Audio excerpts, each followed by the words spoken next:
beat us up pretty good, so, yeah. All right, There's not much left. no. recording is started.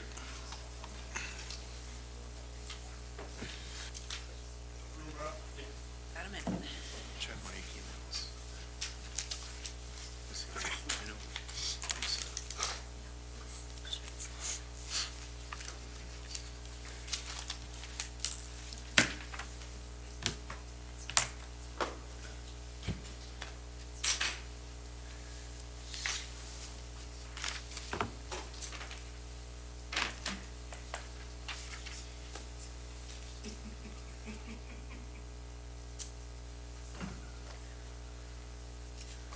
Money you asking for? He's really gonna be asking for a lot.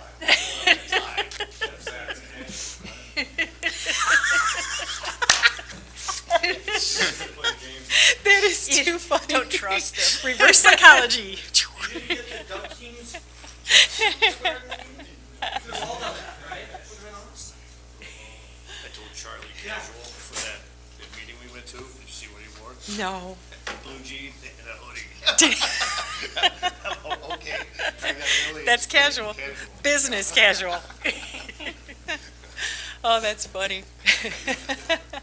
When you are. Okay. Call this meeting to order. This is the 2024-25 budget workshop for the city of Harvard.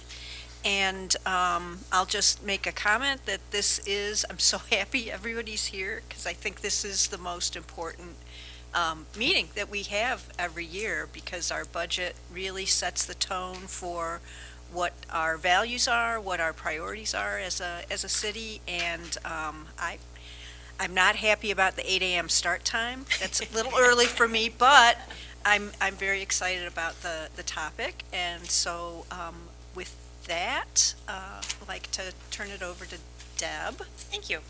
And I'll just reiterate, thank you everybody for showing up. This whole table here has worked very hard to get this going and very cooperative, and we'll try to get through this as efficiently as possible. If we're moving too fast, please stop us and ask questions. We don't want to rush through by any means because it is very important. What we're going to do, the plan of attack for the first hour here is to have everyone present their PowerPoints to highlight their departments, what they accomplished last year, what we're looking forward to this year. And so if you have any questions as we go and you want to just make notes of them, we will dive in deeper to all of these things as we go through the spreadsheet and look at the actual numbers. Okay, so we'll start. Jim Grant has to be somewhere today, so we're going to let him go first with his PowerPoint. The rest of us will follow, and then we'll dive into the wastewater and get that knocked out. Okay? It would be Jim. Thank you.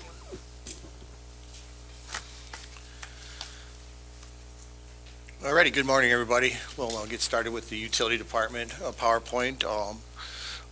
Obviously, I'm Jim Grant. I oversee all the wells, water towers, waste treatment facility, and the lift stations. Department personnel hasn't changed much in quite a few years. You can see we all still have quite a bit of longevity. We do have a new operator position we're looking for in this budget, so I added him that down there just to talk about that a little bit. Our hours, I put a spreadsheet together, try to track my operators' daily task and keep it in hours. This is our 2022 hours. It's still like the maintenance, the darker one there. You can see that is up on the higher hours wise as far as time. And then as the year went on, when the new plant came in, started getting in there, you could see that maintenance really dropped quite a bit. So a lot of the preventative maintenance we were doing isn't being done now. It's gone, thankfully. And then 2023, you can kind of see that it's kind of like leveled off there. We had a few high peaks there of maintenance, but everything seems to be lining up fairly well. Chemical costs, I just wanted to throw that up there a little bit. Since COVID, you look back in like the 2018 there, our numbers were pretty steadily. And then as COVID kind of came and went into the 2021, 2022 era, our numbers have jumped quite a bit. I do reach out to other vendors on my chemicals, try to get the best pricing. I usually end up with the same person because he'll end up matching the pricing. And this year I got him to hold those pricings for a year, so hopefully things will be good. Chlorine is the one that's really hard to get. It's just it's a commodity that's everybody uses, and it's very, very expensive. Let's go over our wells and towers. Well 6, Tower 2 in the Lions Park area. Well 6 has an average production of about 500 gallons a minute. This well is 165 feet deep. The plant is an iron removal system utilizing the pressure filters. The well was last pulled in August of 20. We rehabbed it for $45,000, and then again in 2021 due to some vibration of the pump, and it was ended up pumping sand, causing the wear on the shaft and the pump. That cost us another $60,000. So I would like to look at that again to be pulled for a routine maintenance program back again at 28, 29 budget. So just like to put that up there to keep that in your minds. The reservoir was cleaned and inspected in 20. That cost us $4,700. And we should start looking at our iron filters, or what we're going to do with this well particularly, and if we're going to keep this well online, then it'd be good to go ahead and rebuild that well, take a look at it, and then get into these iron filters, have a core sample taken, see what we got going on with our media, and decide if we want to continue with this plant or not. If we do, suggest would be to probably go ahead and rehab all that media in there. The last time it was looked at was, I believe, 2014, and it was in good shape. I had a core sample taken. All right. Good. Yes, sir. Well 9, Tower 3, this is up on Harvard Hills Road. This is the inside of that tower. Last year we had looked at the outside of that tower, and this year was the inside of the tower. So you can see it's starting to get some rust. The paint's starting to fail. So this is on our radar to take care of the towers. We'll talk about that a little bit more when we get into our budget numbers, but we're looking with a contractor to come in and do all of our towers on a 10-year plan. We'll have all those towers painted inside and out.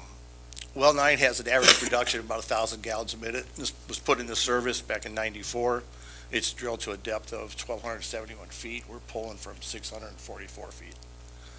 This plant sequesters iron through chemical treatment. The well was last pulled in 2023 for 248. We purchased a new pump motor, sandblasted, and painted all the piping this time when it was out. I just want to note there that when we were pulling this pump, the pump did break off and drop down the hole. So it had some damage to it. So, and the age of it, we just felt it was best to go ahead and replace all of this instead of taking a chance to put more money into it. So, Tower 3, 750,000 gallon tower. This tower was power washed and inspected in 2022. Budgeted for painting the outer tank in 2023. The contractor was unable to do the work. We could not find another contractor available, so we did not get it done. We budgeted for painting inside this year with a new inspection indicated that the inside needed to be blasted and the outside it needed to be inside dry touch-up. So those numbers have came down at 420. That was the original one time go in there and do this work. And as I indicated, we'll talk a little bit more how we're going to attack that. So, well 10, it's out there in Milky Way Park. Tower 1, downtown area. Well 10 has an average production of 1,000 gallons a minute. It was put into service 2009, drilled to a depth of 1,107 feet. We pull from 507 feet. We sequester iron through chemical treatment at that facility as well. This was last pulled for service in 2019, put back online on 2020, a cost of $113,000. We should be looking at that to be pulled back in 26 and 27 budget. Tower 1 is a 500,000 gallon tank. The tower was inspected and power washed in 2022 and inspected again in 2023. Our well pumping for 23, just throw some numbers out there. I mean, we obviously the summer months there, you can see that our pumping's up quite a bit during the summer, average off pretty much in the winter months. Pretty normal for our last few years, quite a bit. We're actually down a little bit on our pumping. People using less water. Well summary, at this time, the production of the wells is significant for our city's needs. Well 6, even though it is still a good production well, we should look at updating or replacing that well, as I talked about. The water towers are all needed some work. We are focusing on Tower 3, the inside wet this year.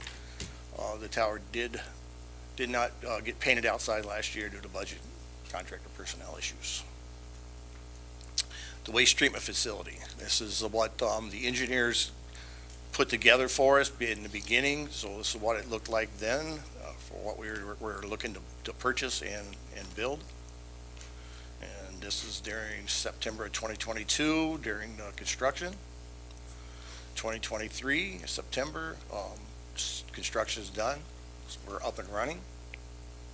October of 23, everything there's done, they're gone. It's all ours. We are now the waste treatment facility. We are now an extended oxidation facility. We utilize oxidation ditch, 2 clarifiers, a biosolids press facility. This phase also added new pumps, grit removal, a second fine screen auger, along with a complete electrical upgrade to our system. A secondary excess flow pond is still available for us across the street there. The facility currently serves 9,400 people. Our rated max flow, design average flow is 1.8, and our minimum, and then the max is 4.5. With this plant, we built for the future, but that was the same we had before with our old plant. So it did not change. But keep in mind, in a phase 1 with the growth, it allow us to change with the way they designed this. So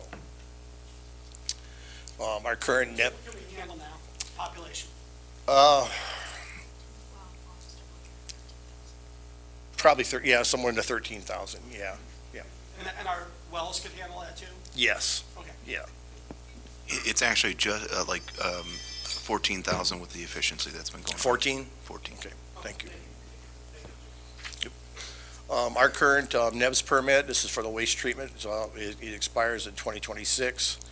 This permit has 22 special conditions for monitoring and reporting.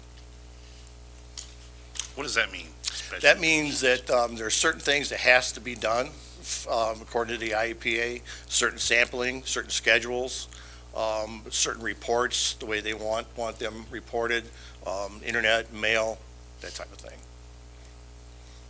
Jim, were the special conditions at all due to the old plant, being an old plant? No, it's more due to just the IEPA. They're always changing on what they're looking at. 10 years ago, I believe we had about 19 special conditions. Next year, we'll probably have more because they're constantly looking at how we can put a better quality effluent out there. Our daily average flow and precipitation at the waste treatment plant for 2023, you can see those numbers if you remember back a few years ago. I mean, we're over 1 million treating there at the plant. With a dry summer, I'm sure that gives us a reason why we're down quite a bit on treating, but those numbers are quite a bit lower than we've seen in the past. I would suggest that perhaps the sewer lining is helping with this issue. I would agree with you on that. We have been out in line in some of our sewer lines over the few years, so I'm sure that's bringing our numbers down. And even just the treatment plant itself, the expansion there, some of those tanks that we were using out there, I mean, it's very possible water was seeping into those tanks. It's just one of those things you wouldn't know, you wouldn't see it until they're drained. So now that they're set and empty, they're holding water, so we know they did do that. Just a few quick pics there of our plant. This is our biosolids room back there where we press our sludge. The oxidation ditch, the outer ring, the size of the outer ring is 1.1, a little over 1 million. The middle ring is 768,000 gallons, and the inner ring there is 500. So altogether, we're quite a bit of capacity there for treatment. The two clarifiers, the facility operations. The treatment facility upgrade did leave some processes that still need to be addressed. We're not included in this phase due to budgetary restraints. The equipment needed to be addressed within the next few years. These are the things that need to be addressed. The primary settling tanks, the heliocoil assembly, gearbox motors, the flights assembly, they were budgeted back in 2021. We were unable to get the work done, and we decided at that time just to put it all off until the end of the construction and then take a look at it. So I'm back to looking at that now. So I do have that in the budget. This year, we had looked at doing the whole thing, but with budget restraints this year, we decided to split it in half, do the heliocoil and gearboxes, and put the flights off till next year. The old pole barn, the roof on it needs to be either painted, replaced. It's starting to get in pretty rough shape. Our front end loader that we use for moving sludge is from '93. It's starting to show its wear. These are things that we're probably going to have to start considering. Chlorine contact tank. In phase 2, they had talked about moving this to a UV. If it would be in our benefit to be able to do that if we could afford the budget for that somewhere in the future. That would eliminate the need for chlorine then? Yes, sir. So there is some Yeah, there's trade-off there. Because, chlorine and the sodium thiosulfite we use for dechlor. Yeah, so you So it reduce would your save us some money consumables. and safety, so there's quite a bit of savings to it. Permit requirements, the influent and the effluent have to be sampled 3 days a week. We do as much in the lab in-house as possible. Record keeping, reporting to the IPA office. Permit sampling requirements are met. Quarterly federal biosolids are met. All of our 22 conditions have been met. Moving on to our lift stations. We have 13 lift stations. All lift stations are monitored by the SCADA system. We have 3 on-site generators. We have 2 towable generators for the others. The department maintains the lifts on a weekly inspection. Monthly maintenance requires cleaning grease that builds up into the lift stations. Yearly inspection, the pumps are checked on pulled seals, oils, megged motors. This is all done by an independent contractor. I have come in and pull them and do it for us. In 2022, we rebuilt 5 pumps with an average cost of $4,500. 23, we built 5 with an average cost of $6,000. So the cost of rebuilding those pumps are going up. The cost to replace them are going up just as much as rebuilding them. Rebuilding obviously is still the least amount, so that's why I keep rebuilding. And turnaround time is faster. This is what a couple of our lift stations, what they look like. This is Country Brook. This is their wet well lift station. The panel on the right is all the controls, generator switch over switch. On the left is the generator, that panel that we're looking at, and the wet well and the check valve there. This is a dry pit. We still have this one here in service in Marengo Road that are 2 dry pits. Well, Route 14 and Marengo Road. This is what a plug pump looks like. So when we do have them pulled, this is what we see. We get a lot of this. This is South Park. So we do see a lot of this from that laundry service there that feeds that lift station. The lift station summary and stuff there. The utility department has continued maintaining and operating treatment facility to stay within our permit limits the best as possible. The new treatment phase has made staying in compliance much easier with, we are documenting changes in the plant record keeping and trending and changes. So with the SCADA, we had the guy come in and we made a lot of changes to our SCADA system to where we could actually track trending and changes in there. So we're putting together some spreadsheets to where we can start putting the data together. So 10 years from now, when something goes wrong, we have a way of looking back and seeing what we saw at that time. The construction is all done. There is some components of the plant that need to be addressed. Like I mentioned before, the primary clarifiers, chlorine, the UV, curbs, blacktop around the plant that didn't get done. We're still addressing these. We'll still be addressing these in our budgets upcoming as needed. And that's it. Questions for Jim? Did I have too much time? As we all know, the Thank you. wastewater plant is a very important infrastructure to our city, so yes, that's fine. Thank you for all that information. We're going to have Rob do yours as part of Public Works. So we'll go quickly into admin. Mine's not real technical. We'll talk about You're gonna do admin or public works? admin. Sorry. We're going to go admin, Public Works, Police, Community Development.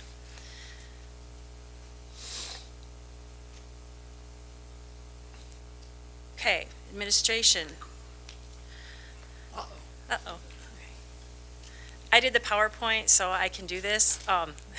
The first page shows our, Mayor, if you could go back, our new logo that was approved to the right by the majority of the staff and all of City Council. To the left was my first choice, but again, since it's my PowerPoint, I can put it in there. I'm with But the one to the right's pretty cool, too. The one on the right is the one that's in your packets for Tuesday night's discussions. Yeah, just a little, try to add some humor to my PowerPoint. Council hasn't voted on it, community development. Yes. It was approved by community development. It Oh, wasn't- yes, yes. It wasn't approved by I was city gonna say, council. Oh, remember see, voting on okay, this. so I still have a chance. Now, be careful there, Deb. It was unanimous by the committee, so It we was all did unanimous. really On the right. like it. Yes. The one on the right. And the one on the right is, Right, is this looking at it, or is it right from the coming out? okay, next slide. This is our hierarchy. It hasn't changed. You folks across the top, our elected official, or our treasurer, clerk, attorney, engineer, city administrator, finance, all of our department heads, and then the guys in the trenches that make us all look good that we can't forget because they're the ones that do all of the work. Some of our accomplishments last year, if you recall, we did some brickwork. To the upper left is the working of the front entrance of City Hall. The brick originally there was very thin and crumbling due to the salt and just the wear and tear. So Daryl had the Harvard Nursery crew come in and replace those bricks with the actual bricks that were in the street downtown on Air Street, which we have quite a few of in supply, but they're very, very durable and very old, part of history, so that's all done out front. And then on the bottom left, we started a program downtown. Daryl actually started this. The brickwork that we did back, 10, 15 years ago now, has started to rise, settle, and it's causing a tripping hazard. So we started to budget for portions of this work to be done every year. And so he did get a good significant amount down on the south end of Air Street. And you'll see a little bit later, we're going to ask for that to continue this year. We did redo our music system. If anybody pays attention, we're not listening to the same 20 songs over and over again, day after day. You could set your clock by them, by the way. We knew exactly what played at 1 o'clock. But we did get Mood Media, which has turned out to be really nice. We can listen to a whole array of music, holidays. It's turned out to be really nice for both inside City Hall and downtown. And then, of course, our door and window replacement still is not complete. There was some issues with ordering the material. The supplier was late, so they didn't really want to rip our doors out in November, which we appreciated. So we're going to try to do that in April or May in March or April prior to May 1. And of course, we added some new staff this year, and I apologize for the blurry pictures. This was taken at our Christmas luncheon, and it had nothing to do with spirits. Yours truly doesn't seem to be able to keep her greasy hands off the screen of her telephone, which I am constantly harassed about. So my pictures do end up blurry. And then, of course, Rob was sitting next to me, so I didn't get a picture of him, but Annie helped me to dress him up a little bit for the holiday season. So, top, of course, we have Lou, our new administrator, who celebrated his one-year anniversary in December. Bottom left is Donovan Day, our new community and economic development director. He will be celebrating his 1 year in April. And then Rob Lambs, public works superintendent, will be celebrating his 1 year with us in May.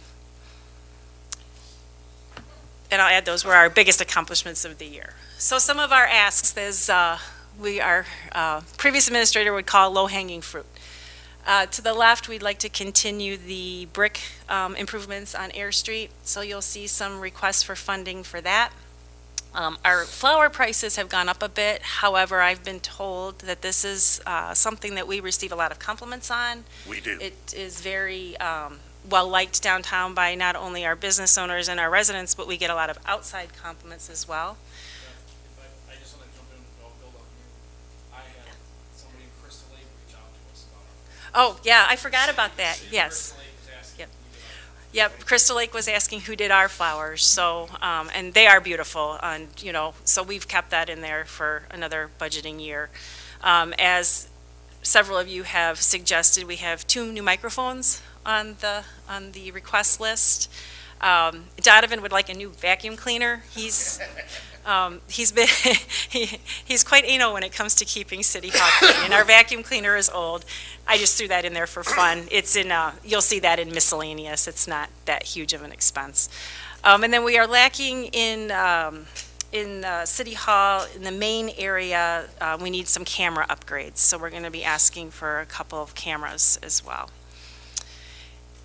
There is going to be an increase on training and development in the admin fund. Lou has some ideas for staff training that he would like to try to pursue, as well as a compensation study that he can talk about a little bit more later that will help us determine where our staff currently is and assist us in the next year and a half down the road when it comes to contract negotiations. Is that a trampoline and somebody's going to jump?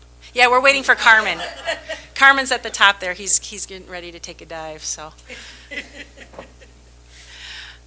And of course, one of our bigger asks is another blurry picture of a gator.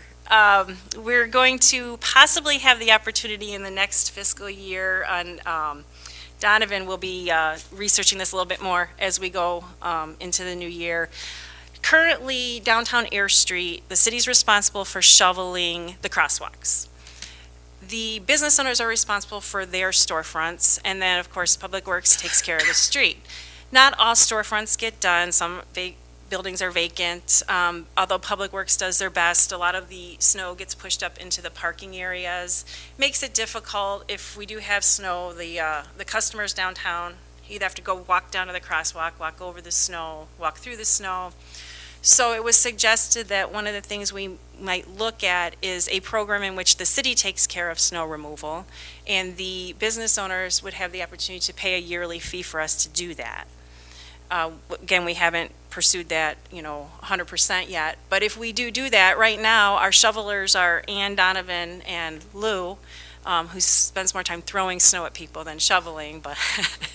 That person has not been identified yet. And we also have a snow blower, but that's all we have for equipment. So if we are going to pursue this, we'd like to get something a little bit more efficient. Last year, Jim Grant was able to get a gator, a really nice used gator, for about $10,000. So we are asking for possibly funding for a used gator for this side, and then a blade. So that will be on our request list. The able to operate it without legs, is that what? Yeah, and a blurry picture as well. I was eating popcorn What they that do to you, day. Ann? No, he's just like made part of the. I figured, they're all blurry, so It's why Ann not? Can that be used on the bridge? I didn't think it's too That would be wide. IDOT, so I don't know if we'd want to pursue that, but, Well, I know they're supposed to do it, but yeah. what's to keep us from running that down the sidewalk and I think those are too wide. I think the gator wouldn't fit on it. Oh, Yeah, it's real narrow. We could get Lou out there to shovel, though, if he had nothing else to do for the day. No, IDOT should take care of that. They should have been taking care of that for years. It's a joke. Okay, next one. Sorry. Oh, this is a little side note. This is Jane. Jane is, for those of you who don't know who Jane is, she's a dinosaur that's located over at the Burpee Museum in Rockford. She's, have you seen it? It's really cool. I put her in here because she's really cool. I'm going somewhere with this, but just some for fun. Real quick, she was discovered about 20 years ago now in the Badlands of Montana by local researchers, which is why she's in Rockford. She's estimated to be 66 million years old. No, Carmen, I wasn't around at that time. But quite impressive in that she is about 11 years old when she passed. She stood about 7.5 feet at the hip, 22 feet long, weighed approximately 1,500 pounds, and would not have been full grown till she was 20 years old.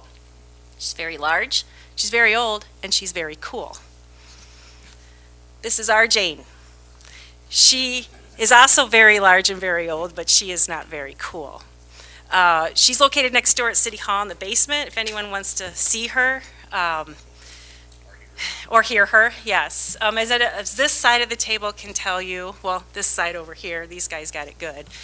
We have a problem with climate control over at City Hall, pretty much around the calendar, but it's particularly bothersome in the summertime. It gets very humid over there, and, you know, staff pretty much handles it. Lori gets very, very cranky, as you could all imagine, but the bigger problem is we have issues with the windows steaming up, equipment doesn't work correctly, the copier jams, the folding machine gets stuck, doors don't close, and overall she's very inefficient. So we started looking this year into the possibility of replacing Jane, and it's going to be about $500,000.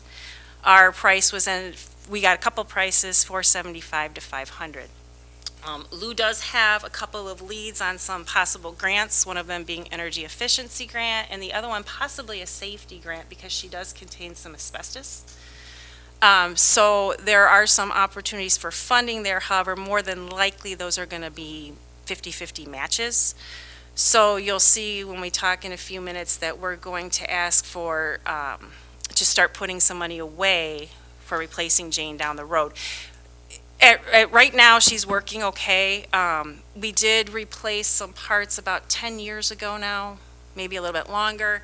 Found out a couple years later that they weren't compatible with the old parts, so it's not reading correctly, and basically we haven't made any progress with Jane. So our Jane, she's about 53 years old, so yes, she's close to me. So what is that, a boiler? yes. Yeah, and there's another picture, Mayor, if you want to go to the next one. Here's a couple more shots of her. She takes up that whole room, and the ductwork actually is salvageable, so we wouldn't have to replace the ductwork, but that control on the right, there's 6 of those, which is zoned, and different areas of City Hall have different thermostats, and just controlling that climate in general. These guys freeze out in the basement. You know, we're anywhere from 70 to 85, sometimes 90 degrees, depending on if everything's working right. So just something on the horizon for the next few years. And that is all I have. Is that heating this building too? No, the police department side has a new unit. They have two units, one in the front, which takes care of everything from dispatch forward or records forward, and then they have a second unit in the back that takes care of the secure area. I think $500,000 is ridiculous. I mean, I know that it's possible to do that. We've gotten 2 quotes. Yeah, I know. We'll but- have to probably get a couple of more, depending on the grant parameters. The biggest expense, obviously, is demo. You got to get it out of there because she is so Yeah, well, big. yeah. I imagine there's some asbestos involved too. Yes, there is Yeah, asbestos. that's- Not a whole lot, though. There's only a small area of asbestos on the west side or the east side, but it's enough that we might be able to get some funding for that. I don't want to spend too much time right now, but do you know the BTUs of No. that? No, I do have a quote, though. I can look at that a little later. I have it with me. It's over on the other side, where the bank, because it used to be the Original bank. It bank. used to be the Yes, bank. it's in the basement over Yeah. there. It's the original The other one side. from the bank. Yeah, right. Right. It's the It looks original. like Mike Mulligan and his steam shovels, what that thing looks like. See, it's a dinosaur, That's the right? first thing Yeah. when you said dinosaur, I'm like, Yeah, yeah. it's a that's what that dinosaur. looks like. It is a huge boiler and it's so inefficient. Yeah, and oh it yeah, has- there's no question. We have had issues with it since we've owned the building. Yeah. And we've tried to do repairs, and it needs Yeah. replaced. No, I And it's get it. wholly inefficient, so the long run, you would, reduce our, footprint, if you will, by. Is there going to is there better possibility of efficient putting, and I know this is doesn't deal with the boiler issue, but like putting solar on our roof here? Is our roof flat where we could do that? And We've been looking at solar throughout Yeah. our system so that we can cut down some of the utility bills there at wastewater treatment plant, Yeah. which average about, well, we'll see it later, but it's about 200,000 plus a year. If we can even cut that in half, that'd be great. We've been looking at here as well, because you're right, we have a nice solid wide roof. Yeah. Perfect angle. Public Works has a bunch of land next to them that we could throw And, stuff on. yeah, and Flood zone. Floods on, well, Okay, so we'll Windmills then. go, Come on, Rob, we'll throw but, up some to- windmills. but to answer your question, yes, Rob. Okay. we're looking into that. Thank you, are you I ready to appreciate roll? that. Who's next, Deb? Rob, Rob,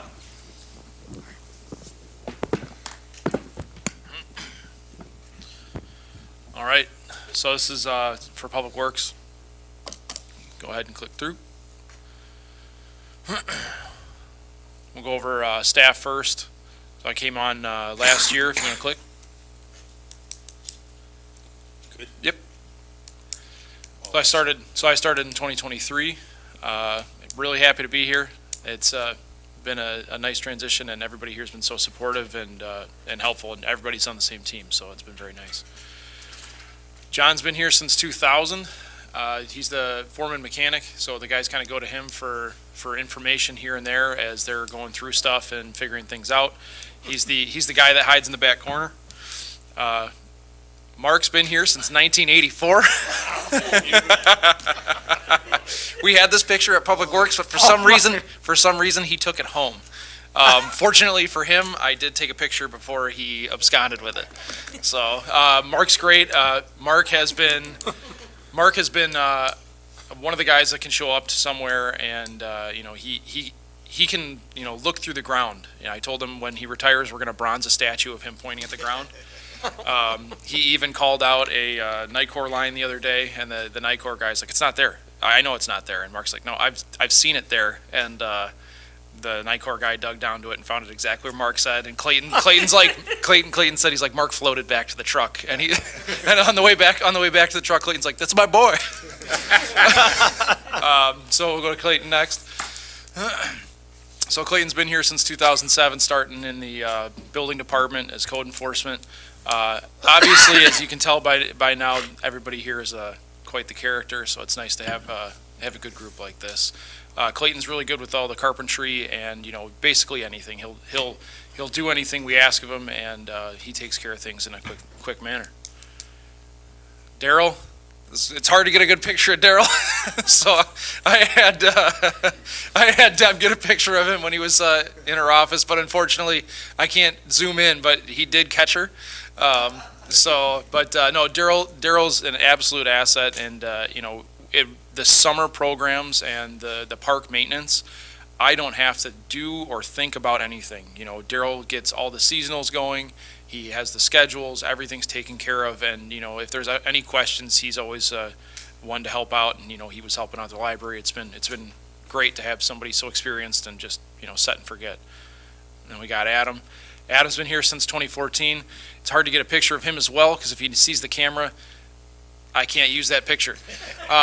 So this is the only time I could get it, when he was welding and he was distracted. But this is, we did a lot of maintenance to the trucks this year as far as taking care of, rust through. Our trucks are old. They've been in a really harsh environment, so we've had quite a few holes and problems pop up with them. And the last one is Josh. Josh has been here since 2018.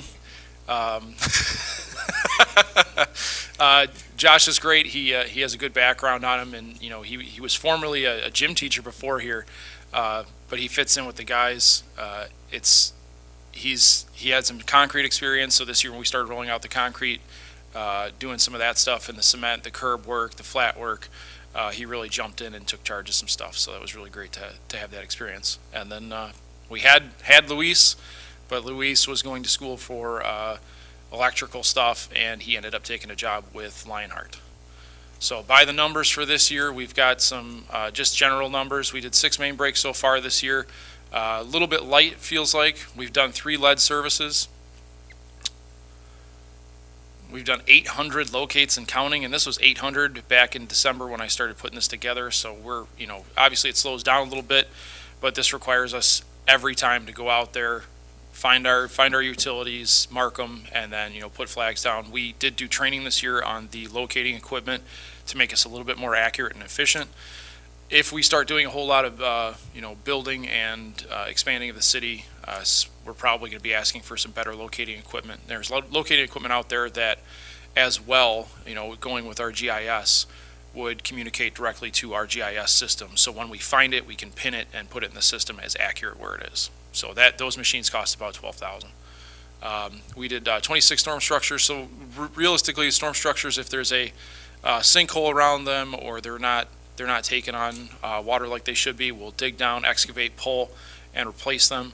We've changed the mortar that we use to a load-bearing construction mortar that's set for underground, so hopefully we'll do less of this in the future, but we're just trying to get caught up for now. We did 19 sanitary structures. So sanitary structures, we'll find with sinkholes or lips, a lot of these, the sanitary structures we don't really see as much when it comes to problems.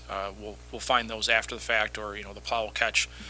Each one of these, it could be as simple as cutting out around the structure itself, replacing the frame, and then resetting the street to it. But all the spots in town where you see the open gravel spots, that's all our work. Hopefully with the patch cart this year, we'll be taking care of those as we do them rather than waiting till the end. We located 119 buffalo boxes, which is what we use to shut on and off the water. So we had a bunch that didn't have location, which makes it difficult for shutoffs and for just locating. The guys use the locate of the B box a lot of times to determine where the main is and what side it is, depending on where the hydrants are and everything like that. So we spent a lot of time fixing those and finding those this summer. We did replace or repair 14 of them that were, hit by a mower. There's some people, I don't know what they have for mowers, but, when you can slice through an 1.5-inch piece of steel and it looks like it was cut with a grinding wheel, I don't know what I hit. Like, you hit something. So, some of that's impressive. Go ahead. This year we've done 60 feet of sidewalk. We had a backlog of about 5 years, a goofy sidewalk where we had service repairs or main breaks, things like that. So we were able to get 60 feet done. Go ahead. You do that in-house? Yep. And we're going to be trying to do more sidewalk next year in-house. We did 100 feet of curb. So this is one of the spots where we did a storm sewer repair that ended up going to the curb, but we've replaced a few chunks of missing curb and just trying to put everything back to where it was. And this was all done in-house.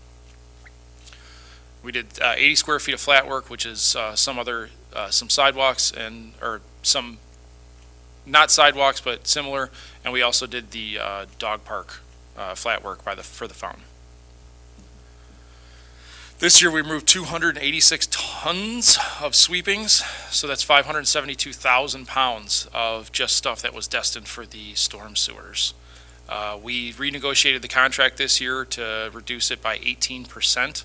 So we were able to take more up there, and then also we no longer pay a trucking company to take it up there. We take it up there ourselves, so that we got quite the discount on that.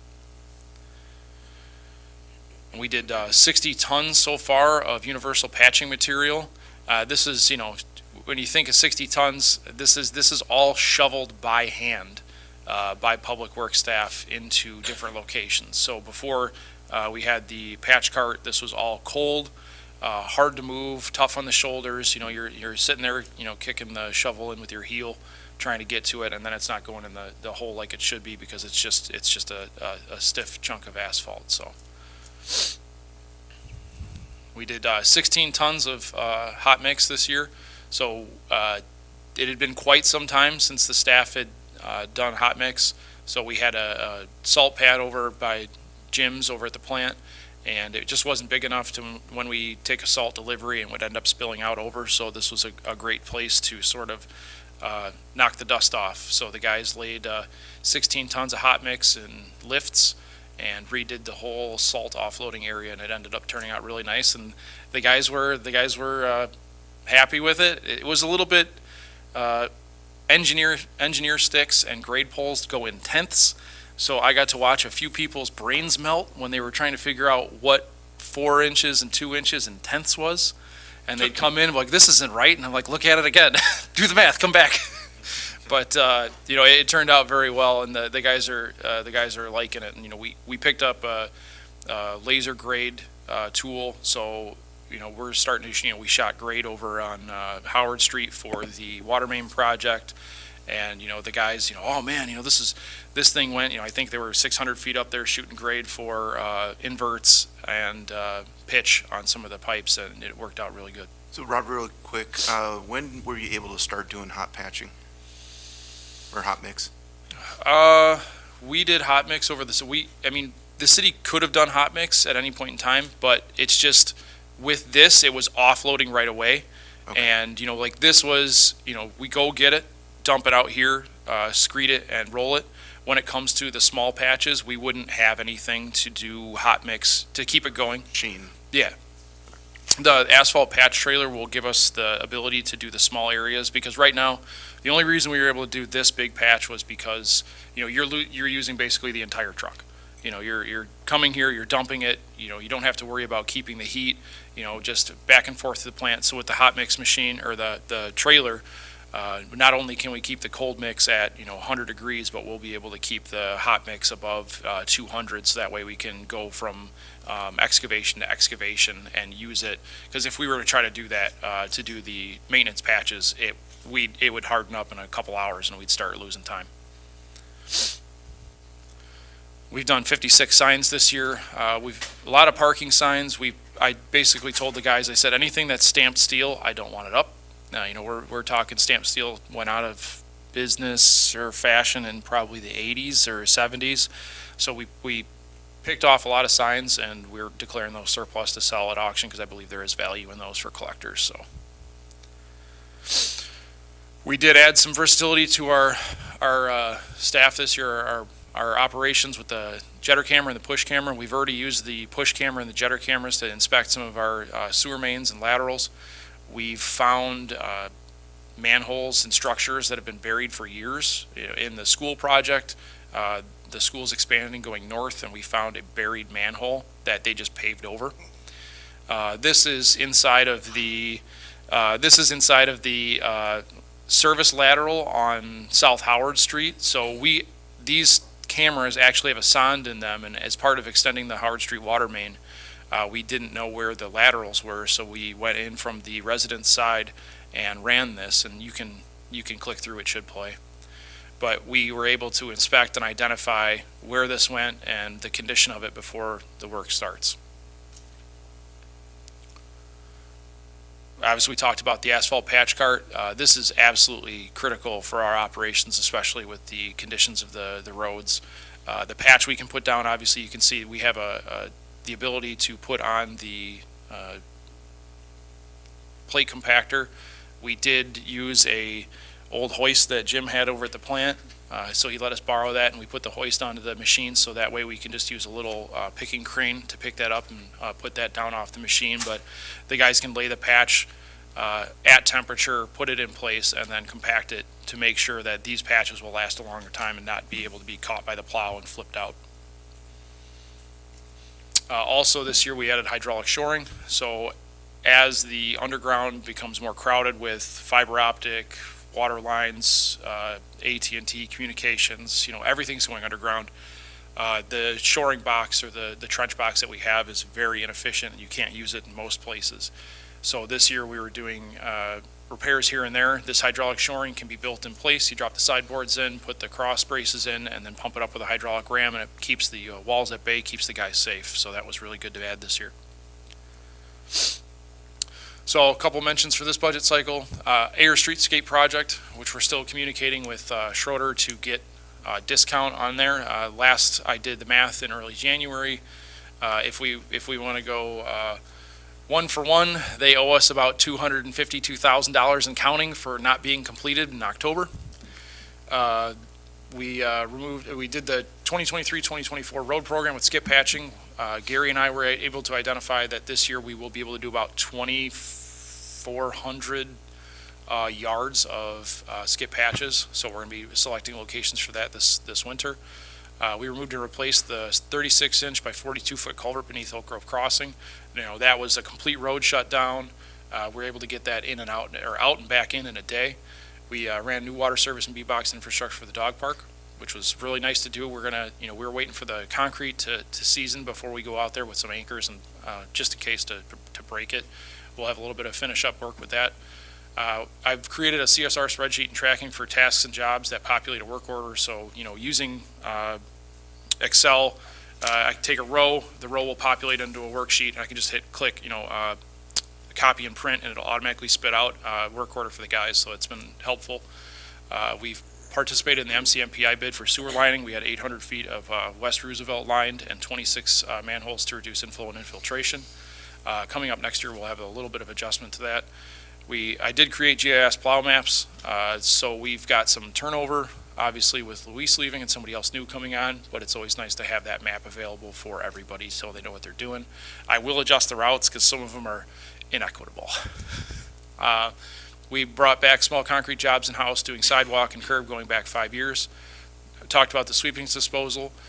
For the GIS system, the collector that we have was good to a few feet of accuracy, and when you're talking about capturing things like a B-box that, the top is about 5-6 inches, that can make a big difference, as well as the vertical axis.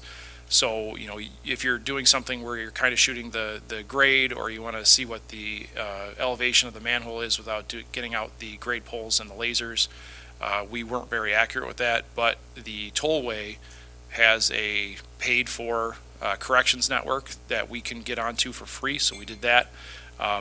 Essentially we would have had to pay $420 or $450 a month for this, but because we jumped on with the tollway, we get sub-inch accuracy on our collector for nothing. We also completed in-house training in skip patch area wastewater treatment plant. So for next year, we got the road program coming up, which will be similar to the road program for last year, which is just maintenance and skip patching, sort of keeping our finger in the dam for a little bit. We got the Diggin Street resurfacing, which will go just past the tracks. We are working on engineering and everything to do submittals for the rest of Diggin Street and Sumner out to Route 14. We're going to continue to work on the Phase 1, Phase 2 engineering assistance for pending projects. We had the sidewalk. We were awarded the Phase 1 money from CMAQ to do the Route 14 sidewalks. I do have an update on the MCCD and McHenry County Department of Transportation multi-use path. We have to be the squeaky wheel.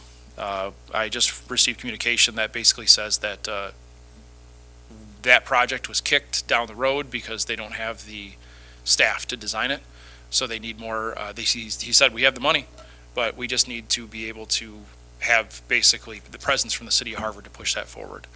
Next year I want to do create a Public Works SOP manual for clear operations and expectations, just so that everybody has an idea of what we're doing. I want to bolster our existing lead service line inventory with C-Bell. Want to fix our right-of-way opening permit because we really don't have anything right now. So when contractors come through, contractors, utilities, they kind of bounce between Donovan and I want to be able to streamline that. More spot inspection and televising of sanitary sewer mains in-house with the camera equipment. The lining for next year, we don't have any, because of funding, we wanted to focus on lining structures. And with that, IDOT's going to be doing the smart overlay on 173. So I want to line 2 problem structures over there that we have issues with and would require a complete shutdown and detour of Route 173 East if we try to do it ourselves. Want to modify the grease trap language to provide more protection for fats, oils, and greases and their release into the system. Jim Grant and his guys were unfortunately the recipient of a dumpster's load of grease that had to be hauled out by hand with buckets from a current backup that we had on Route 14 where we cleared it, and it just ruined the lift station in front of Tractor Supply, and the guys had to do all that by hand. I want to do complete utility cuts and structure repair for asphalt and house. We talked about a little bit of the sidewalk. I'd like to take about $5,000 worth of the fund for sidewalk and do that in-house as we skip around and, do little chunks here and there, almost like a skip batching program, but for sidewalk. And then there's been talks of next year doing 150 feet of sidewalk and 45 feet of curb at the library, connecting the two areas, the front of the library to the walking path, and then finishing up the parking lot.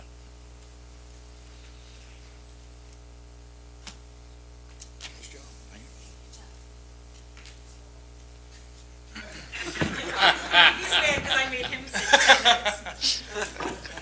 I would like to note that your background image, your watermark, was the appropriate logo design.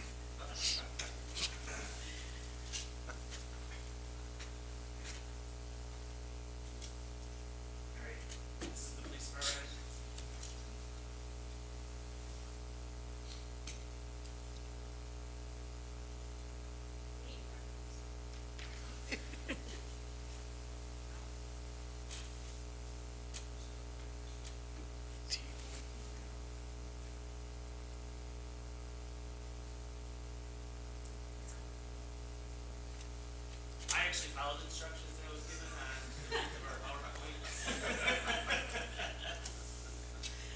was told to keep it to 10 or pretty close to 10, and I have 11. So, obviously, this is the structure of the police department. It hasn't changed for a number of years. Done? Yeah, the chief, the deputy chief, with investigations, records, our community service officer, crossing guard, and then our 4 patrol shifts. Here's our command staff as of today. Will be changing. Myself as chief, I've been here 23 years. Deputy Chief Sacco, 9. Sergeant Dixon, 22. Sergeant Tillman, 17. Phil, 10. And Trent, 4 years. Here's our sworn personnel. Obviously, Officer Cohen is our most senior officer at 19 years. He is looking at possibly retiring in November or December. He has the age just of about the same years, and once he gets in, he's the under that, Officer Olchis at 16 years, Moller at 15, and then as you can see, we have no middle ground, really, and we drop right down to, let's see, at 5 years, and then it really drops to Jose, Kirk with 2, Kyle, and Caesar, and Alex with 1, and Anthony, our new guy, is about 3. So our average years of service from myself all the way down to 8 years, so we're actually very young. Our slave personnel, Mike Best has been here 23 years. Lynette, our records clerk, has been here 9. Tammy has been here 4 years. As you know, we started and joined the McHenry County Police Social Worker Program. This is Taylor, our social worker. I had 185 referrals, and after I sent this over, she actually sent me an application 208. Obviously, last year we had our first Citizens Police Academy. Went very well. For those people that attended all of the sessions. I tried.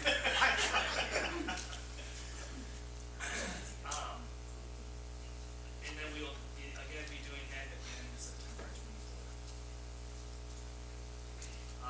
We used to have an intern program, and we haven't had an intern in probably 15 years. I revamped the program, and we have Melanie Bellin who reached out and wanted to do it. She's a college intern for a master's degree in criminal justice at Moller University. She started in January and finished up in May with 204 ride-along hours.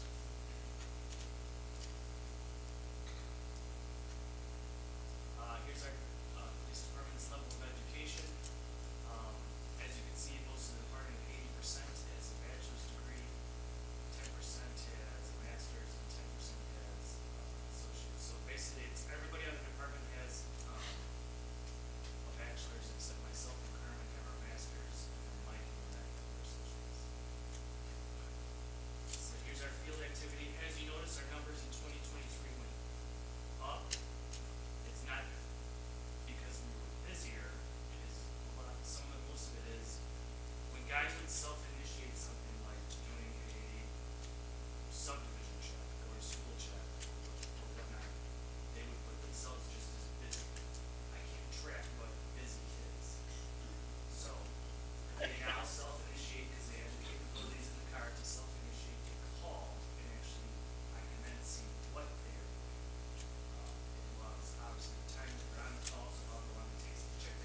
nice photos of all your guys. I would have liked that.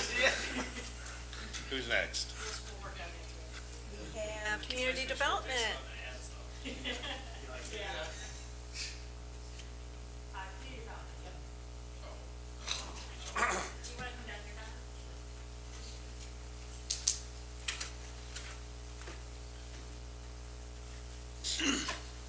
Just out of curiosity, the one student who couldn't make all the classes, if they go again in the fall, do they get credit? No, do the whole program in its entirety. Oh. Who was that, Lou?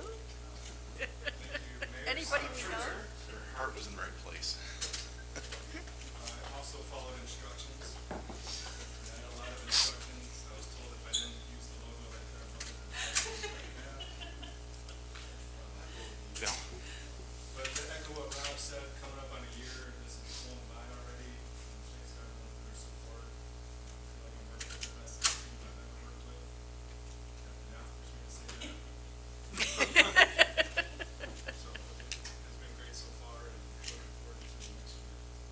Is Ann and I in the department.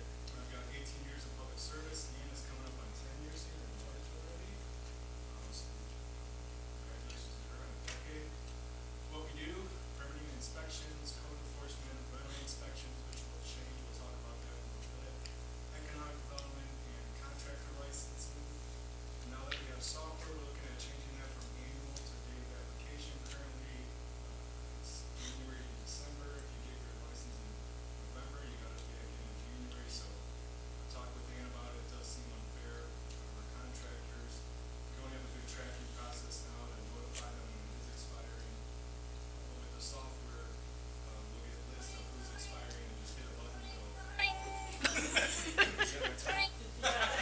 Yep. We'll get notification of who's expiring, hit a button, they'll email the contractors to let them know, and they can go online and renew.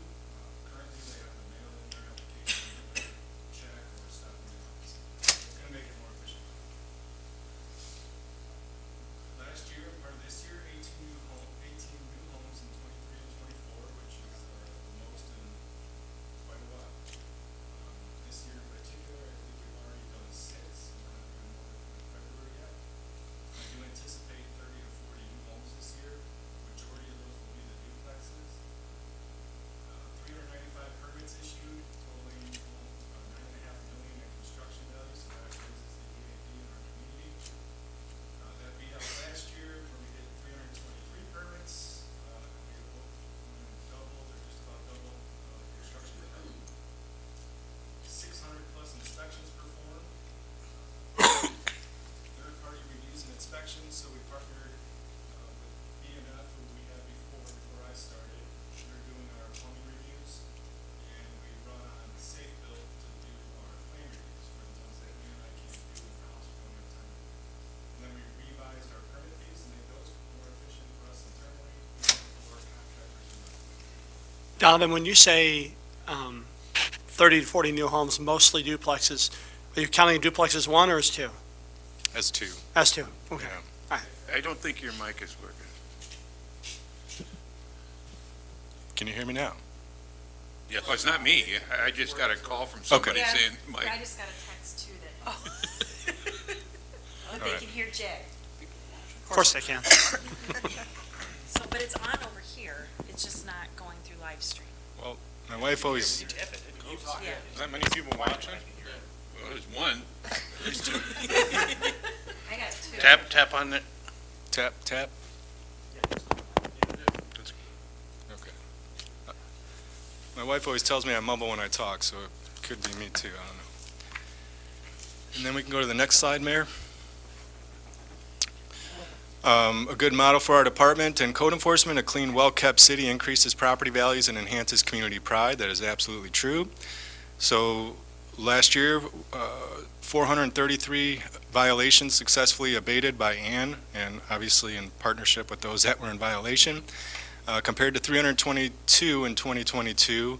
And that's due to Ann running that department for most of that year by herself and keeping things going. And then 60 tickets versus 20 year over year. 60 citations issued, Some of those most common violations: long grass, weeds, vehicles parked in the grass, garbage and debris, and work without a permit. Don't see too many work without a permit, and I think that's just because of the reputation that Ann has around town. She is out in the field quite a bit, and it's funny for me when people come in and say they got a love letter from Ann, and they do respect her out there, so that's great to see. And then our goal is compliance. We don't like to give out those tickets ever. We want to work with people the best we can, giving them an extensions to get things cleaned up. As long as they're communicating with us, we'll work with them the best we can. So rental inspections, this is one thing that will be changing, but typically over 700 units inspected every 5 years. Life safety is key. Landlords are responsible for providing safe living conditions to our residents. Typical things we look for: smoke, CO2 detectors, screens, locks, railings. And on deck for 2024, amending the rental inspection program. One thing that I was concerned about in the last place I worked and then coming in here is the rental inspection program, and if we are doing it as permitted by law. Working with TJ on this, we have to make some changes because we don't want to put ourselves in violation of someone's Fourth Amendment right. And this went to CD committee for discussion. We're drafting the ordinance. It'll go to admin committee next to revise that program and to bring us into compliance with state law. On the economic development side, business retention and expansion. It's been great to get to know some of these business owners around town, and they've been very welcoming to me, and they're excited about the changes that are happening in the city and the direction that it's going.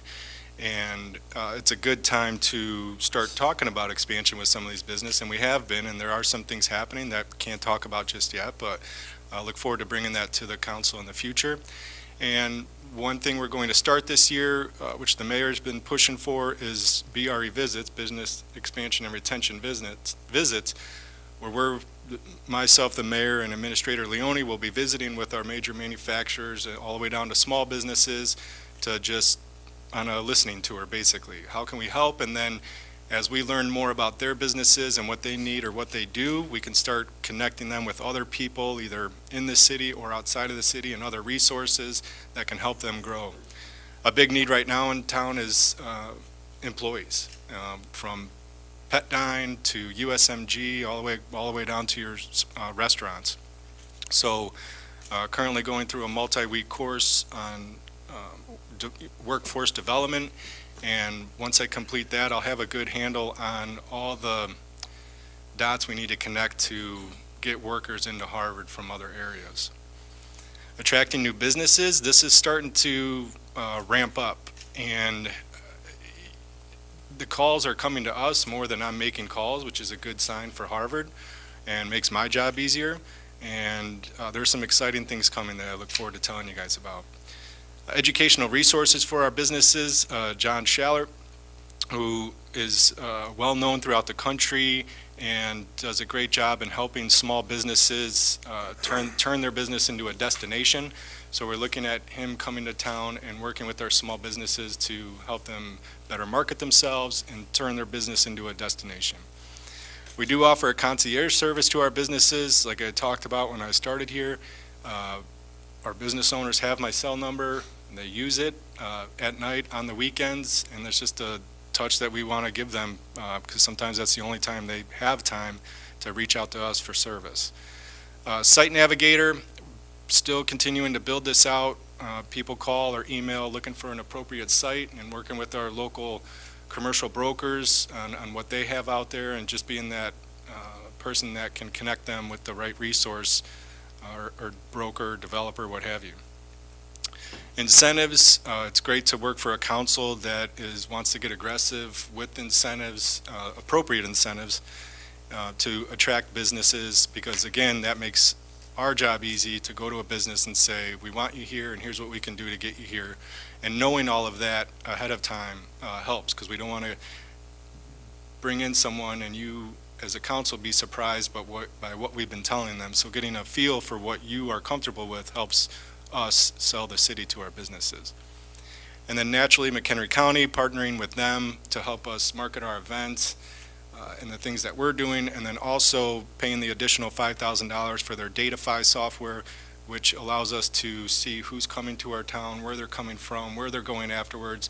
And we just got training on this software, so perhaps at a council meeting we can present some of the findings. We're working with them on creating points of interest around town, so Milky Way Park, so we can look at every weekend and see what population numbers are there and where people are coming from, whether it's for soccer games or milk days and things like that. Next slide, sir. And then what's next? We're working on a code update, moving up to the 2021 code from the 2012. These codes come out every 3 years, so we miss some cycles. But updating our codes will help us with our ISO rating, which if that rating, if we get a negative rating or the rating goes up, then our insurance rates goes up in town. So we want to keep that at our 4, which it's at now. The software, we're doing a slow rollout on our software, our permitting and code enforcement software and contractor licensing. Also has an opportunity, or it also has a business licensing feature if we do that in the future. This was a $35,000 software that we got for free from SafeBuilt for using them for plan reviews. And this stays with us, so if we stop using them, it doesn't go away.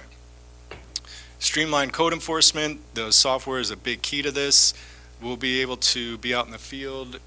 Ann can use her phone to take pictures, or the tablet that we have in the office, the iPad, to enter all the information, so she's not coming back to the office, plugging in her phone, downloading pictures, typing up the letters.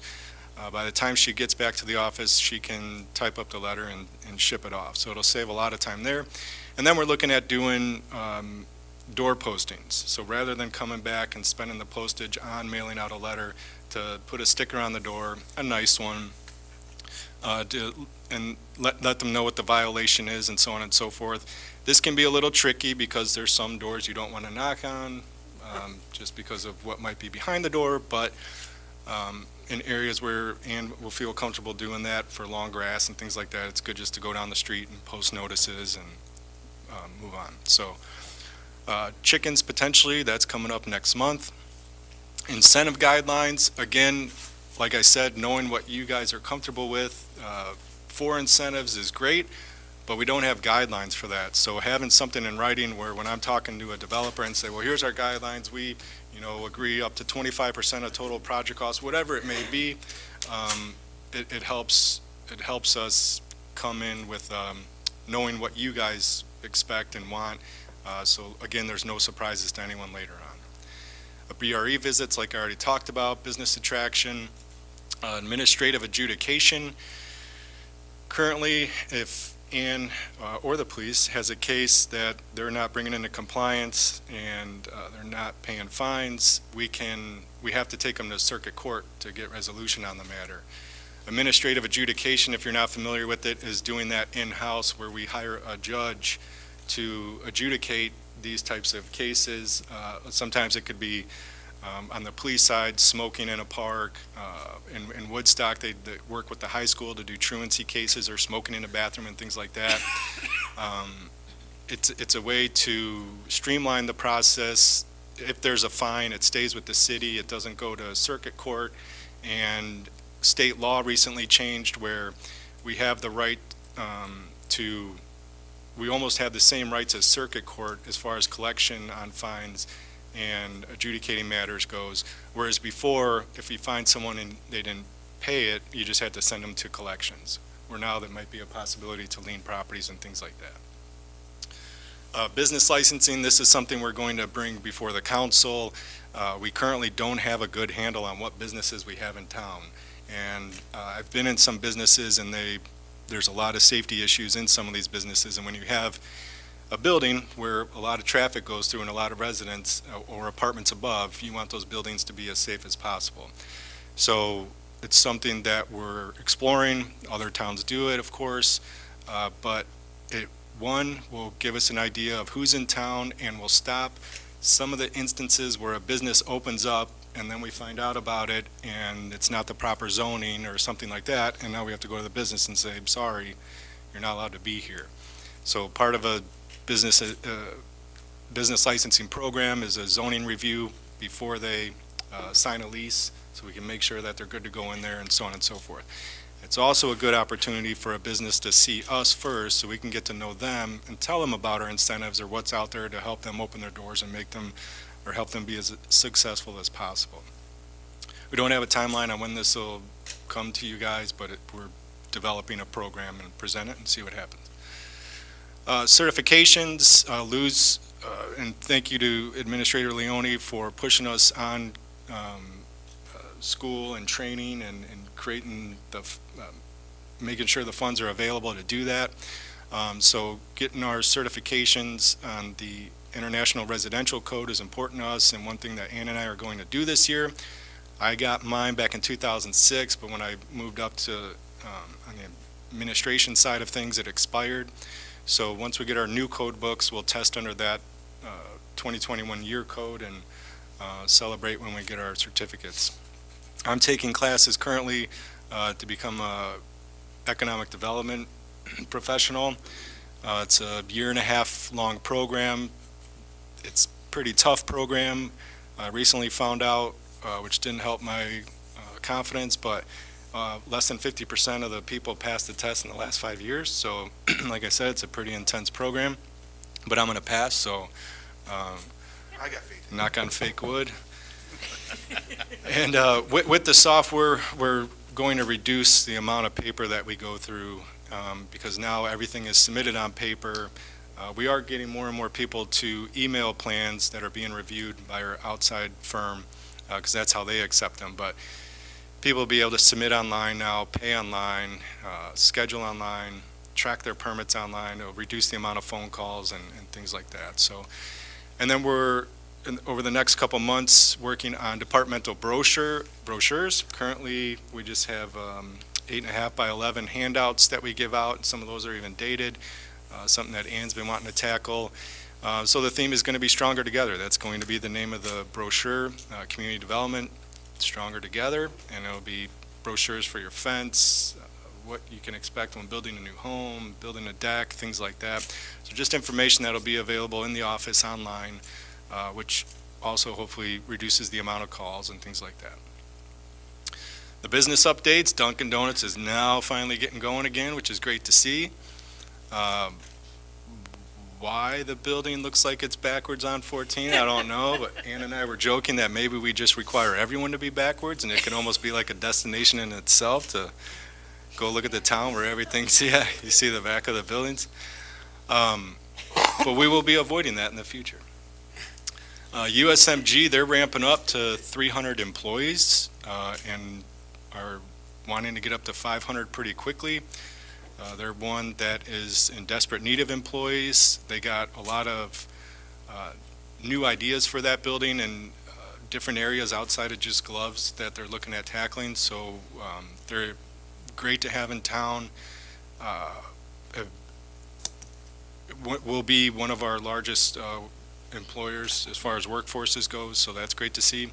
The Mug Coffee House, been going there quite a bit. Tomasz, who owns Greenway Storage, we see him in there often picking up 15 to 20 coffees for all the guys at the construction site. So it's great to see this morning driving by, people coming out with their coffees. It's nice to see them doing really well in our downtown. This downtown has needed a coffee house, so it's nice to see. Harvard Community Credit Union, they're going to be building a new building and create a very nice campus there, getting rid of the house that they currently reside in.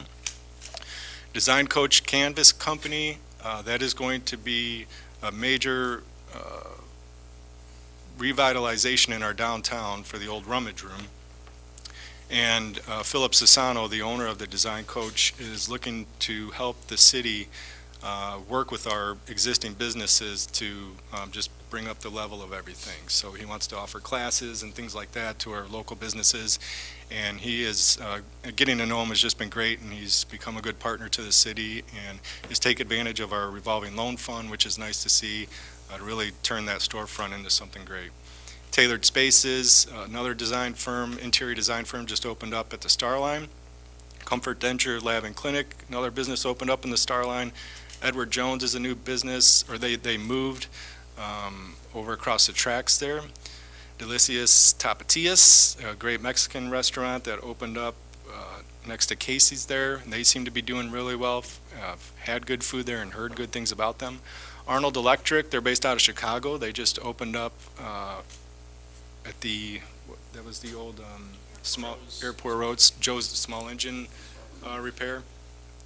Greenway Storage, I think Tomasz said he's about 35% full, which he's really happy with, and they're in the process of building that 25,000 square foot canopy.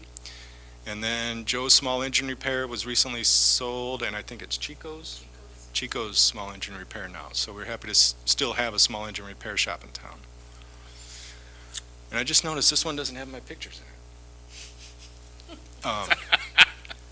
The development updates, so Greenway on 8th Street, he's on his 6th duplex now. He just picked up his permit yesterday for the 6th duplex.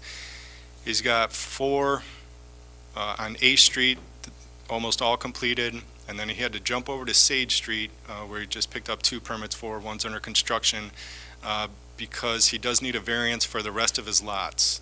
So that'll be coming before Planning and Zoning Commission in April, and nothing too major. Most of the lots he's short by 1.5 feet on each side, so, and then the other ones, he's able to just move a couple lines, and we can, per our UDO, do that administratively, but the other ones, there's no relief for him We administratively. have him so. mold that little median, his company. I think he just said that, didn't he? The median that's there?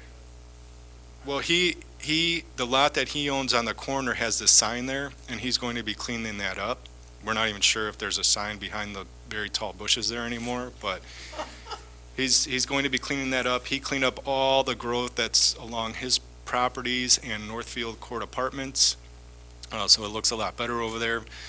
He did find exposed large Nicor line in the creek, so we contacted Nicor to get that fixed. I don't know about the median, but he is going to mow One of around the that ideas sign. for the median, Alderman, is to turn that into part of the mayor's monarch That's pledge right. as a site for native perennials. Foxtail Properties, the Platts, Jim and Michelle, they're fulfilling their agreements with the city for homes every 2 years or more. They're very successful over there in Turtle Crossing. Tracy Group and Brian Tracy, Shadow Creek Development, they're in the Oak Grove Crossing. He's working on his first home there. Kudos to Ann, who's been pushing these small developers to get going and talking about the agreements that we've been putting in place, and that's what got Brian to start building. She pushed on every week, hey man, you gotta start building. So he did. He took a chance. He's been building across the border. He's getting $100,000 more per home across the border, but he dug his hole, had a contract within a week for the asking price, so you guys will have an agreement before you on Tuesday with him for 4 homes in 2 years. And he's got 19 lots out there, so that could be 19 additional homes over the next couple of years. Habitat for Humanity, they're breaking ground on the first of 2 homes that they just got permits for. That's in Autumn Glen. Lonesome Road, which you guys heard a presentation on, that's, as far as the plans go, still moving forward. There's been some adjustments to the plan. They're talking about some senior housing in there along the north side of the property. And then Turtle Crossing Phase 2, this is something that was platted previously and is now just cornfields, so we're pushing this on people like Tomasz to see if they want to stay in Turtle Crossing and build out Phase 2, which is, I don't remember how many lots in there, I think it was over 50, but. That's where proposed Magnolia Street goes through, right? Mm-hmm. Yep. 8th Street dead ends, and it should carry through and around, and so we're going to keep pushing it as Administrator Leone's, pushing us to get these 400 and some lots filled, so that's our goal. That Lonesome Road one, is that ever coming back to city council? So far, yes.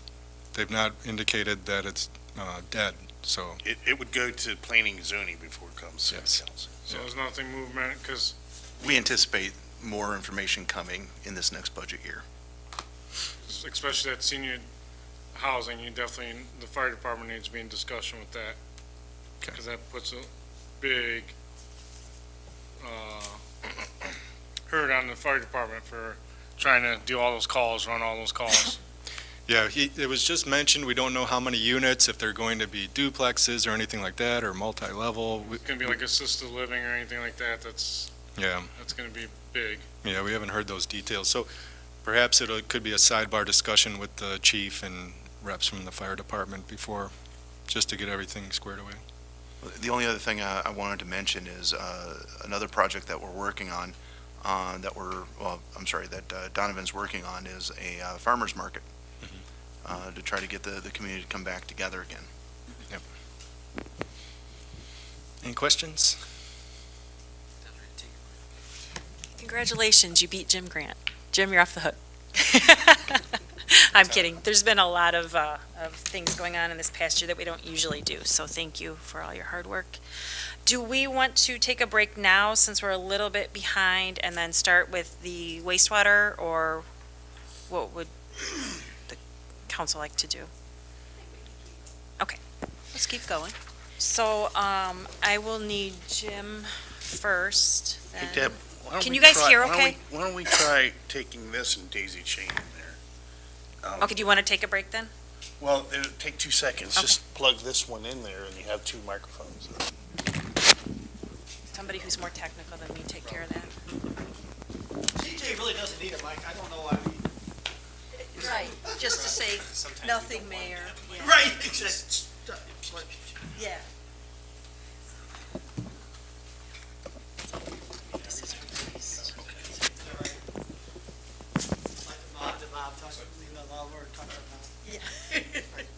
What do you want me to go to now? It would be the workshop folder. Click on working. And then at the bottom, ignore that. Across to the, it would be to your right.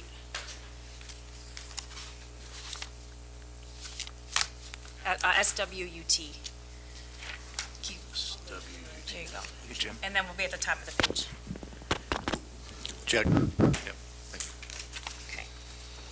All right.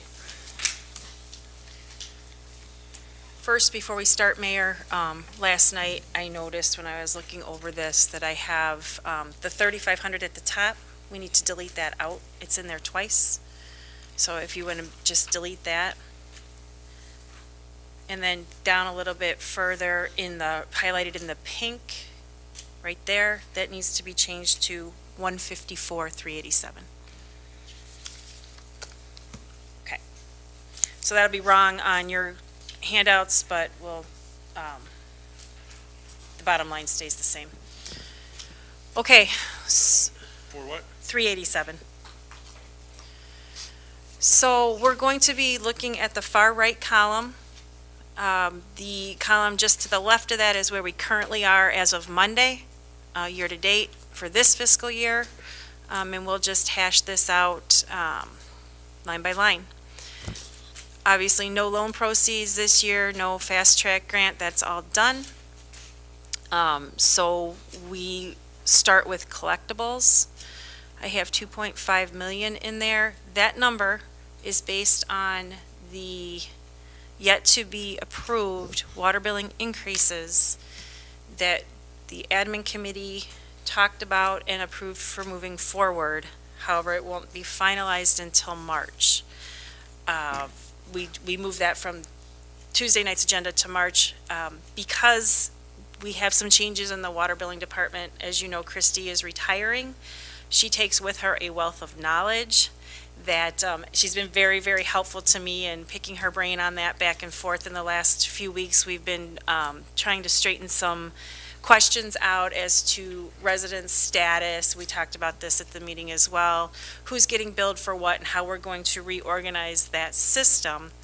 I am not 100% confident on putting this on the agenda on Tuesday until we can get some more questions answered. We're looking good, everything's on track. I just want to make sure it's 100% before we actually move forward with it.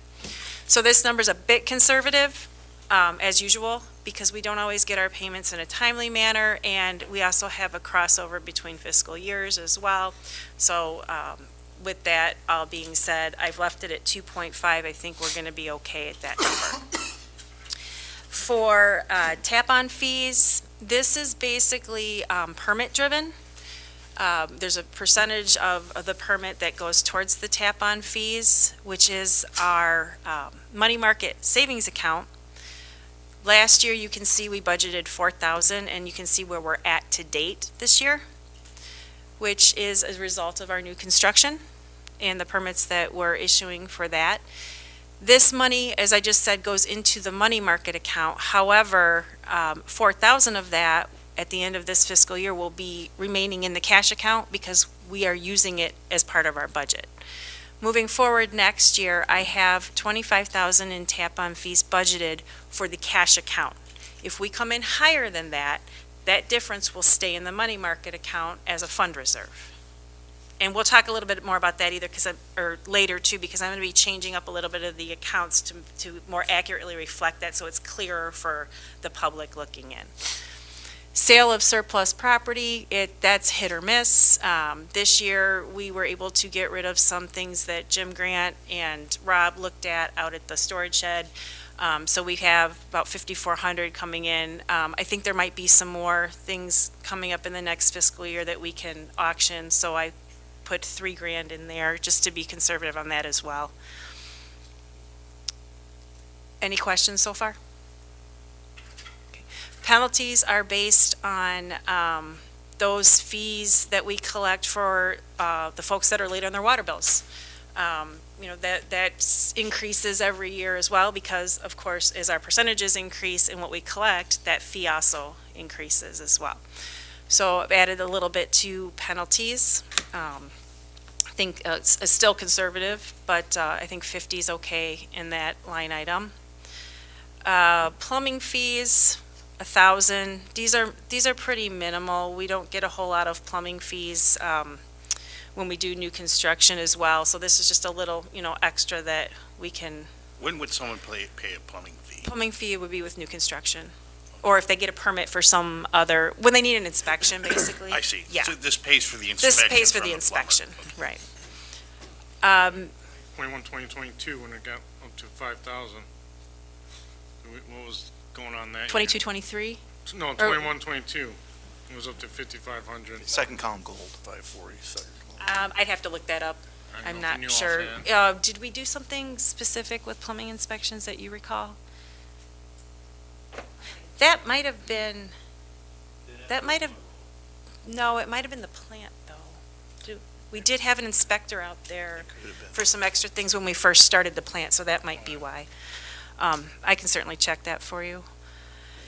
Maintenance. So the number to the right is actually changed. It's 2820, what I'm basing that on right now. And again, this goes back to some of the research we've been doing and the idea that's not a dollar. It's a homes or resident services. That's based on the research we've been doing with some of the locations in our system that have been marked inactive.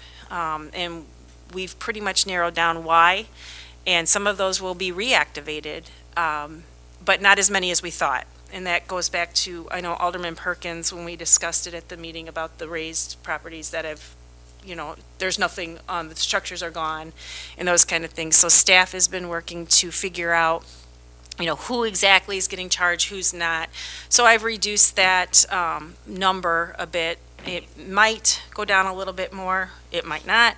So I've been, again, conservative in that. $336,000 in maintenance. For this year, that's based on $20, we're keeping that flat fee the same as of today. The next line item, and the reason why this is a new line item is because previously maintenance and infrastructure fees were drawn into the same account. I have separated that out for clarity so that we can see the difference, because one fee we're going to plan on keeping the same for this year, the other one we're probably going to have to raise.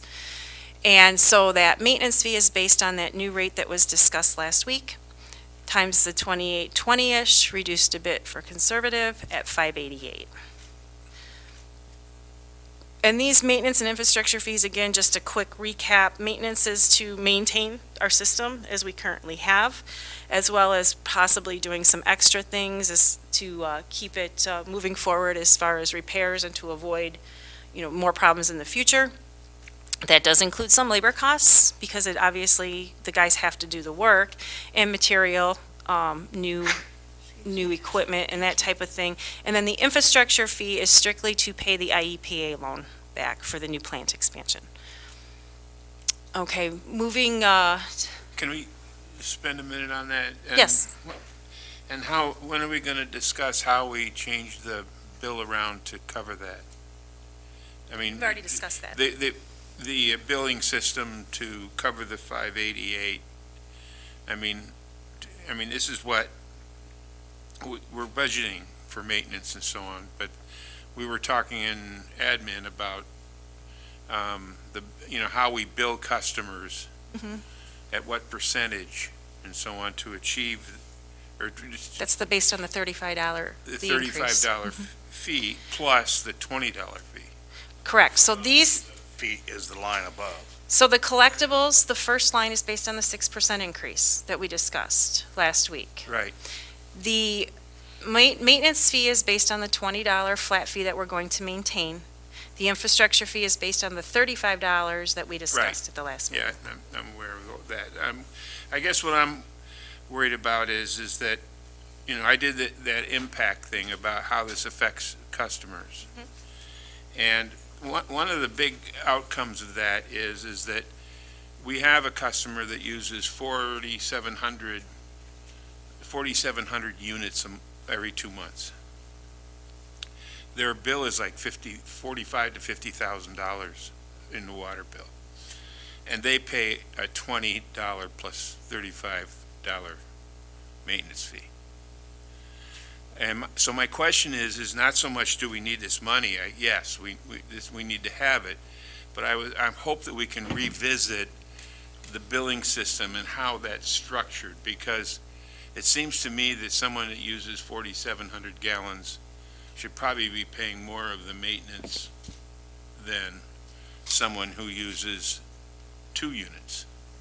That might be something that we can revisit down the road, since we've had a lot of changes with, or pending changes with staffing, and revisiting the software. Well, I'm asking for that. That's Yeah. exactly what I'm asking for. So we could revisit that down the road. And, I know it's too late to change the billing system for next year to cover this expense.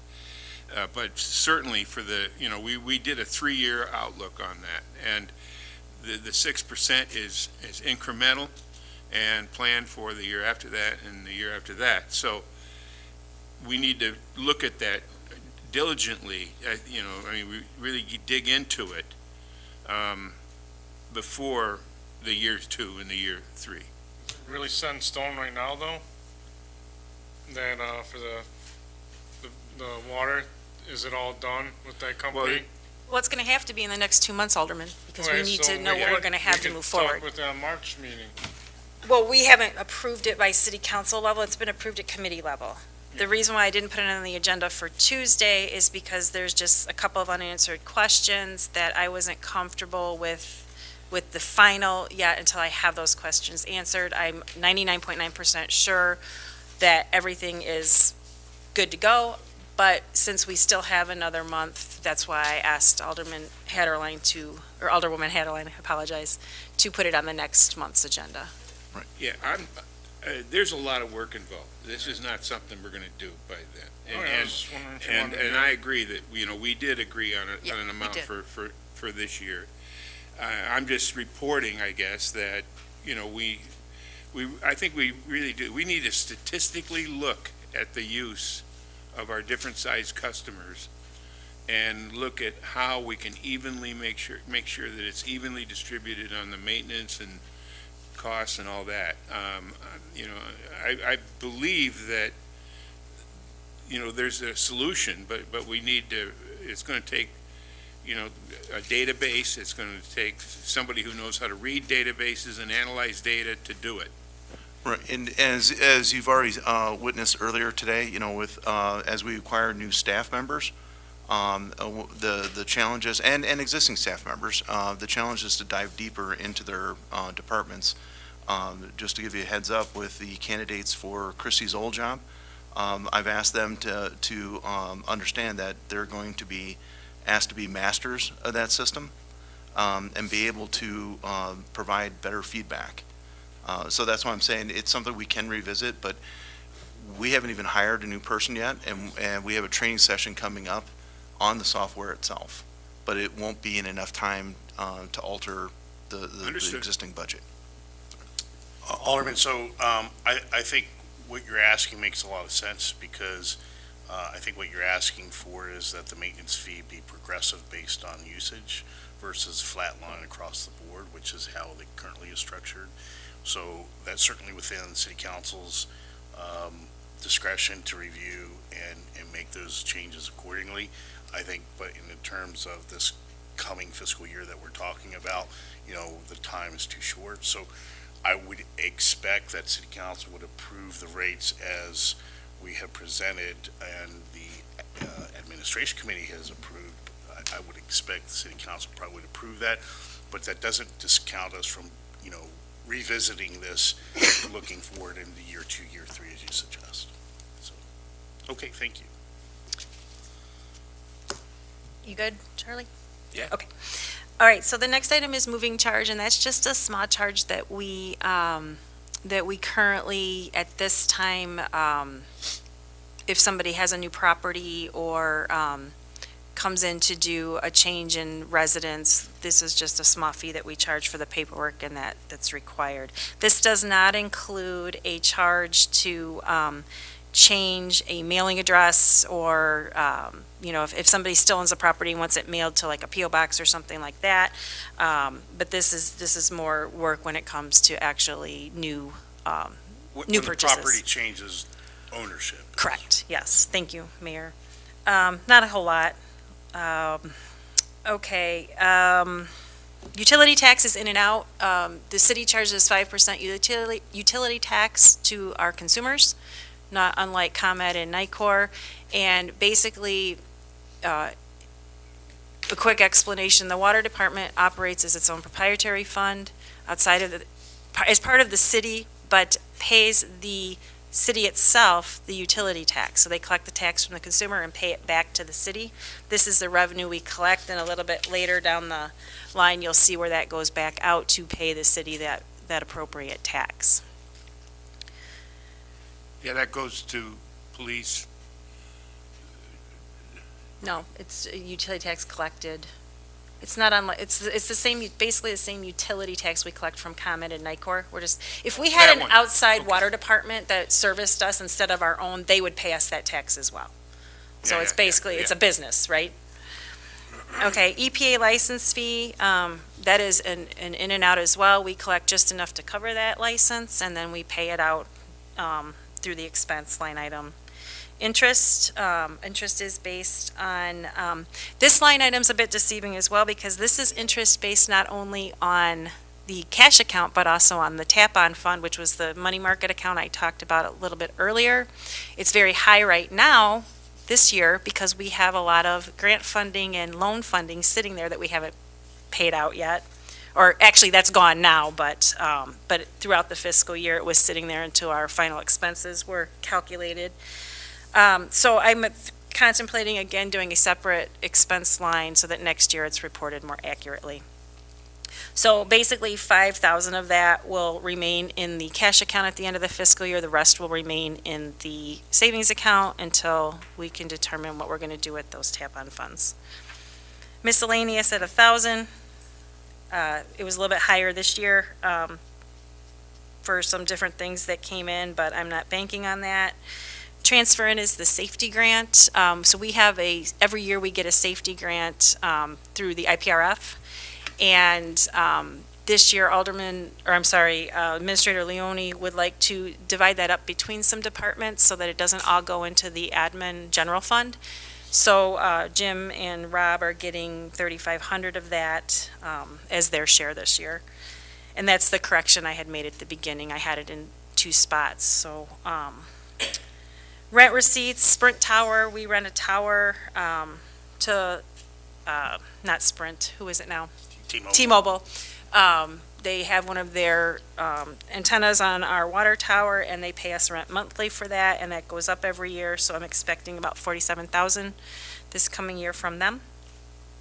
And then the last item, which is the item in red, and that can be subject to change, that is what we need from our cash reserves to balance the budget this year based on the expenses that Rob and Jim have asked for. This is okay as far as the fund balance. We have it, but we don't have to commit to that right now.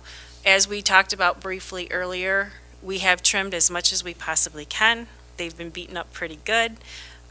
They've done an outstanding job as usual, cooperating and working together, but we'll go next to the expenses and Jim can start and we can just hash those out and see where we're at the end. So we're on page 2 on your packets. All right, we'll get started with salaries. We got 482, 425, which covers my salary, my operator's salaries, and a +1 salary. The reason that +1 salary is a little bit larger is what we're going to be looking to do is hire somebody, but promote or hire this new hire as a lead operator, a foreman type position. And I believe that 10,000 is for the insurance. Sick time buyback. Sick time buyback.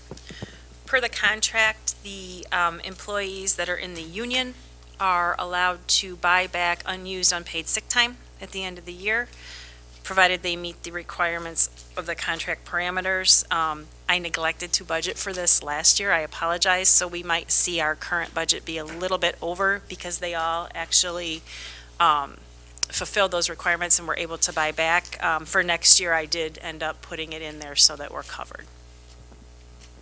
And Jim, just one moment. Keep in mind that we have 4 people right now in the wastewater department. Correct. There's myself and 3 operators that run the utility department. And like I said, we oversee the wells, lift stations, water towers, and the waste treatment plant.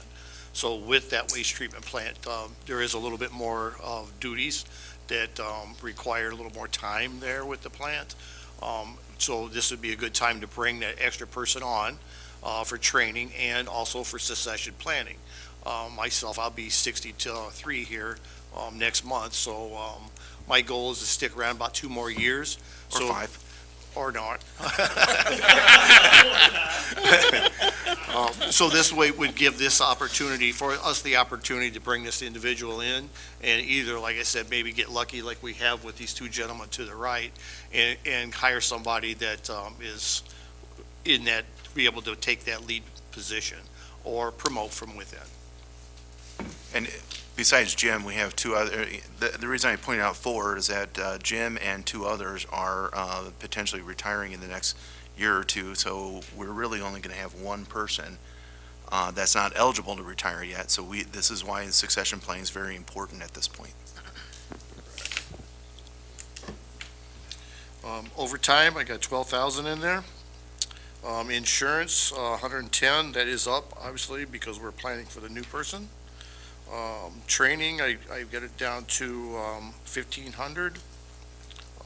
Nothing for mileage. Uniforms, 38, up for the new person. Attorney fees, professional fees, I had 130 in there. You can see that we haven't really got that over that a little bit. I would like to either bring that down to 120 or 125, and then I would like to move that money to lift stations when we get there, because you can see my numbers on my lift stations are starting to. Do you want to change this to 1? I'd be more comfortable with the 120, and then take that extra 10 and put 55 in the lift station. It ain't changing the end dollar, but I think it'll even these line items out a little bit better for future.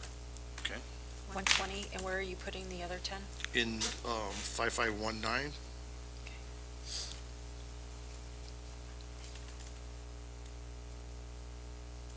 Okay. Moving along here, I've got permit fees, 1,750. Engineer fees, we have 75,000. Equipment maintenance, 5,000. Grounds and buildings, I have 30. This year, I have a roof at the waste treatment plant that, we'd like to have looked at, where I've got some guys that's coming in to look at it.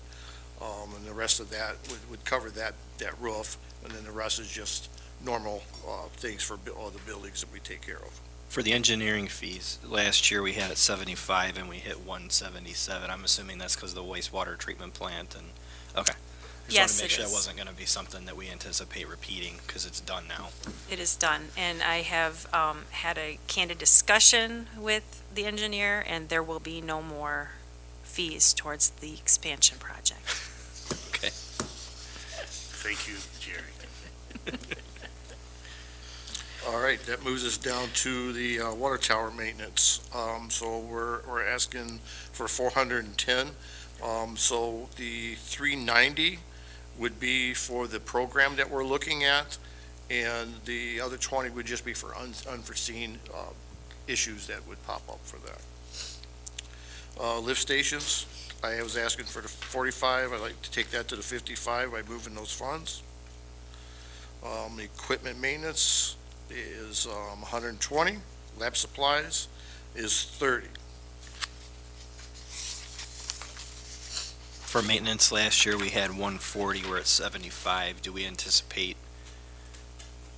that big, I guess the equipment maintenance, we put aside 140, we've used 75. That difference, I guess, where are we looking at for that difference? Or, This year, what I'm trying to look at is with the primary clarifiers, okay, to replace those this year. Finally was able to get the quote on the material. We looked at doing all the components in the clarifier. It was too much, so our previous meetings, we decided to cut it back and do it in stages. Okay. So this time it would just be the auger, gearboxes, and motors that we'd be looking at this stage. And then next year, I'd be looking at the rest of the components, which is the flights.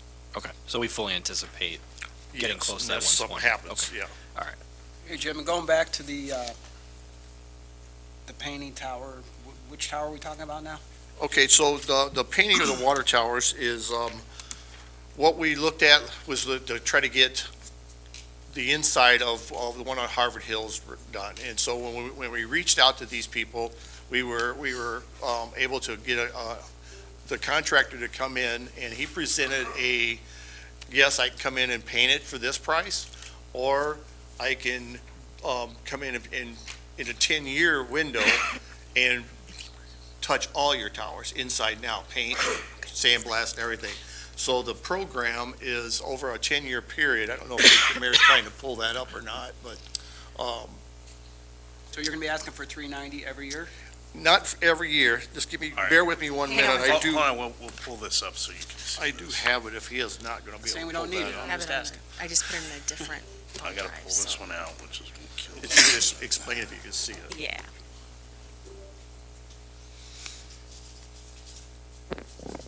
Yeah, this is about the maintenance on the three towers. Yes, sir. This is a maintenance program, the So 10-year. this is a revised plan versus the one that was kicked around earlier.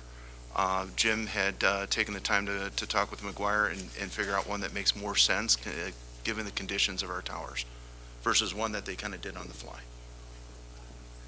So hopefully this will answer some of your questions.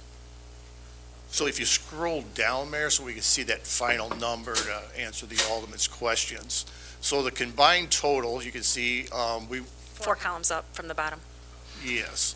So this is what we'll be looking at over the next 10 years. So yes, 380 for 2 years, and then in the next year would be down a little bit, and then up a little bit following year. That would be in line with the next year. What we'll be looking at is the Harvard Hills inside, and the tower on Lions Park, the inside. And then the following one would be the one where it's at that 480 would be the downtown tower. So over that 10-year period, by paying this structure rate, we'll actually get the inside, outside of all of our towers painted. Now, with the new logo, that would probably be a different number to change on that downtown tower. We decide to put that logo on there. That number would be different, but we can budget for that above and beyond what we have into this. So initially, last year, we were supposed to do an outside of one of them, and that one's now gonna be put off for 4 years? Possibly, yeah. Yes, yes. It's, That was kind of a 911 last year that we had to get it well, done. no, it was more or less to get it taken care of. And then we didn't know the inside was as bad as it was. We knew it needed work, but the guy had given me the information wasn't showing me what these other two contractors showed me. They showed me there's a lot more damage to the inside. If I would have known that, we would have been having that discussion last year, not the outside. The outside is in good shape. I mean, it definitely needs painted, you can see that, but it's an aesthetic thing more than integrity. Thank you. You're We welcome. actually got 5 different contractors to try to look at these. I think 6 contractors, 4 actually looked at everything. Yes. And it was through getting these prices that 2 of the companies actually enlightened us on the actual conditions of our towers, and that some were worse than we thought on the inside versus the outside. So it's just a matter of priority over aesthetics at this point. And does the, does the condition of the interiors, did that affect the water quality? It does not affect the water quality. It's more about ensuring that the structure Correct. stays, Yeah. integrity, right? The integrity of the structure. Integrity and structure. So that yes. down the road, it Yes. doesn't affect it. Yeah. So you don't have to replace the water tower. Right. Instead of just repairing. And just as a note, remember at the beginning with the intro, the original price was about 160,000. That was just paint to go was on that 150. tower. This whole plan will actually go down to metal, so that it'll adhere better, it'll last longer, endure more. Yeah, sandblasting right down to bare metal, primer and paint. And then along with that program, they'll touch that tower, every tower in the city, every year. They'll come and visually inspect. Some years they'll come back, pressure wash the inside, blast it out, clean it up. So it's a very good program. It is costly, but it's a way for us to take care of our assets and pay for it over time. 0% interest is on this. He ain't charging us any interest. So it just, it guarantees these guys work for the future. So these are becoming very, very popular with quite a few different municipalities. So I'm just, as I'm looking at this, I'm just wanting to understand what it is. So there's a row above Scroll up, Mayor. that? Yeah. Okay, so those are the 3 tanks. We've got the Correct. 75, That's 750,000, Yep, 300,000. 750 million gallons. That's the tank itself. That'd be the one on Harvard Hills Road, the Okay. 750,000 gallon tank. Okay, The legged tank, the 300,000, that's the one in the Lions Park, and then the 500,000 gallon tank is the one on Front Street. okay. And so then this is then the schedule. This tank 1, tank 2, Yeah. tank 3. Okay, and so then this is the schedule then? Yeah, so he'll the do color-coded for interior what will renovation happen. this Okay. year on 2 of the towers, and then, So the next yeah, one would this be, year, to the this- 300,000 gallon tank will be next year. Okay. This is revised, Lisa, from what we looked at the last time, because we were discussing, Jim was not real confident in taking all 3 towers down in 1 year. Yeah, I remember So your that. numbers at the bottom are different. Yeah. If you're remembering that they were kind of top-heavy and now you see that Right. they're not. It's because we pushed it out for, he feels better about doing that instead of For doing them, them all in what 1 they year. want to do is come in and go from tower to tower to tower. And their window is a short for painting in this area. So I just didn't want to, put ourselves in that situation. 2 towers in 1 year is enough, but have all 3 down, It's a strain. I don't want to sleep. I want to sleep at night, so. Right, well, and then this is so that, what we're seeing is that over 5 years, all of the towers will have been done inside Correct. and outside. Within 6 years, every tower would be done inside and out, and the Yeah. rest of the structure plan is just really maintenance for them to come back, look in, maintain. And the beauty about this program is, we can walk away from this program anytime we want. The only difference is if we owe them money for the work, we just got to pay them. If they owe us work for the money, then they have to take care of the work. We both have that flexibility. There's an agreement, but there's no signed contract saying we have to stay together for 10 years. It's year to year, and it can be ended with a verbal. But the prices. The prices are locked in. Will not Locked in change. for the 10 Unless, of years. course, we Okay. got out and got back in. Yes. Right, but- right. And But that's as long another as we nice stay factor in. is these prices Yeah. are only going to go up, so if we start now, we kind of lock in Right. that rate as well. I noticed for 2026, you've got that drop down like there's a gap year between when you're painting. I'm assuming that goes along with your maintenance program that you're planning on doing for other things, so that way we're not just doing Yes, one after the other. correct. And it's always good to keep, in the past, we weren't having this high detailed inspection. In those off years, or was it year 6 on, you see that the cost drops dramatically because they're still coming out doing the inspections. If we were to project out, by year 8, year 9, looking at the next 10 years, your costs will, well, depending on how overall costs are, should level off more. What I Instead of like having this high peaks. What I like about this 10-year program too, just to kind of, and this is more for the audience, is, in 2027, we've got that 458 set aside for that water tower.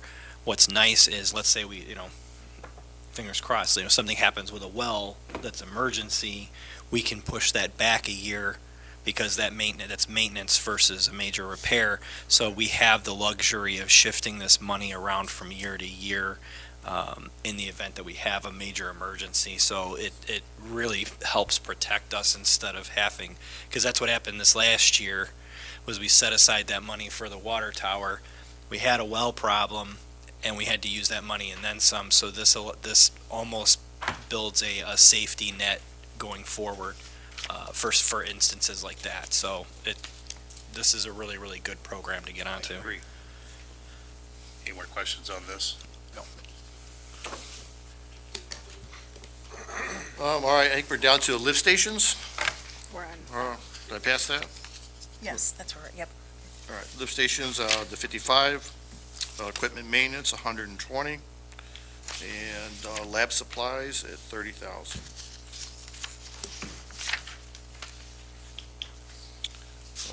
Supplies and material, I got 3,500, It's your safety grant.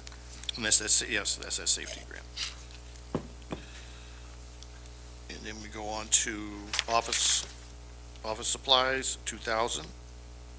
Dues to subscriptions is 8,000. That covers our Illinois Rural Water and also belonging to the NARP group for the waste treatment plant for the eutrophication. Why is that half of what it was? Because with where we're at, even with that program, now we've already had our engineers taken care of, our lab work done. We've had some sampling done already. So now we're just down to finishing up one more year of data collection and then moving on, and then it'll be done, be able to present to the IUPA, show. And just so you know what we're seeing back from this, it's not showing that lift station, there's 97 miles that we're looking at on waterways. And what it's showing is that the waste treatment facilities are not the person that's putting the phosphorus in that's going down and causing the trouble. It's, the numbers are actually higher from the state line. So we have, a facility at South Beloit Waste Treatment Plant right on the line. So with the numbers at the beginning at the head there are higher in phosphorus than they are at the end. So that indicates right there that it's not the people dumping water in between. So what to do with that information, it's up to the IEPA, but so far so good. But we have Nasty complied. gram in We have Wisconsin. complied. Yeah. So, Send a nasty are you gram in suggesting that Wisconsin. the phosphorus is originating in Wisconsin? That's where it's coming from, according to the data we have. The numbers are higher, yes. Interesting. Yes. And from where in Wisconsin, I don't know that yet, but Do we think that that's I know it's pure speculation, but that maybe that is because of their discharge is different, requirements in ours. That's what is what we believe, yes. Their I see. discharge Okay. limits are different than ours, yes. Thank you.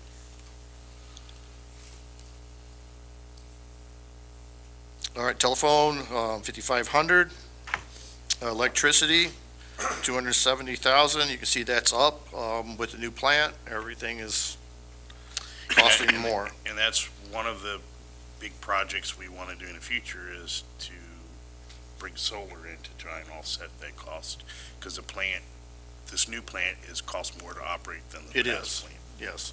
And Administrator Leone has been working with a firm looking at some rebate money because everything we have down there, the motors, variable frequency drives are new and they are energy efficient. So there is some rebate money out there. So the administrator is looking on working with these gentlemen and be able to get us some money back. May not be large, but it's money. Fuel, propane, gas, 15,000. Gas, oil, and grease, 1,200. Chemicals, you can see that is up at 115.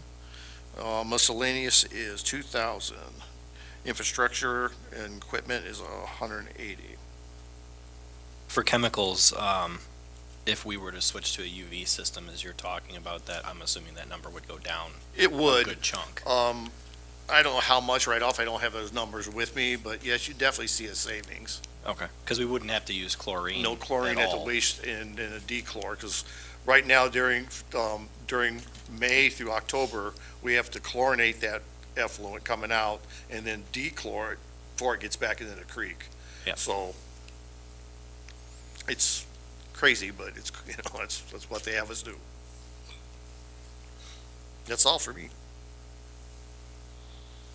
Do we have any idea what a UV system would cost? Just ballpark, it doesn't have to be. For a waste treatment plant, I don't know off the top of my head. Yeah, it's in the millions. I mean, you're probably looking at every bit of 5 million, I would assume. Okay. Yeah. Well, I mean, it might be worth looking into to see if the state or the federal government has some kind of grant money for something like that, or, I mean, it's hard to know, because these are very specific things, but, I mean, a UV system, I would assume, would be much more, long-term resilient than a chemical system, because I'm sure at some point the IEPA is going to say we have to stop using chlorine and go to a UV system in the next 15 to 20 years anyway. I really wouldn't be surprised, that they're always looking at what we're dumping into that creek. So if there's people out there that are violating that chlorine on a regular basis, that's, they'll look at it, and there'll come a day where there'll be a tighter ordinance on that yet. Yeah. Just as a footnote, we had a meeting last month with USDA Rural Development, and these are the type of things that both Rob, Jim, and I are looking at, and there's significant savings that can be done through forgiveness and grants and so on. Yeah, because I'm thinking, I mean, we finally got the ear of some of our representatives to listen on some of our needs, and I think that's something that, because again, anything with IEPA, they're looking 15, 20 years out. They're not looking at next year. So if there's a push for that, that's something that like our own state reps could hear, because more and more communities are going to need to start planning for that, and I mean, these are big numbers. So I know it's not anything on the front burners, but when you're talking millions, we got to make sure that we're Doesn't ahead hurt to of start it. thinking about it Exactly. way ahead of time. Yeah. Correct. Especially since it takes years to get things organized and through the system. Our wastewater treatment plant alone was what, 25, 30 years? 2014. Well, I'm just Started- saying it took. Yeah, we started 14 looking at this in 2014, and it's how long it took us, basically almost 10 years to, to get it up and done. And our plant was already obsolete for the most part. We were in long- violation. Yeah, long Correct. before that. So, I mean, Jim, that last line on new equipment infrastructure? Yeah. Does that include what we were talking about the other day about the new need that EPA came up, that you have to have a pump? No, this is some work down at the waste treatment plant. Just to talk about what Charlie's talking about, Alderman, Every 3 years, the IPA comes through, walks through all my wells. They actually come to the waste treatment plant. Since COVID, that hasn't happened. The IPA, obviously, like everybody else, have been losing staff members. So they are kind of getting back up to coming around. So our inspection for the wells, it came in, and there was a few deficiencies. Most of it's just minor things. And how he presented it, you will have an A list and a B list. The A list are things that'll have to be done within a certain time, and if not, then you'll be in violation. The B list are suggestions only. The A list is a generator for one of our wells to put water out in case of a storm or power outage. Not a cheap thing for us to do. It'll be a costly item. I have started because I know it's something we're going to have to address with them. So I do have our generator guy looking into what it's going to cost for this generator, and we'll be probably talking to electricians, our SCADA person, and trying to put together a total price on this. This would be like a natural gas generator that would just kick on and. That's what we're hoping. I'm not sure if I got natural gas up there on Harvard Hills Road yet. I got to find that out yet. Okay. What's the timeline for compliance for that? He said that it'll be 120 days to comply. Now, he also said that they're not going to fine you after that 120 days. If you can come back and say, yes, we're actively looking, here's my, I can show them some paperwork that we're actively looking, they'll extend that time. They're not out to make money off of this, but the way he put it is, it used to be on the B list, nobody did it, so it had to be moved over. Well, and they should give you a timeline, because potentially you could find a generator and it takes 2 years to get it because it's sitting on a boat in China. Who knows? Yeah, well, they're built site-specific as well, Yeah, depending on the size of your well, and what. So is this something, though, that we should be considering here, or no? In this budget cycle, I'm going to say no, just because there's no funds there. But for the next budget cycle, yes, it'll be on discussion. I missed exactly what you're talking about. So that's what your paperwork will say? So we have, Alderman Gorman, we have probably in April, are going to be talking about the remaining ARPA funds, and looking at what's left there and determining what we're going to do with that, as well as having a discussion about the money market account, and maybe there's some funding there available in combination with the grants or whatever we have going on. So it's not off the table, it's just not in this budget. Okay, thanks. There's also a grant that we're looking at. It's about 30,000, which at least takes a small chunk out of the total price. But as you know, with grants, it takes some time to get through the system. And he did indicate the government does have like grant money out there to help out, just like with the water and the lead lines. There is funding out there, so it won't all be on us. So these generator, and again, this is partially just for anybody that's listening or later. So this would be one generator for one well. Do we have generators already for any of the other wells, or is this something that we should start looking to long-term to have a plan so that each well has a backup generator? Because, cell service gets knocked out, and if there's a situation where we lose power and it's for an extended period of time, we obviously don't want to have our water system go down with it. So if it's something that we need to plan out for, it's... Administrator Leone, I believe, would like to answer So that as you know, question. one of the things I've been trying to do is get us going as far as emergency management planning. I know Chief and Deputy Chief have done a great job with our emergency operations planning. But one of the things that I identified a year ago is backup generators for not just the wells, but also for each of the buildings that can power all of them. So this is going to be a process. Okay. So yes, it is like middle of the radar as far as having a timeline. Okay, yeah, just more so just so that we kind of all know that there's an expected plan. We obviously don't want to put one in and then wait till the state says, well, you need another one. If we can get ahead of that, that's great, because, Yeah, but I think, Jim, correct me if I'm wrong, but I think that Jim mentioned to me that if, we only have to put it on one well by the EPA requirement. Yeah. And that we do have wells that can handle the load. In other words, if one well's working this whole city has water. Yeah, like, we're actually looking at the well on Harvard Hills, well 9. And the reason we're looking at that is the one out in Milky Way Park has a lot more power the way it was built, and it would have to have another transformer, so it'd be a larger, costly way to go about putting a generator out there. So I looked at well 9 because I know it will provide enough water for the whole town, and it'd be the least expensive route to go. Now, well 6, obviously, you'd be less, but well 6 doesn't have the capacity of providing enough water. This would provide water in emergency for residents, what have you, and fire suppression. So that's really what we're looking at, is fire suppression. Yeah, and that's thinking of, I mean, and I know Matthew probably would think about this, everything comes back to redundancy. So we have one well, again, we have to kind of plan for emergency if we're down for power, let's say 2 weeks or whatever, could be anything extreme. One generator is great, one well is great, but if the whole town is now being forced to rely on the one well, that's putting a lot more stress and wear and tear on that well. It is, and So- you always have that issue if that well's out of service, and parts are not available, you could be down.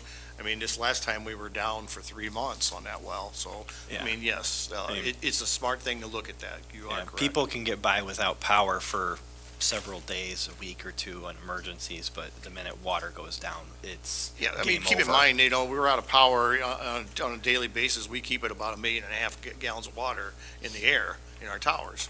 So, I mean, there's quite a bit of water there. I mean, most people in a power outage aren't worrying about using water.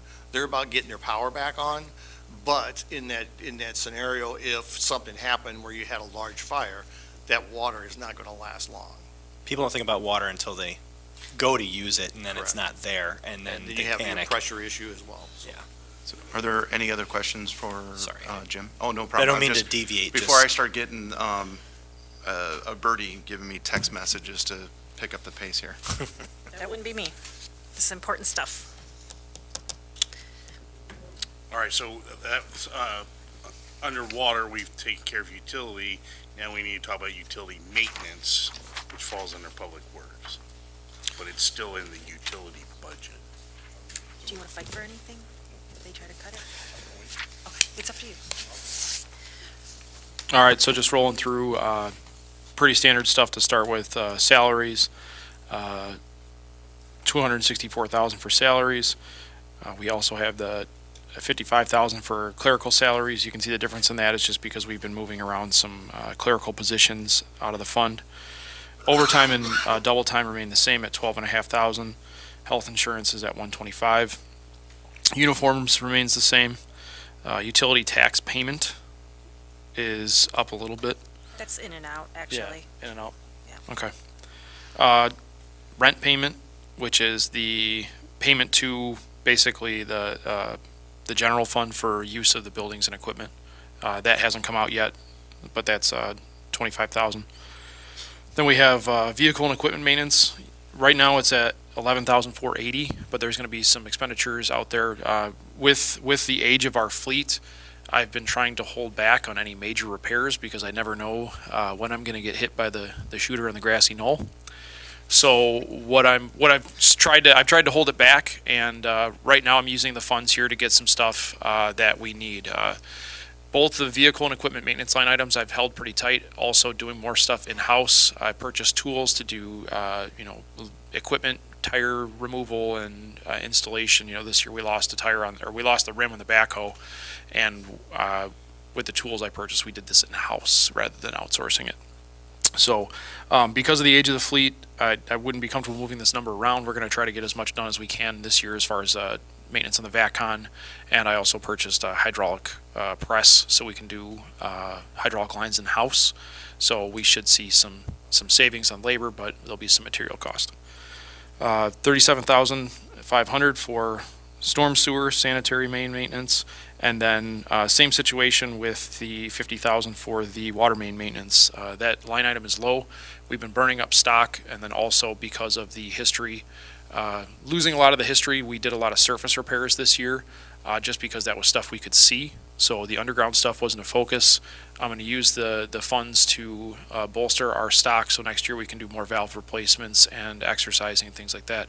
Also, I didn't want to pull too much off of this outside of main break season, because that gets costly quick if we get into a situation we need somebody with. Yeah. Fake wood.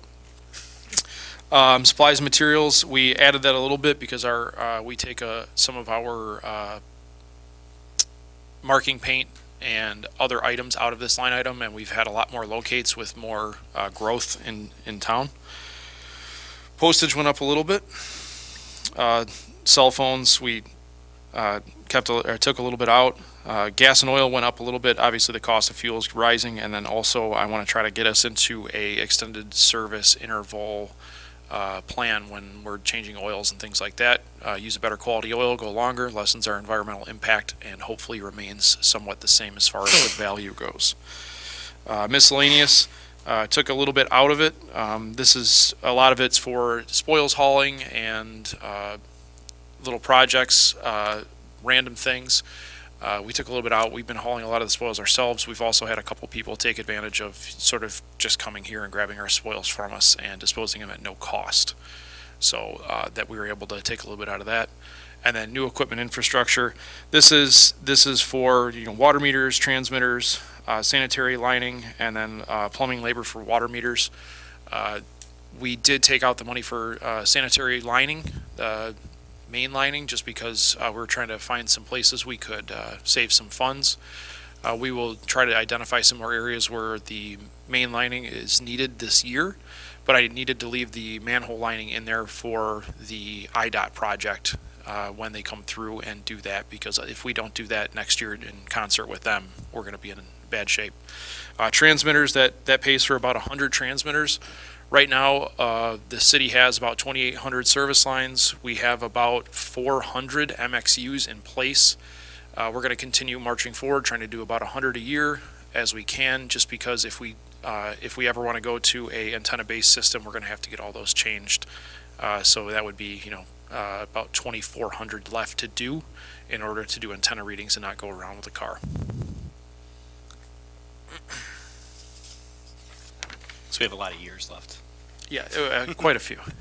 Like you might be retired by the time that's done. September 1st, 2041. So I'm not going anywhere for a while, and I'm done skipping around. So by the time we finish these transmitters, they'll have new transmitters, and we'll just start over, and it'll be a whole new technology at that point. Yes, and that is going to be something in the future that water meters might be a topic of issue if we want to really hone in on any water losses. Our water meters are quite old, and with that age comes efficiency because they're mechanical. The meters that we are installing now are like frequency based, so they sort of just use frequency to measure the water that goes past. There's not moving parts, but the older meters, they get slow, they get stuck. People like to say that my meter's not working and that's why my bill is so high, but it doesn't start spinning on its own. So usually it's like if your meter's not working, it means you're getting a discount, which is fun to explain at times. But little stuff here and there. We obviously marching forward.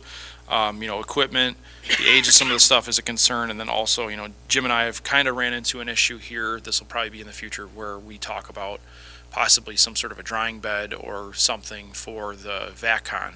If we do continue to do more maintenance on the sanitary system with the elimination of the drying beds at the plant, we have nowhere to dump our truck.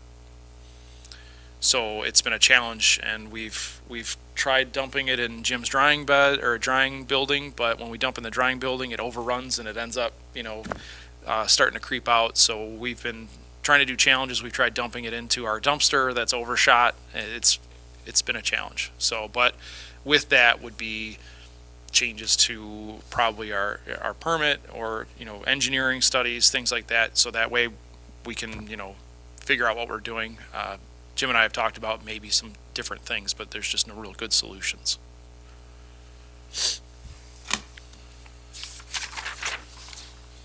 Okay, the next item would be our loans, our Harvard State Bank land loan. That was for the expansion. That'll be coming due in 2027. It's a balloon loan, so we can look at that as it gets a little closer on what we're gonna do with that. But for now, the current principal payment is $58,800. Our well 10 improvement loan is done in 2026. That's $115 for principal. And then the IEPA loan figure is different on the mayor's. Oh, no, that's interest. I'm sorry. IEPA loan is $539,624. That is a final number for this upcoming year. We did get the final amortization schedule, which was nice to have, so I know exactly what I need for that. So principal payment on our loans for the upcoming fiscal $713,424. And then the interest is also for these same loans, different line item, but $15,132, $67,85, $143,938. Those are not negotiable. They are what they are. So those numbers stay as is. So that gives us a total expense for Jim and Rob combined of $3,887. As I said at the beginning, if Mayor, you want to go back up to the revenue, that leaves us, after all possible cuts and hashing it out 2 or 3 times, a need for $154,387. We do, again, have that in our fund balance, and we'll talk about this in a couple months as well as in our capital improvement account. We're sitting okay right now, because we have the grant money that we got back from our plant. We pre-funded a lot of the engineering and a lot of the costs in advance over the years. And so that grant funding, we still have some of it left, keeping in mind that we have a lot of upcoming projects that we need to look at as far as maintenance and infrastructure improvements. And the fact that we are considering the increase in the water bills coming up. All of these things are going to be things that we're really going to have to be diligent in scrutinizing. For now, this budget, the work that's in this budget needs to be done this coming year. There's really not anything that any of us are confident in cutting any further. So with your approval, I would ask that in order to balance this budget, we have the $154,387 in revenue to make everything work. What do we have in our general fund? It's in the sewer water fund. What? In the sewer water fund. No, in our general fund, you said we have to pull that. No, we money. don't have to pull it from anywhere. So basically, it's a fund reserve. Obviously, we Okay. never take the fund down to zero. That would, and if we come in under budget one year, over budget another, there's always some wiggle room there. So, if it was outrageous and I didn't think that we could swing it, I obviously wouldn't suggest it. And Just we as long would as you're have to make comfortable with cuts, it, but that's- What's in the reserve now? Reserve. in the So reserve. in that reserve, where we'd be taking the This is 154. the cash account. This is the cash account. This is just what year to year, the balance that's in the cash account. Okay, We would just, I think her question is how much is how the much balance? is the balance? right now? Yeah. Are you talking about the cash account or The cash. Well, where this Cash on hand. 154 is coming from? So what will be left? Fund balance. total fund balance as of today in that account is 1 million. Oh, So it's Now, not, keep in mind, though, Yeah, we're not yeah. done with the fiscal year. no, So, okay. we're not. Okay. So But it it's should go not up. like there's 200,000 1 million there. 17 as of Okay. yesterday, actually. Okay. So, Thank you. Yep. Thank you. There, so we need to make a motion to, We don't need to make a motion at this point. Okay. At the end, we will. but, okay, for the whole thing? does Okay. anybody else Yeah, feel right weird now- that Just there's any no questions, vehicle anything ask on that- this? Like, it just feels, Like it some feels like we're missing something here, $250,000 because like, there's usually a yeah. vehicle. There always a vehicle. was, but it was beat out of me. Okay. They were asked, This is our third the time number was around. actually, Remember, this is our third time around here. yeah, The water fund was a particular challenge this year. We're facing several things we don't usually face. We're facing new staff that has come in to find new needs, right? We are facing an IEPA loan, which is the first year we're paying this huge payment. We're in a year where we have to look at water billing increases to the general public. So there's a lot of factors that have gone into this work this year that has made it a little bit more difficult to maneuver and to move things around. But as we move forward, we'll have a better idea next year on where we're at. So you might see some of those requests next year. Well, I want to say that I do appreciate the the sacrifices that you guys are asking, that were asked of you, because while the general public kind of, yeah, these things were beat out of you, but we also, for those of us that have done these budgets year over year over year now, we know that a lot of these vehicles are in poor condition, not for lack of not taking care of them, but just because of age. So when you guys are A-teaming these things and putting turning them into battle wagons, we appreciate that, because the general public doesn't realize you guys are using those vehicles every day and suffering with those vehicles every day. So while these big projects affect, us as users and its numbers on paper, your guys are the ones getting into these vehicles and having to suffer with them every day until the next year, where they hope they're going to get something. So I appreciate the sacrifice every day that you guys deal with because of that. And Alderwoman Haderlein, to answer your question, there's no motion that needs to be made. It's just a directive. Okay. So that Deb can continue to build the budget for its final Okay. push. Okay. We'll Our make a motion at folks, the end of this meeting to accept What's the that? entire budget. okay. So folks, are any more questions or comments about the water and wastewater? Public I just wanted Works? to Yeah. comment, thank you, because I know we've been talking about this since January, maybe even December, and I know it's been a lot of back and forth. I do appreciate the work that's been put in by you guys as well up until this point. Otherwise, our discussion would be a lot longer today.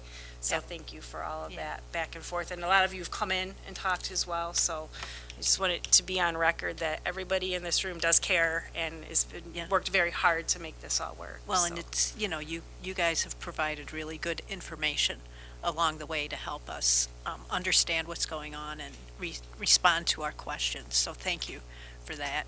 So I think we're a little beyond the time, but time for a break. 10 minutes? Yes, you're good. Thank you, Jim. Thanks, Jim. Thank you very much. So 10-minute break, come back 10-minute at break, yeah. 20 till? Yeah, We're perfect. running about 30 minutes behind, so, but I What's think we'll be okay. Yeah, we're going to do a working lunch. So For we're our good. listeners, we'll be back at 20 or 20 till. 10:40. I followed the. It's like Mayor, is this You're still streaming. us is If you want, you can mute your mic.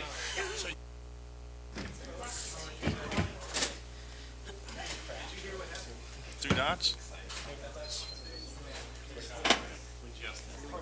Which one is it? The three dot one.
That's why I say Brian is not innocent in this situation.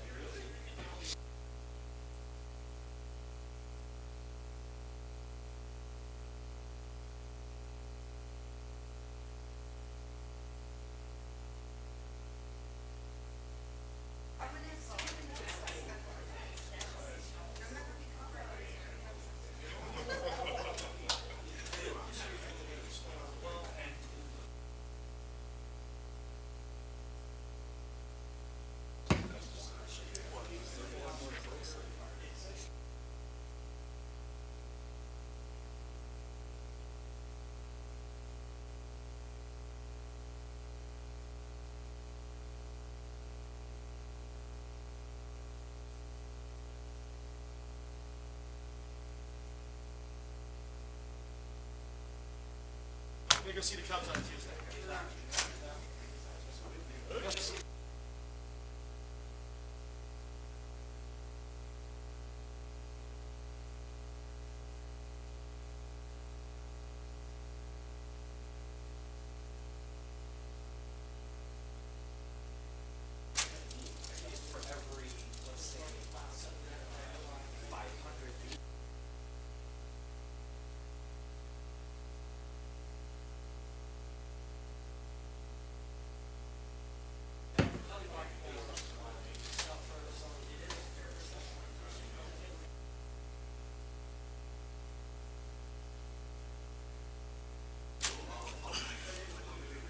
Next year I'll shorten up a bit.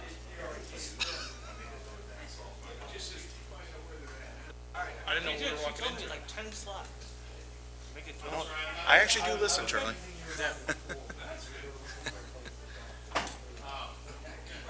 That is. Okay. All right. So I know, figure out the square footage. Yeah.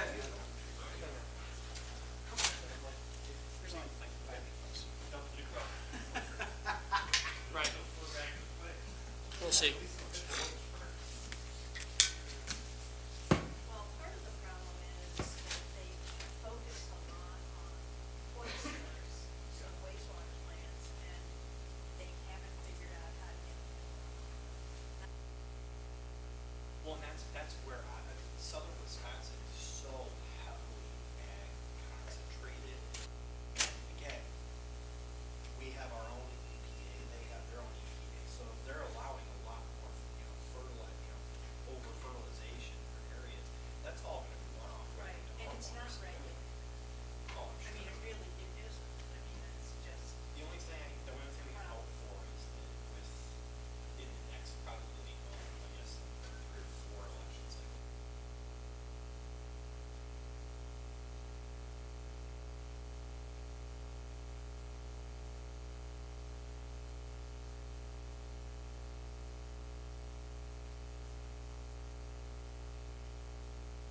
because they've been able to shoehorn their way into.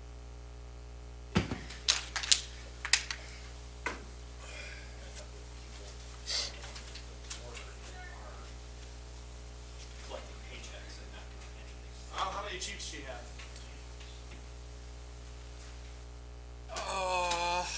Not as many as I used to. 4? Military Chiefs, is that the only one you got? I've got, I'm big into the Jeep Comanches, so the pickups. So I've got an 86 that's a factory turbo diesel, there's maybe 40 of them. Yeah. I got an 87 that's been a perpetual project, and then I've got another 87 that I bought and put an engine in that I used to have to plow the driveway and do the yard maintenance and stuff. Do you have an older Bronco too, or no? Yeah, Like everybody. you got 70 grand? Yeah. They restore them now and then. Yeah, they're beautiful. Quite a few in town Uh, that were decently priced. Woodstock, what's the name of that? Way cheaper out there.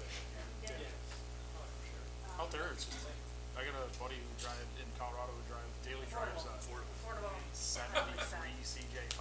Would not recommend them. He's just, there's no rust. He's doing something They to might it, even be fix out of it, business not by worried now. about, like, am I pouring money into it and it's not working? What's that? We're talking about this building, This is- and when I was fighting, when I was. My biggest problem is the aligning the signs to chat. Plus in the mountains, like it snows and it's gone. Oh, I don't know. Tree board. I don't know. They're terrible. That's all I know. Now, that was when Carl was still here, so you're. Oh, okay, yeah. I was told probably not to say anything about that, but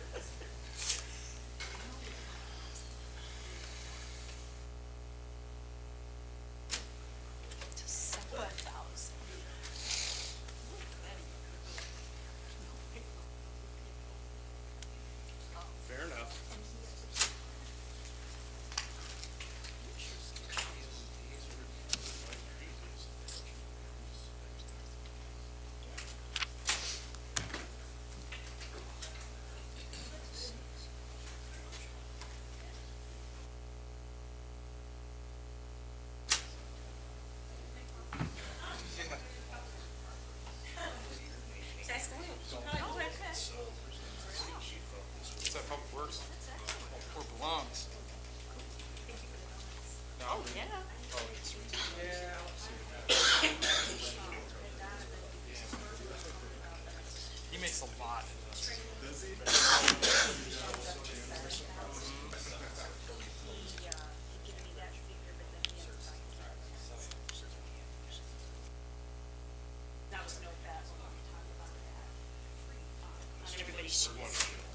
We're going to general roads, yeah.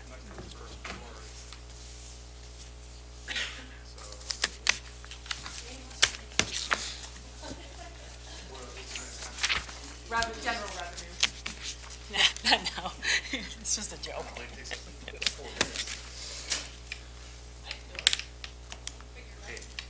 That's my password.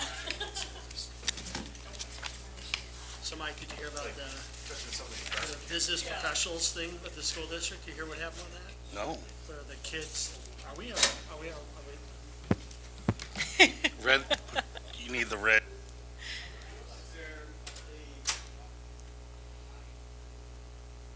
I don't know how many years they've done it, but last year for sure they stayed, it's like no park, they stayed in hotels, they go Thursday and come back Saturday.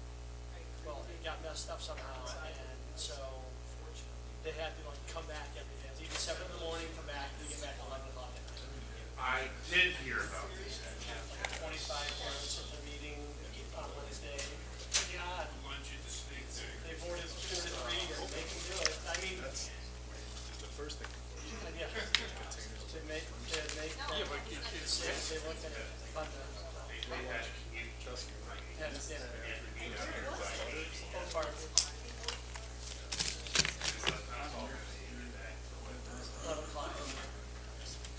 Mayor, can you pull up economic indicators first? I'll just run over, it's actually outside of this one. Should have been on the agenda in December, it didn't get on the agenda. Thanks. I mean, there's a bunch of stuff. But I talked to someone about last night. My biggest thing, and he agreed, was you'll punish it 3 years. You know, if you make a mistake, then you own the mistake. Why, except for the guy that keeps racing up and down the street? Oh, really? Does he live there? The school buses. I'm not sure. I'm very tempted to go out there and look, but at least they're doing it at night, so there's no little kids around, but I don't know. It seems kind of weird Probably wanna doing that anyways, because there's tons of dog walkers.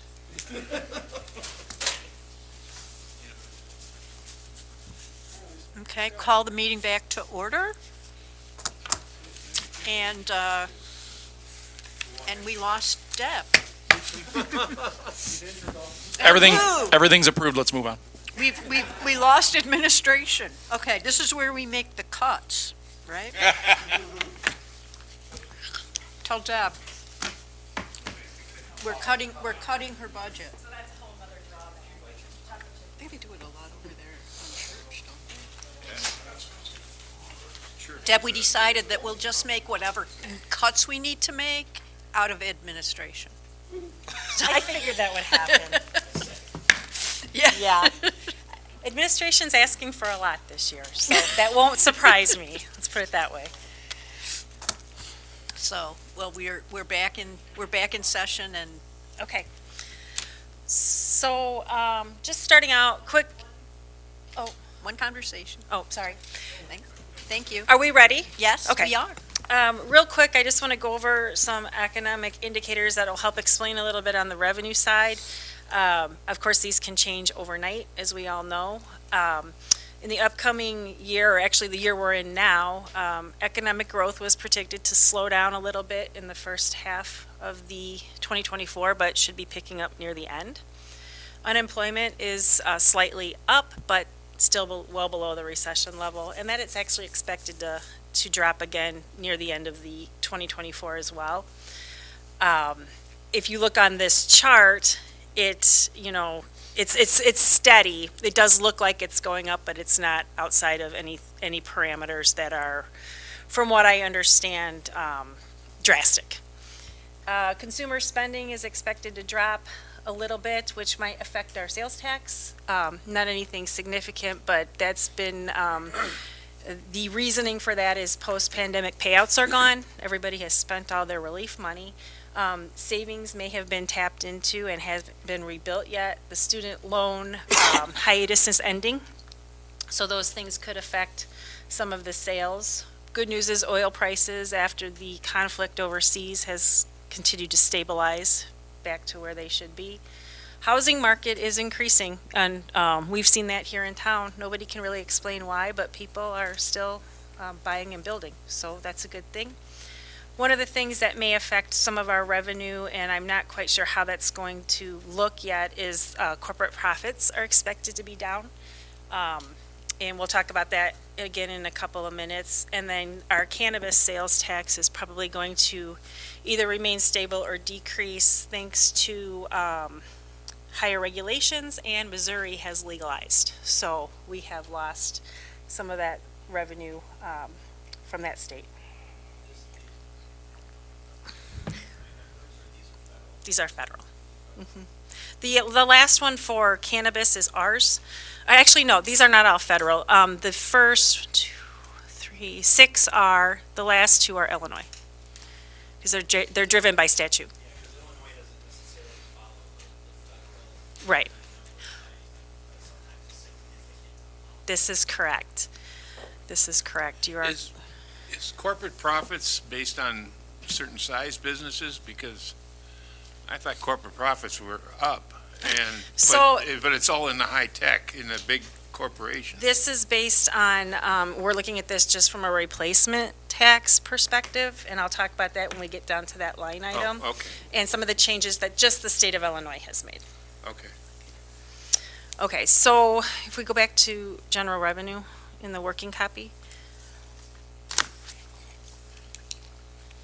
The first 6 items of our revenue is our property tax. That's based on the levy that this governing body approved back in the fall. And again, as usual, and I'll keep repeating this, these numbers are a little bit conservative. I drop it about 3% from what we actually levy. So we can expect a little more, but we're not banking on that. So we keep it as at this so that there's no surprises or unforeseen circumstances are covered. So that would be, basically this is how it's broken down in category, and these categories would coincide with what you saw on the tax levy when we submitted it back in the fall. Any questions on that?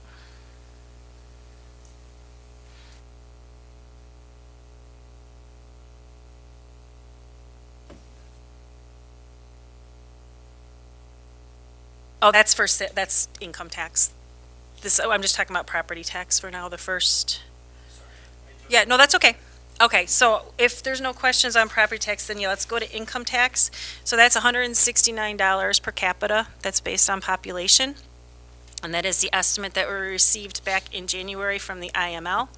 So again, that's what I based our revenue on, as well as looking at last year and dropping it a bit. I think for income tax and looking at all the predictions, we're going to be around 1.6.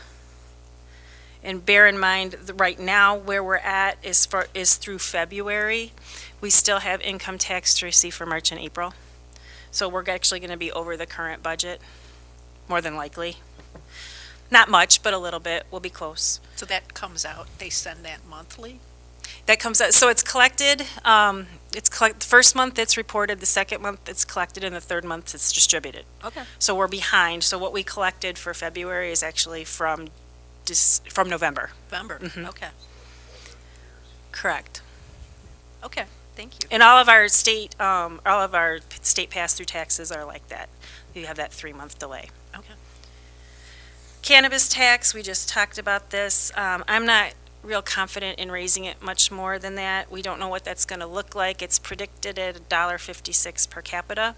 But again, The thing that would really change that is to Dispensary. bring a dispensary in town. Here. Yep. Which we are trying, but, it's all based on available licenses and finding a business that has access to a license and wants to put a dispensary here. The cannabis use tax, that state redistribution? yes, right, that's state. So Yep. So yeah, so that's our share of the entire state revenue. That's the local municipality share. Like the mayor said, a dispensary within our city would change that because we would get direct from that. It would be distributed to the state, but that would be our revenue.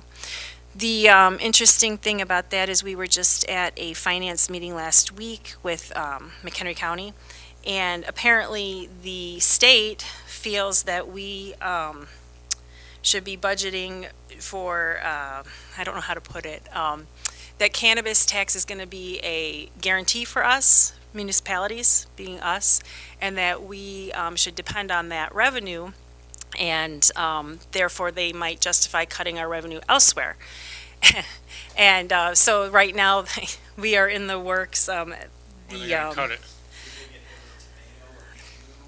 Well, you know, this is something typical. Local governments often have this problem, and the argument is, and we're all going to make it very strongly, that when you have border states like Wisconsin, should they choose to legalize cannabis, we can't depend on that revenue anymore, because some of the revenue we're getting are from those states, i.e. Missouri, right?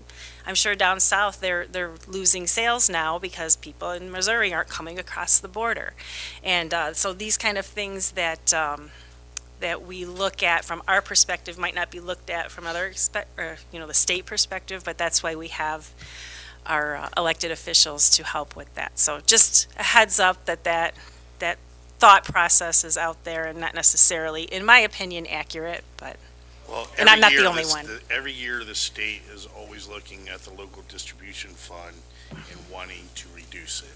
And every year, as a group under, within McHenry County Council of Governments lobbies to prevent that from happening. So if it did happen, it would be a significant impact upon the city's budget.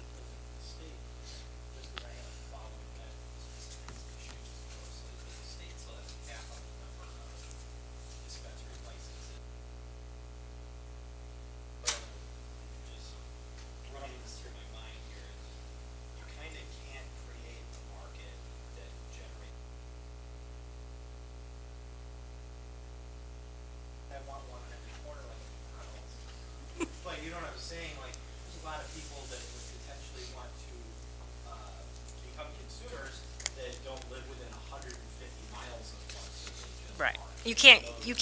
aren't. You can't bank on that guaranteed revenue. And that is, and this, like I said, these are just whispers, these are just little things right now.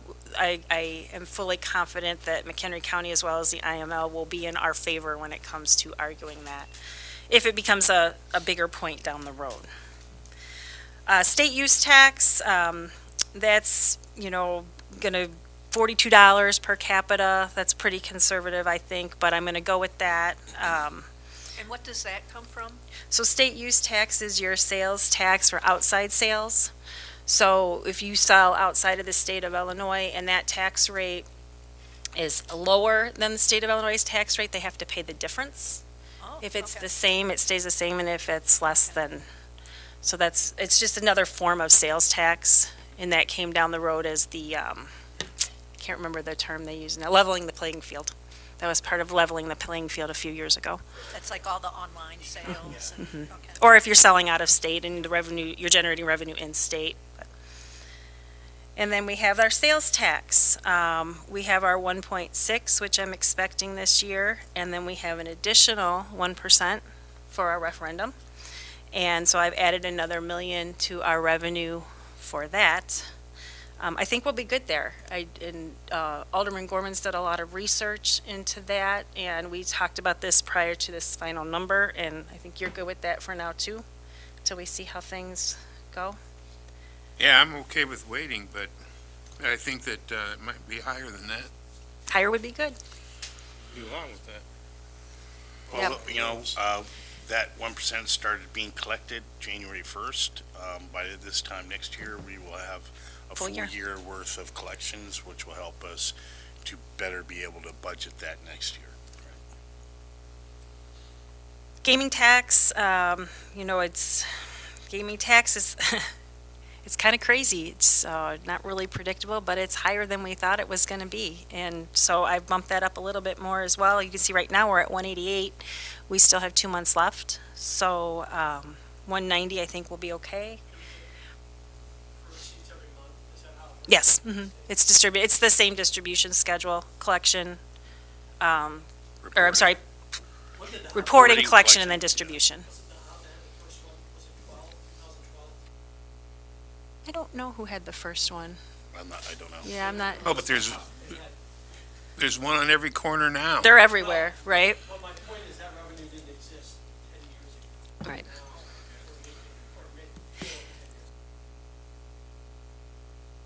And if you ever have some extra time, it'd be interesting to go on the State of Illinois website and look up the amount of revenue that is generated just for our city as well, alone. Not that we get, but is generated running through those machines, and it For- is Yeah, for But Dave those that are sent that- listening and don't know, the city gets 5%. 5%, right? So, And that's another misconception that, oh my gosh, you get all this gaming revenue. Really, we don't get a whole lot But, of but what's Deb, collected. Dave sent that to me, sent me all of that information back in, it must have been 2021, because it was during COVID. Yes. And because of all of the payments that people were Mhm. getting, there was a huge increase. Yep. And disposable income. and he's like, I just want somebody else to see this. And Oh, because we were It was- under the impression that everything was just going to tank. Yeah. And it didn't. no, It no, it just was yeah, like this. it just kept going up. Yeah, Right. it was crazy, and Yeah. it stayed. Right. Yeah, so.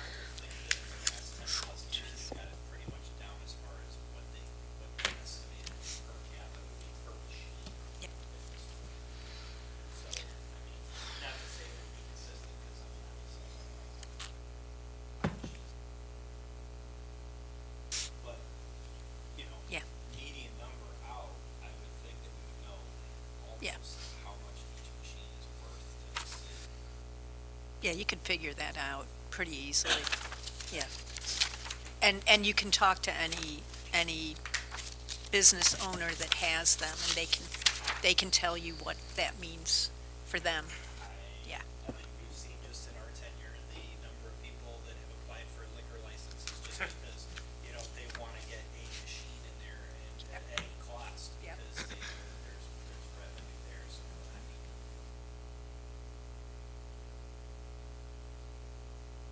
Okay, so personal property Deb. replacement tax, I'm sorry. Just a quick question. Yeah. Back on the referendum, tax, do we know where we are year to date? I know it's very early in the year, but just, do we know? No, we haven't collected anything yet. April. So we started collecting it, well, we personally haven't collected it yet. It started in January. It'll be, that's the first report to the state, will be, it'll have to be paid by the business owners in February, and we'll receive the distribution in March. So our first distribution should come in March. We were delayed on that a little bit. There was some confusion with the paperwork, so we didn't get it in time to start collecting in January, so we had to push it to the fall. There's 2 dates within the year that you have to get that paperwork in, so, but we'll still be in good shape because we'll have a full fiscal year. Thank you. And I can certainly report that once we get it. I'm sure somebody will be in my office asking. Right, Charlie? Okay. Okay, so replacement tax, quick history on that, just as a reminder, the personal property used to be taxed in the state of Illinois way back in the day.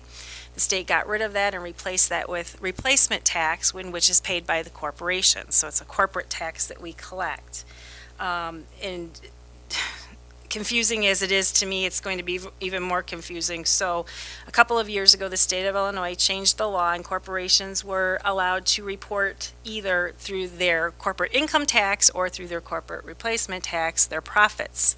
And basically that new legislation actually went into effect, from what I understand, last year, which will start reflecting in our replacement tax this year, which is probably going to drop it. How much it's going to drop it, nobody knows. There was a whole reporting issue with the state where they reported something wrong a couple of years ago, and it was supposed to drop, and it actually went up. And like I said, for lack of or to not get too confusing, basically, I'm not expecting as much replacement tax this year as we've gotten in the past. Last year, I didn't either, and if you look at actually the gray column, 2 years ago, we thought we would get around 130, and this was when Dave was still here, and we got 392. Well, that was the reporting error, or the way they distributed.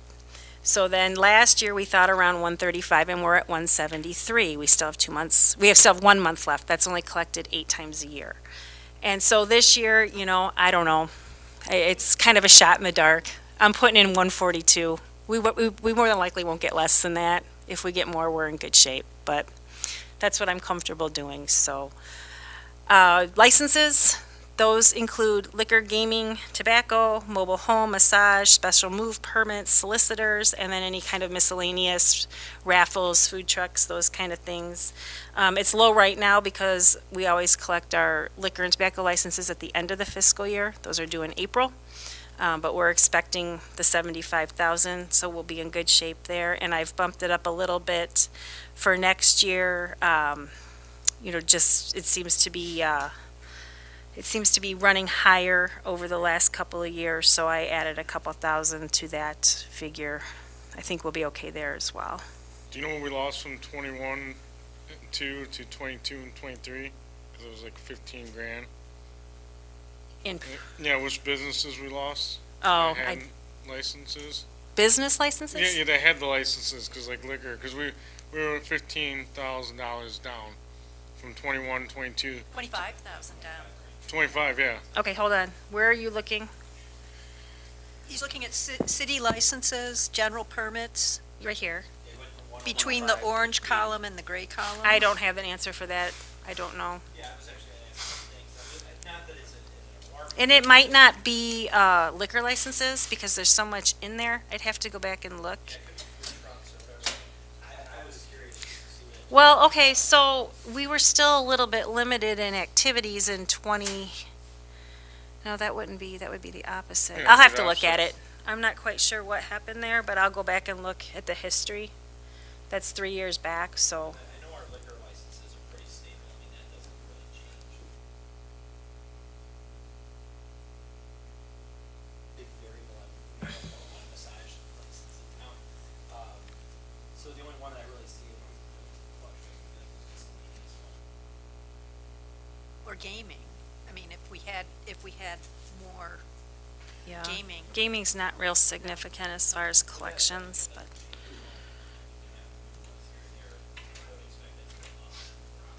True.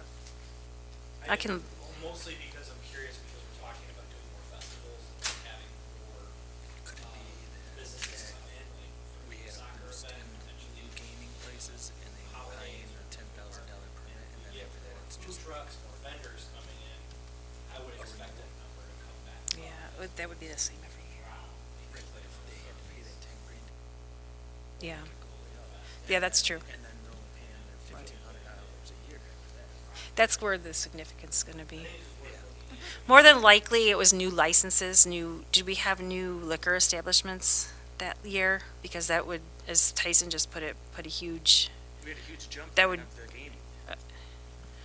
Yeah, Because there's an initial, it's higher the first year, right? $10,000 to get your liquor license, Yeah. and it's only like $1,500 or $1,800 Yeah. to renew. That Right. must have been it, yeah. I can look into it. I mean, what does TOB stand for? tobacco. Oh, tobacco, okay, thank you. My guess is it's when you have a new business seeking a new license versus a renewal, it's a $10,000 fee. And my guess is you had a couple of businesses that were new businesses, but without going back in history and look, I don't remember. So. When businesses change hands, so. Yes. Family member sells the business, No, no, because once once a liquor license is made and they spend that $10,000, that $10,000 is a tangible asset that they can sell to the next owner. It's for a brand new business that never existed previously. because I know in the last few years we had several businesses named off, so. You did have some businesses that added liquor back then that didn't previously sell liquor. So that's where that would happen is they got a new liquor license. It was now a new liquor vendor that we didn't have previously. So that's my guess is where. Or they changed from a B to an A. That's possible too. So they changed their class of license would also require that. And so if they wanted to do on-site pour, they would need to change from a B to A to be able to do that. So that would require a new $10,000 fee.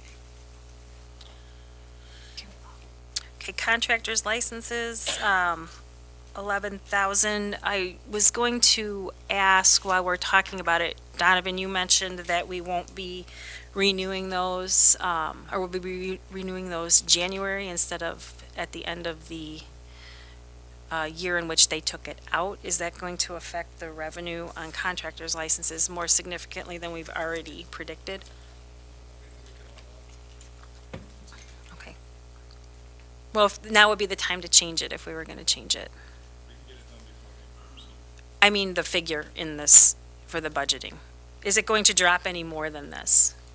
Because as of right now, like you said, if their license expires in November, they have to renew it again in January. So that's going to change revenue a little bit.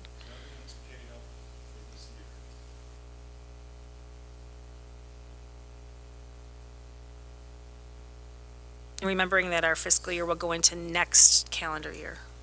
So it should stay about the same. Okay.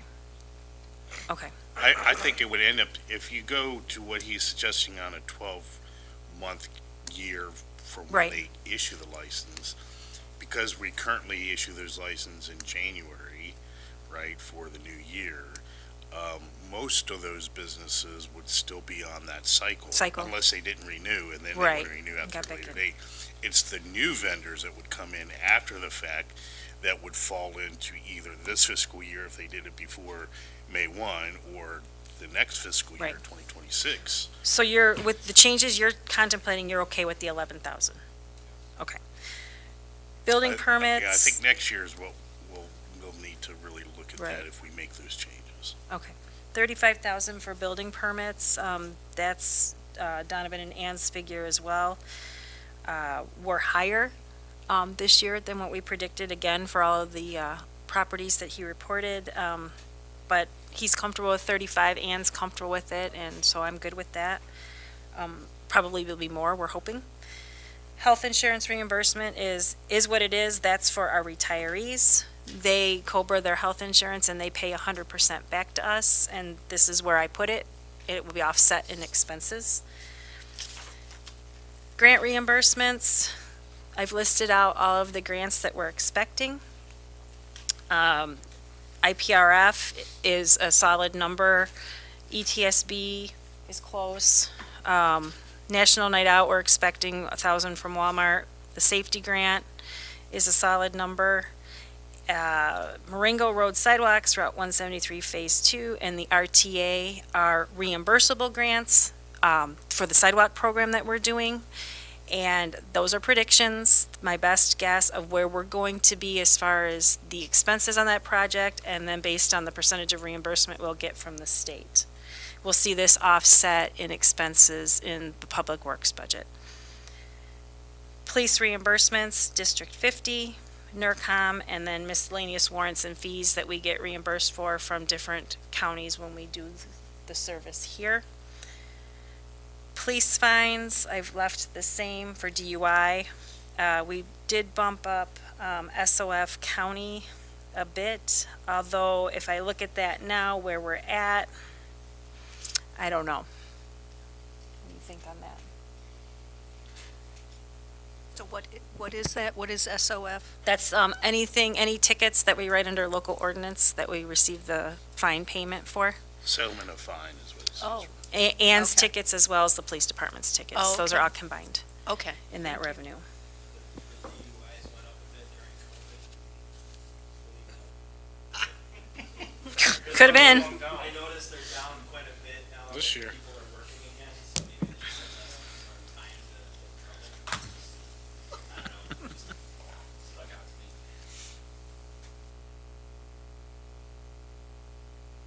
You think that's high? You're gonna drop it back to 150? Okay, we're gonna drop that back to 150. Why is that gone down? Is that because of the new Illinois law? The Safety Act? I think that's what we were discussing, but, because those are gonna be more NTAs. 175? Okay. The reason I say leave it at the 175 is because obviously with the Safety Act, a lot of our stuff is you have to give them a ticket now. So.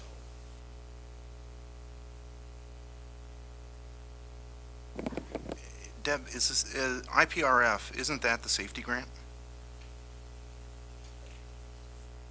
it's under, top of the key there, 44,200. You have IPRF for 16,191, and the safety grant to Rob is 12,691. Isn't that one and the same? Hold on, that might be in the wrong place. Okay. Oh, you mean the current? Yeah, because the safety grant, I believe, comes from IPRF. Oh. Right. So it's part of the 16. So the 12,691 is actually part of that 16,191. Yeah, you're right. So, and we need to take out the 16,191 that was originally in there, and then we divided it up. Remove this line? Yes, which is, Is that where the 3,500 came from? yes, but that, it's reported Okay. down below. Yep, you're right. Yeah, Thank you sorry, I for just caught catching that. that. That's a good catch. This needs to come out. 428,506 is going to be the new line item grant, and then IPRF will be deleted.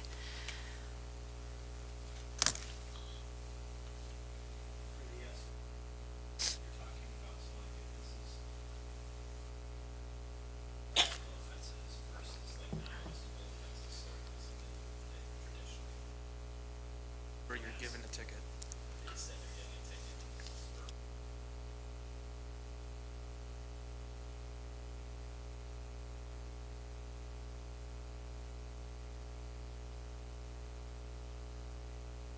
Okay. Water utility tax, that is coming in from what you saw going out in the water sewer fund earlier today. So basically, whatever I budgeted for there, I bring in here. Electric tax, I've estimated around 320. That's based on what it's running right now. And then there is rate increases expected. Hotel motel tax, around, it stays pretty much the same. It's based on his room sales at 5%. NICOR utility tax, I dropped that a little bit. It's running a little low right now, so I wasn't real confident in that. Winter. Yeah, and that's the thing, it's weather dependent, so same with the electric tax in the summer. So I did drop that a little bit. If we get more, we'll be okay, but we don't want to overestimate either. Telephone tax, again, it's going down. We have 2 months left, and that's running about 7,000 to 8,000 a month. I do need to look into the wireless locations, the addresses within the city, and report that back to the state. I don't know when the last time that was done, but it's the city's responsibility to report new addresses for the telephone tax wireless portion of the collection, keeping in mind that we don't get a ton from cell phone use because they don't include data. So we only get what data doesn't cover, however that works. I'm not an electronic person, but we get a little bit of tax from that, but not a ton. Zoning planning fees, right around 4,000. We're a little higher this year. And actually, now that we're talking about this out loud, Donovan, do you think maybe we need to bump that up based on what you've got going on? We're already over budget this year for that.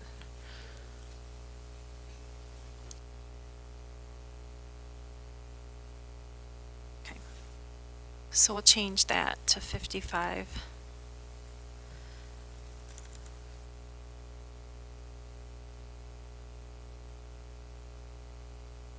Cable franchise fees at 120. Why is that going up so much? That actually goes up every year. And Lot. well, Right. Lou, do you want to explain that a little bit? Which one am I explaining? Cable franchise fees. If you look, Lisa, if you Yeah, look you back caught me off at, guard. Yeah, it's Sorry. always been a lot higher than. we yeah, it's been a budgeted. lot higher. Yeah. So I took the estimate on that, but Lou had some things in the works too with that, I believe. Yeah, sorry, you could, again. Cable you- that's okay. Yeah, franchise you caught me fees. off guard. No, there's, yeah, Some possible rate negotiations. thank you, yeah, sorry. Oh, With, Caught me off guard. okay. we don't have solid numbers yet, and actually, we never have solid numbers till April because they don't pay it till the end of our fiscal Right. year. Okay. So I'm expecting it to come in higher this year too, but we have maybe some negotiation capabilities coming up with that. Nothing solid yet, but Okay, That's right. we'll be okay at 120. okay, Yeah. thank you. Yes. Mm-hmm. Yeah.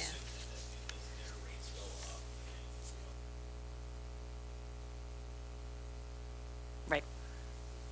Supposed to be on. Oh, there we go. All right. When do we collect this? April? We collected in April. Okay. Yep. Escrow from developers, this is basically a reimbursable line item. Any TIF studies, inspections, or stormwater review permits that we do, we pay up front, and then we invoice the developers and they pay us back 100%. So this is where you see that revenue coming back in. That's essentially in and out. It's an in and out. Yep. So it's always offsetting an expense. Correct. Correct. So it's never a net. It's not something we make Yeah. a profit on. And we don't lose money. No, we don't lose money, so it's a service we need to do. The particular person, entity pays us back, and then we get reimbursed for what we pay out. So. Lou, did you have something? No. Okay. Yard waste stickers, they're also an in and out. We buy them, we sell them. Can we It's- reduce that to $2,000? Because it doesn't look like we're gonna hit that for the, Well, it depends. We may hit it if people start buying them in the next 2 months. 1,500, and I see that we haven't made $2,000 the last 2 years before that. We can certainly do that if you'd like to. Yeah. Okay. 2,000 for change on the yard waste. And you said that's an in and out though, pretty Where's much. the- It is, so it's gonna change down below, so Yeah. just When we remind get me. there, we'll Okay. Yeah. adjust. Yeah, that's the one that we always flip. And that might, hold on, let me look at something real quick. It's big. Someone gave us $2,500 a whole bunch of years ago. Yep. No, it was budgeted, we never got it. Oh. That's even worse. Okay, sale of surplus property. I don't know why I budgeted 10 grand last year. I couldn't find anything in the notes, but I think I have a hunch.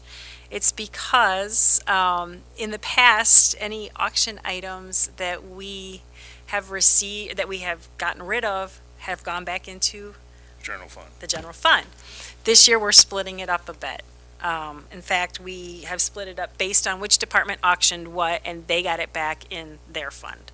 Yeah. So I'm thinking I probably predicted ahead, we'd get about 10 grand, but then since we changed that, which is okay, because it's all, at the end of the day, it's all city money. So it'll be over a little bit, but I'll certainly be able to explain that, should we need to at audit time. So this year, 1,000. I don't really think admin has a whole lot to sell, so. We've gotten rid of quite a bit. I mean, since We've gotten rid of a lot. Yeah, since we've been doing it, what is it, almost every almost month. monthly or Yes. bi-monthly? So Yep. yeah, I can't imagine we have all that much left in the basement. Interest is 50 grand. Again, if you look to the left, you'll see 231,000 in interest, keeping in mind that that is 4 different checking accounts in one line item. So this again goes to my reorganization of accounts next year. I'm going to split those out. Each account's going to have its own interest line item so that we know exactly what our general fund working dollars are as far as interest goes. So for now, I think we're going to get 50,000 in which we can work with in the general fund in our cash account for the budget. Miscellaneous, 2,500. Those kind of things, that includes things like the mulch delivery that we do, equipment replacement. I don't know why I have your equipment replacement in there. I don't think that's supposed to be in there. Mulch delivery, notaries, copies, small things that we do at City Hall. If we sell a book or something, we have nowhere else to book the revenue, then that's where it T-shirts goes. from the T-shirts, Fest, yeah, yes. that kind of thing. I gotta say, that looks like a very fun account to play with, since the numbers are all over the place. Oh, yeah. Like totally, Right? totally schizophrenic across the Well, line. if we got on, money that we hadn't budgeted for, where do you want me to put it? Throw it in miscellaneous, So, but again, we can't predict it, so. Transfer in, nothing comes into the general account, it all goes out, so, but that's okay, that's what it's for. Rent receipts, we have the wastewater treatment plant, which you saw in the, Fund 70 offset. The Java Shack, which is the, coffee shop over at the Metro Station. The Senior Center and Milk Day, for a whopping $11 from those two organizations. And we will be getting, I'll be actually paying the city the wastewater rent here in the next couple months, and we should be getting Java Shack as well. So we've already gotten the senior center milk days in arrears, but I'm pretty sure we'll get that too. Is there interest on that? Even at 100%, not much, right? Parking permits, 48. We're expecting more traffic this year in the metro, and I believe, were we discussing revenue increases? No, we tabled that based on the new stations. We did cut that. So we might want to reduce this a little bit. There was some talk of upgrading our pay terminals to digital. However, that got cut in our internal rounds because it is quite expensive. If we had done that, we would have been able to generate a little bit more revenue, but we So you still still have 2 have months, what is your about average? $5,000. So, I think you're right in the ballpark, especially because we expect more ridership. Because they've changed, Metro's completely changed their fare structure, so I think Leave it it's 48? probably good where it's at. okay, How much is left, do you think, for this year? about Yeah. $5,000. I mean, it just depends. If it's a nice spring, we might get more. If it's, a lot of that's weather dependent too, whether or not people go downtown and that kind of thing. Well, and we're one of the only stops that even has a parking fee, I think, right? That's correct. Crystal, Yeah, they all have parking fees. No, there's a bunch of them that don't. I think it's only Woodstock and Fox River Grove that are free. I thought there was, In our county anyways. yeah, I thought there was more along the line that were free. Oh, no. There's a lot that you have to pay for. Oh, and they've started adding fees to them, because I know several years ago. Digital, you have to go online. and Yeah, digital. but several years ago, they weren't. Most of them were. West and north of Woodstock, the fee that we charge is worth it's cheaper than driving to Woodstock and the Oh, amount yeah. of fuel you spend. So, it's 6 of one, half dozen of another. Yeah, I'm not. At least until they move the rail yard to Woodstock, it doesn't make any difference for the trains. Indeed. I think Chicago sports teams need to start doing better.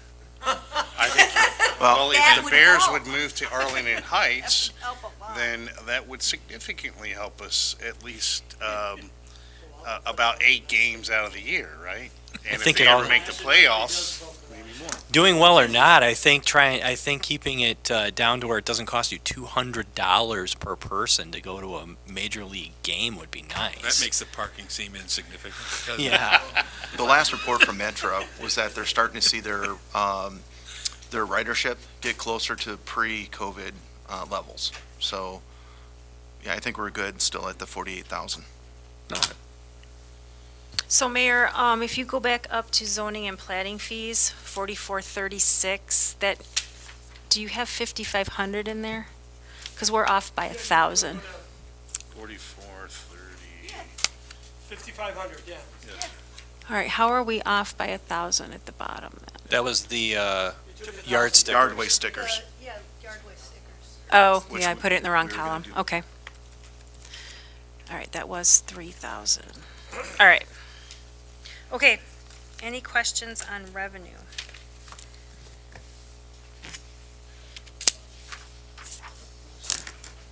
So Deb, Yes. I just, because it's now stuck in my craw a little, cable?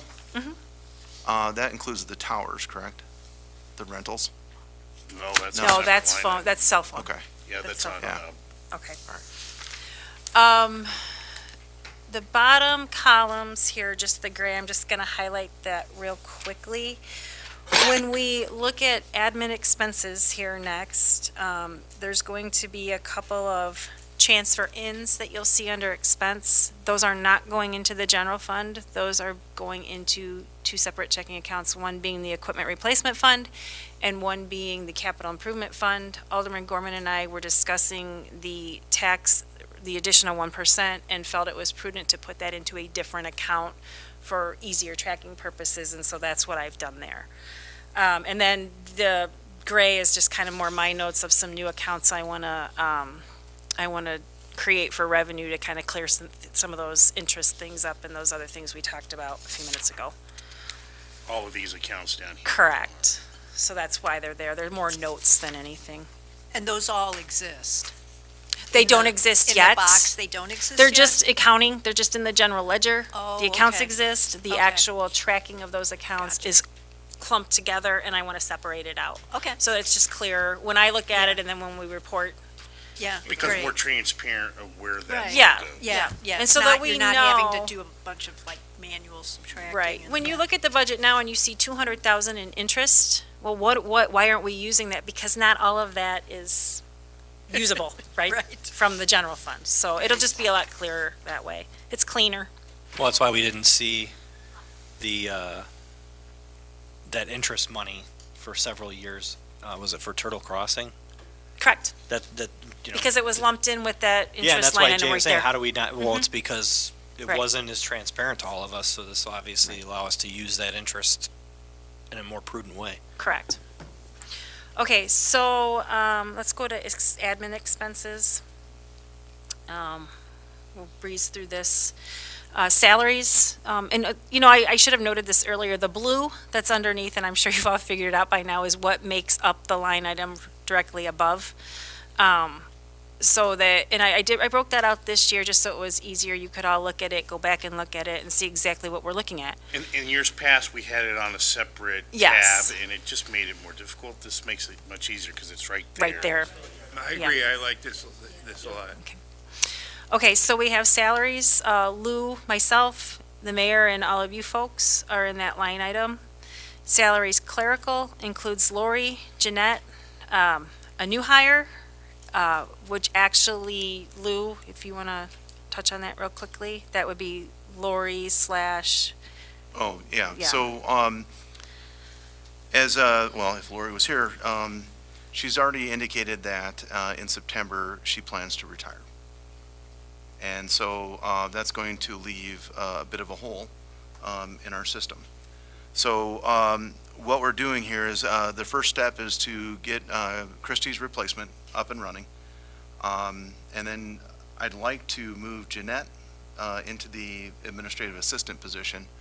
And if at all the referendum that you guys will be discussing on Tuesday, if the voters approve that, I'd like to actually merge the clerk and the administrative assistant into one position, and then Jeanette would be the new clerk. So, but with that, At the end of the current term. at the end of the current term, thank you for that correction. So, but with that, there's a lot to learn from Lori. She's internalized a lot. We've already talked about this, and she's very excited on the idea of training Jeanette to eventually at least take over the administrative assistant position.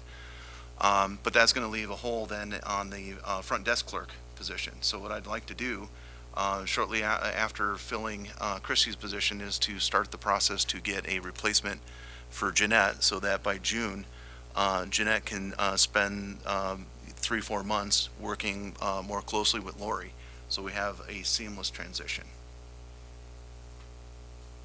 Where is Christie's salary? Is that a different? she's in Fund 70. Okay, thank you. That was under the water fund. Right. Got it. She's under the water fund. So the new hire is a little bit high because we're not quite sure when exactly that person's going to start. Or what benefits they would get.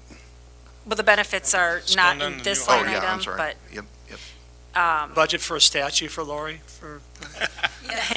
something, What line is that coming out of? least. like a bridge or something, right? Yeah, for the Yeah, Lori Moller Bridge. Right. Be clear, if she does retire, she's indicated she'd like to retire in September, she would still remain the city clerk until the end of her term, which would be April of 2025. So she would still work in that capacity as the elected city clerk. And again, if the referendum passes at the end of that term, then is when we would look to merge the two positions together. So this kind of goes back to something we talked when Jim was here, something that was clearly identified after I got here, and we were looking at going out for Steve Santler's replacement and eventually Jim Krukenberg's, that we don't have a true succession system in place. As we identified when Jim was here, that we're starting to put that into play for at least public utilities. This would put it in play for the administration staff. And along that is to do also a little bit of realigning to make sure that the water billing clerk and the front desk clerk report to Deb, since a lot of what they do is accounting based. Right now, they report to the city administrator. Okay, and then finally in the clerical, we have Daryl, who is at 25%. In discussing Daryl's salary, Daryl is a huge asset because he works among all the departments. So we have him this year 50% in parks, 25% in admin, and 25% in Works. utilities. And so, thank you. In the past, we haven't had Daryl in the admin budget, but Daryl does do a lot of maintenance for our buildings, and he spends quite a bit of time over here doing things for me and anybody else who asks. So we felt that it was, a good move to put some of his salary in here this year and see how that goes. And it takes a little of the burden off the Other Parks departments. Health insurance, that's based on all the employees that come out of this fund. And it is a little higher. I have anticipated the new hire to be family coverage. If they're less, great, but if not, then we're covered. Training and seminars, Lou? Well, I wanted to go back a step. In the health insurance, as you all know, that we're trying to make the transition so that the health insurance is no longer calendar-based. It's based on the fiscal budget year. We did get a quote back already just earlier this week, and it's only going to be about a 2.43% slight increase. So that's still under the full 11% that was originally predicted back in October. So that's helped out there. So, all right, training. So some of the things that I've been pushing since arriving here is training for staff. One of the things that I'm kind of pushing is as far as with Deb is GFOA, the Government Finance Officers Association certification process, which is about a 7-test process, and it requires a lot of little mini seminars. And so I've asked Deb to start doing that. In fact, I think you're going to a seminar or conference in June. Possibly, if I win. I submitted for a scholarship, but I haven't heard back yet, so. So, but there too, this is something that goes back to Raul when he was here about the LGMC. It's a very effective program. I've truly enjoyed my time in there, and I'd like to try to see essentially a Harvard seat in the program to where we're sending staff members to continuously attend every year. This year, did you two finally arm wrestle it out? We have not discussed it yet. Yeah. So I took Deb and Ann to a recruiting session last week where what trepidations they had before, on the ride back, they expressed that they're interested in attending. So I'd like to continue that, and it'll be one or the other. They'll duke it out later, which one. But this goes back to further training for staff. Myself, I know I've cut back a little bit. I'm going to try to, instead of like flying to one of the conferences later this year, I'm going to drive. So, yeah. And I should add, the June training is not at any cost to the city. Right. That would be 100% covered if it worked out. So that's not included in here. But it goes back, like I said, to pushing staff to learn more. Donovan already indicated on it, and Rob, we've talked about. And then I know with the police department, we've talked about something like the FBI LEDA program to send some officers. It's a 1 week, there's 3 classes for that, 1 week a piece, and to take a patrol officer, a sergeant, and then either Carmen or chief themselves to go. So we're ramping up some training classes. It may seem, there's sometimes, I haven't seen it so much here, but in some organizations, I've seen where we're training them up to leave. It's like, if you've noticed the longevity and the attitude here, I don't predict people to just take the training and run. but it does help out and benefit the city. They come back with a fresh set of eyes on things, and find the things, the little bit of savings here and there that started adding up to, hundreds of dollars, if not thousands of dollars of savings. So if I filled that time enough? Okay, thank Okay. you. Travel mileage, we kept it the same as last year. We haven't hit that this year. We did get the admin car now, so that's kind of cut that down a little bit. So, that's something we could look at a little closer if you'd like. It's not huge, but I don't know. What are your thoughts on that? So on that part, what it is, Dave in the past would drive somewhere, and then every once in a while turn in, or at least would wait a while before turning in reimbursement. Or not turn it in? Or not turn them in at all. What we're trying to do here is insist that people use the admin vehicle. It's cheaper to put in gas than reimburse mileage. So we have that going on. And just to double back, if I go to this one conference, I'm using my own vehicle but not turning in miles. I mean, I appreciate the mileage expense and trying to keep that down, but I also think that it's important, this is just for me, but I think it's important to get those miles turned in, not so much for the expense, but also so that, it's clear that we know how much driving is going into it, because not that it's a bad thing, but also if you guys are going to training and you're driving 1,000 miles a month, that's something that, while it's appreciated that expense is maybe being withheld or kept within, it's an altruistic thing. Right. But Ultimately, it's something But- that, from a budget standpoint, that we need to know, because you can't always count on employees either being willing or able To eat the cost. to do that. Yeah. Yes, so we need to know what those costs are. What is the admin vehicle? We have Squad car. 2 vehicles in the fleet. It's a pickup truck, and it's also an old squad car. I mean, the other thing too is, this is also your personal money if you're not turning it in. So, Okay, we can leave it at 2,500. yeah, That's fine. I think Okay. that's fair. All right, attorney fees, 50,000, keeping it the same.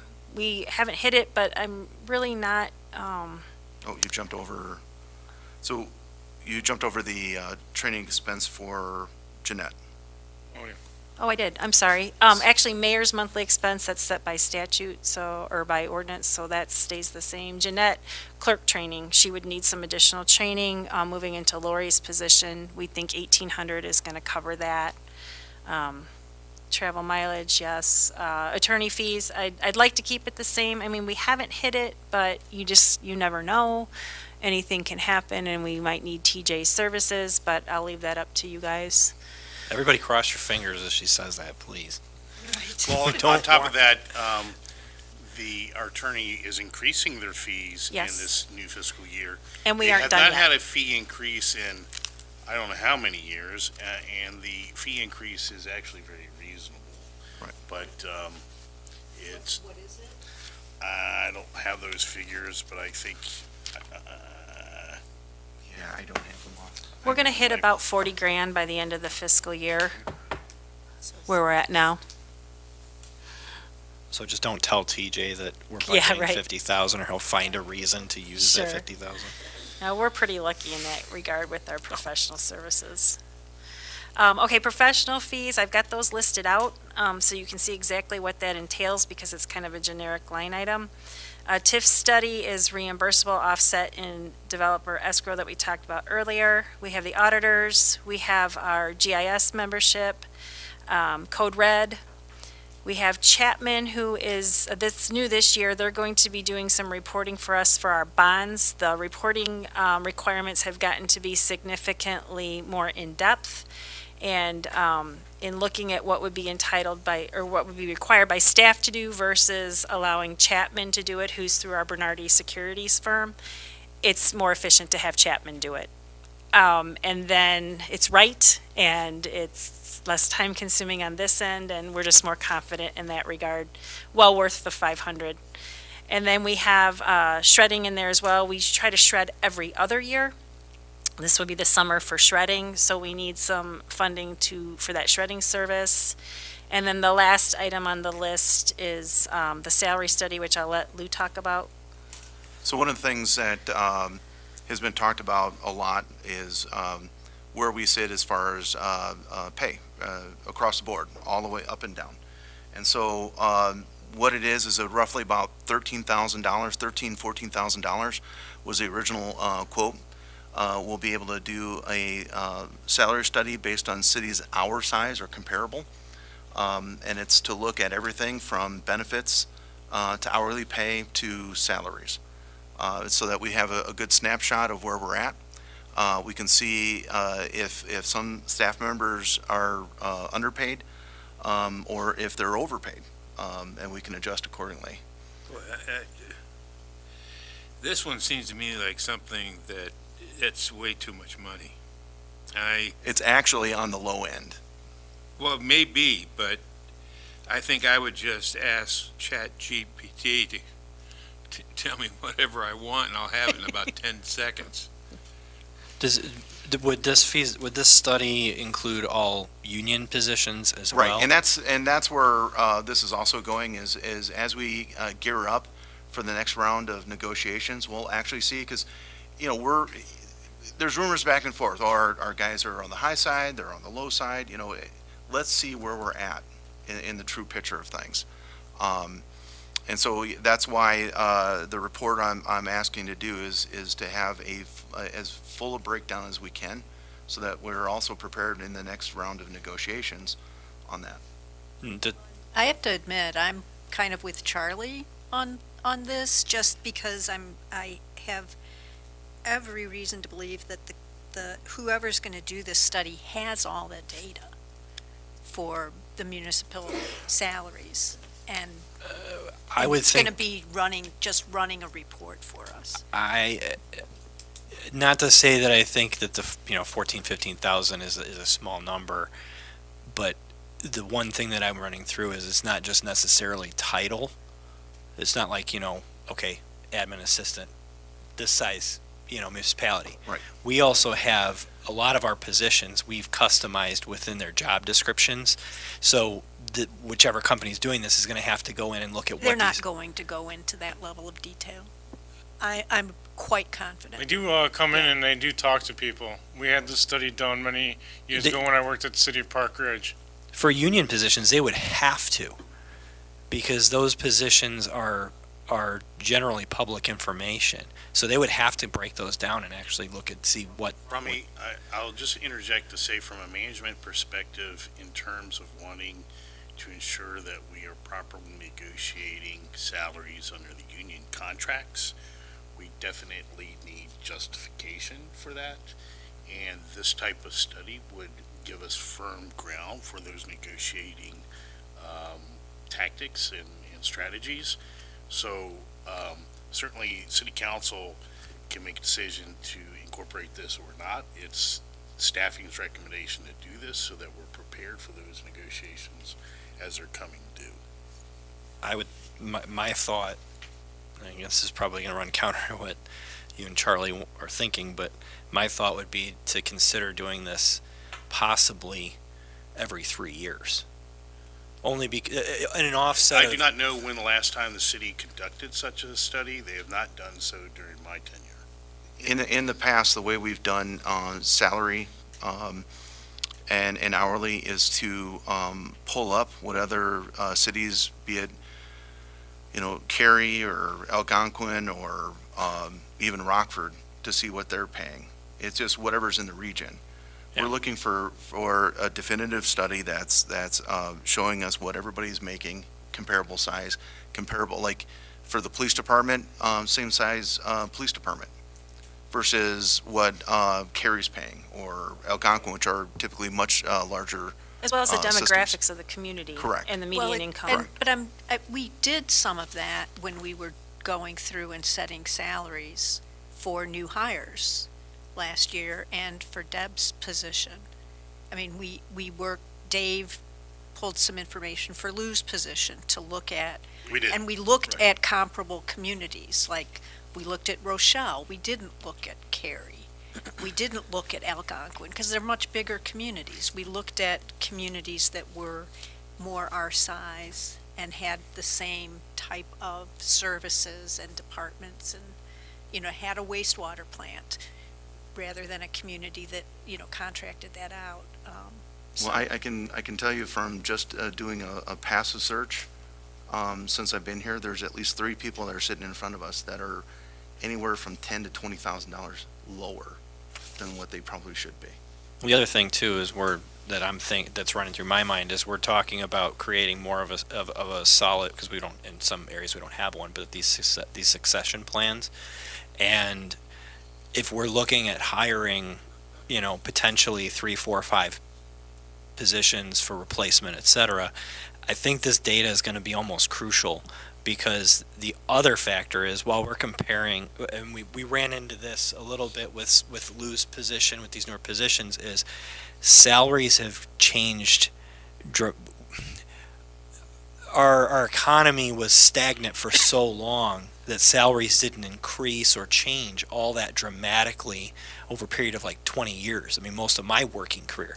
In the last 4 or 5 years, salaries have changed across every industry dramatically. So if we're going to keep up with that information, I'd hate to put it onto city staff to spend hours and hours researching that to come back with something that could potentially be out of date by the time we even go to make an offer. So this is what we can do. We still have 3 other departments that fall under the revenue stream that we've just looked at. So we can continue on and look at everything we have collectively and then revisit this in a little bit and see, or... I personally don't think the 15,000 is that big of an ask for the data, because it... Let's look at everything. Okay. And see. Okay. And it, and part of it, I think, will depend on the RFP and what's included in it and what we're expecting from them. So next line item is engineering fees, and these are all listed as well. We have the sidewalk project, which is our annual sidewalk. The next 4 items are offset in the revenue we talked about earlier, not 100%. The stormwater review is 100%. The other 3 are based on the split that we'll be receiving back from IDOT or from the feds. It's either 90-10 or 80-20 on those. And again, these are estimates of where I think we're going to be at with these projects, although they could change. Deb, the stormwater review's not listed here. It's in the next, go down a little bit. Oh, my apologies. Sorry, no, it's okay. Then we have our general consult fee with Gary, with Christopher Burke, and he has been coming in a little bit more for us lately to kind of keep us on track. We're meeting monthly. Rob is communicating with him quite a bit to get everything, we have a lot in the works with engineering. And then we have our GIS upkeep, which again is an item that we would like to keep moving forward with. Last year we budgeted $10,000, the year before we budgeted $10,000.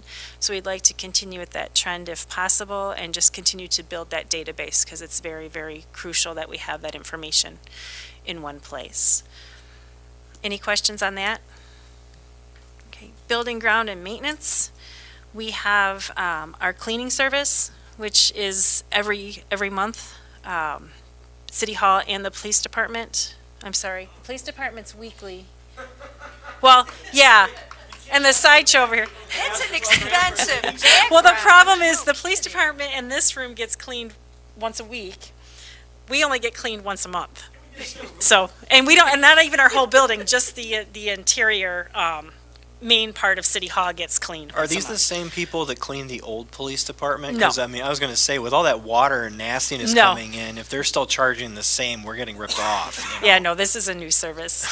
The Air Street maintenance is the bricks we talked about, to continue moving forward with that. Again, that doesn't have to be that amount, but that's what we budgeted last year. We have our elevator and lift contract that is required by the state for maintenance every year, so that's not negotiable. The downtown flowers are up about $500, as we discussed. And I'm sorry, the Air Street maintenance, I was wrong on that. The Air Street maintenance is the maintenance of all of the landscaping downtown every year, as well as City Hall. The downtown Brit work is the one that we're requesting to continue to move forward with for the improvements. Then we have the fire alarms, which is required by the state to maintain every year. I'd like to do some window cleaning this year. We haven't done it in 2 years. I'm budgeting about 500. The guy that did it a couple of years ago, I can't get him to call me back, but I threw 500 in there. Worst case scenario, we could do it ourselves, but it needs to be done. Miscellaneous paper products and supplies, that's what we run about every year for the bathroom products. And then we have other incidentals that I always throw 10 or 12 in just to, for unforeseen things that might happen.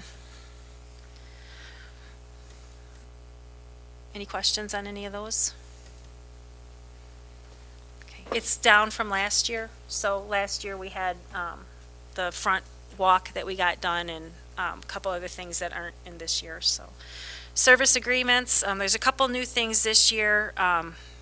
Actually, only one new thing this year. Everything on this list is what we do every year for our service contracts. The only new item would be the HVAC quarterly HVAC quarterly City Hall maintenance at $3,140. Right now, we have a different company that comes in and maintains our Jane in the basement. In the spring and in the fall, they don't charge us that much, but they don't do that much either. They look at it. Now, if we are going to move forward with keeping Jane going for a couple of years, we probably are going to need some more maintenance, and we have a quote for $3,140 for quarterly maintenance on Jane, which will keep her going hopefully a little bit longer. It's the same company that does the PD quarterly maintenance that we had set up when we built over here. So that's a new ask in that line item. Printing and copies, we have increased that, as you can see, quite significantly. This administration will be absorbing the cost of new park programs and the advertisement and printing of those. I'm sorry. Yes. How's that 3,100 increase the asking for 23,000? Yeah, could we go over the other items? Wait, I'm sorry. The CSI. Service agreements. Yeah. BSNA. You said only one thing's new in there that we've been budgeting for that line item. Right, but it's gone up, 23,000 from this year. 30 to 53. Yeah. Okay, so last year, I had things in there, I had some things moved around in there. Hang on. I moved some of the CSI items into service agreements and out of equipment maintenance from last year. So that's not necessarily increased asks, it's just moving accounting around to make more sense. And I would have to go back and look at the list from last year to tell you exactly what that was.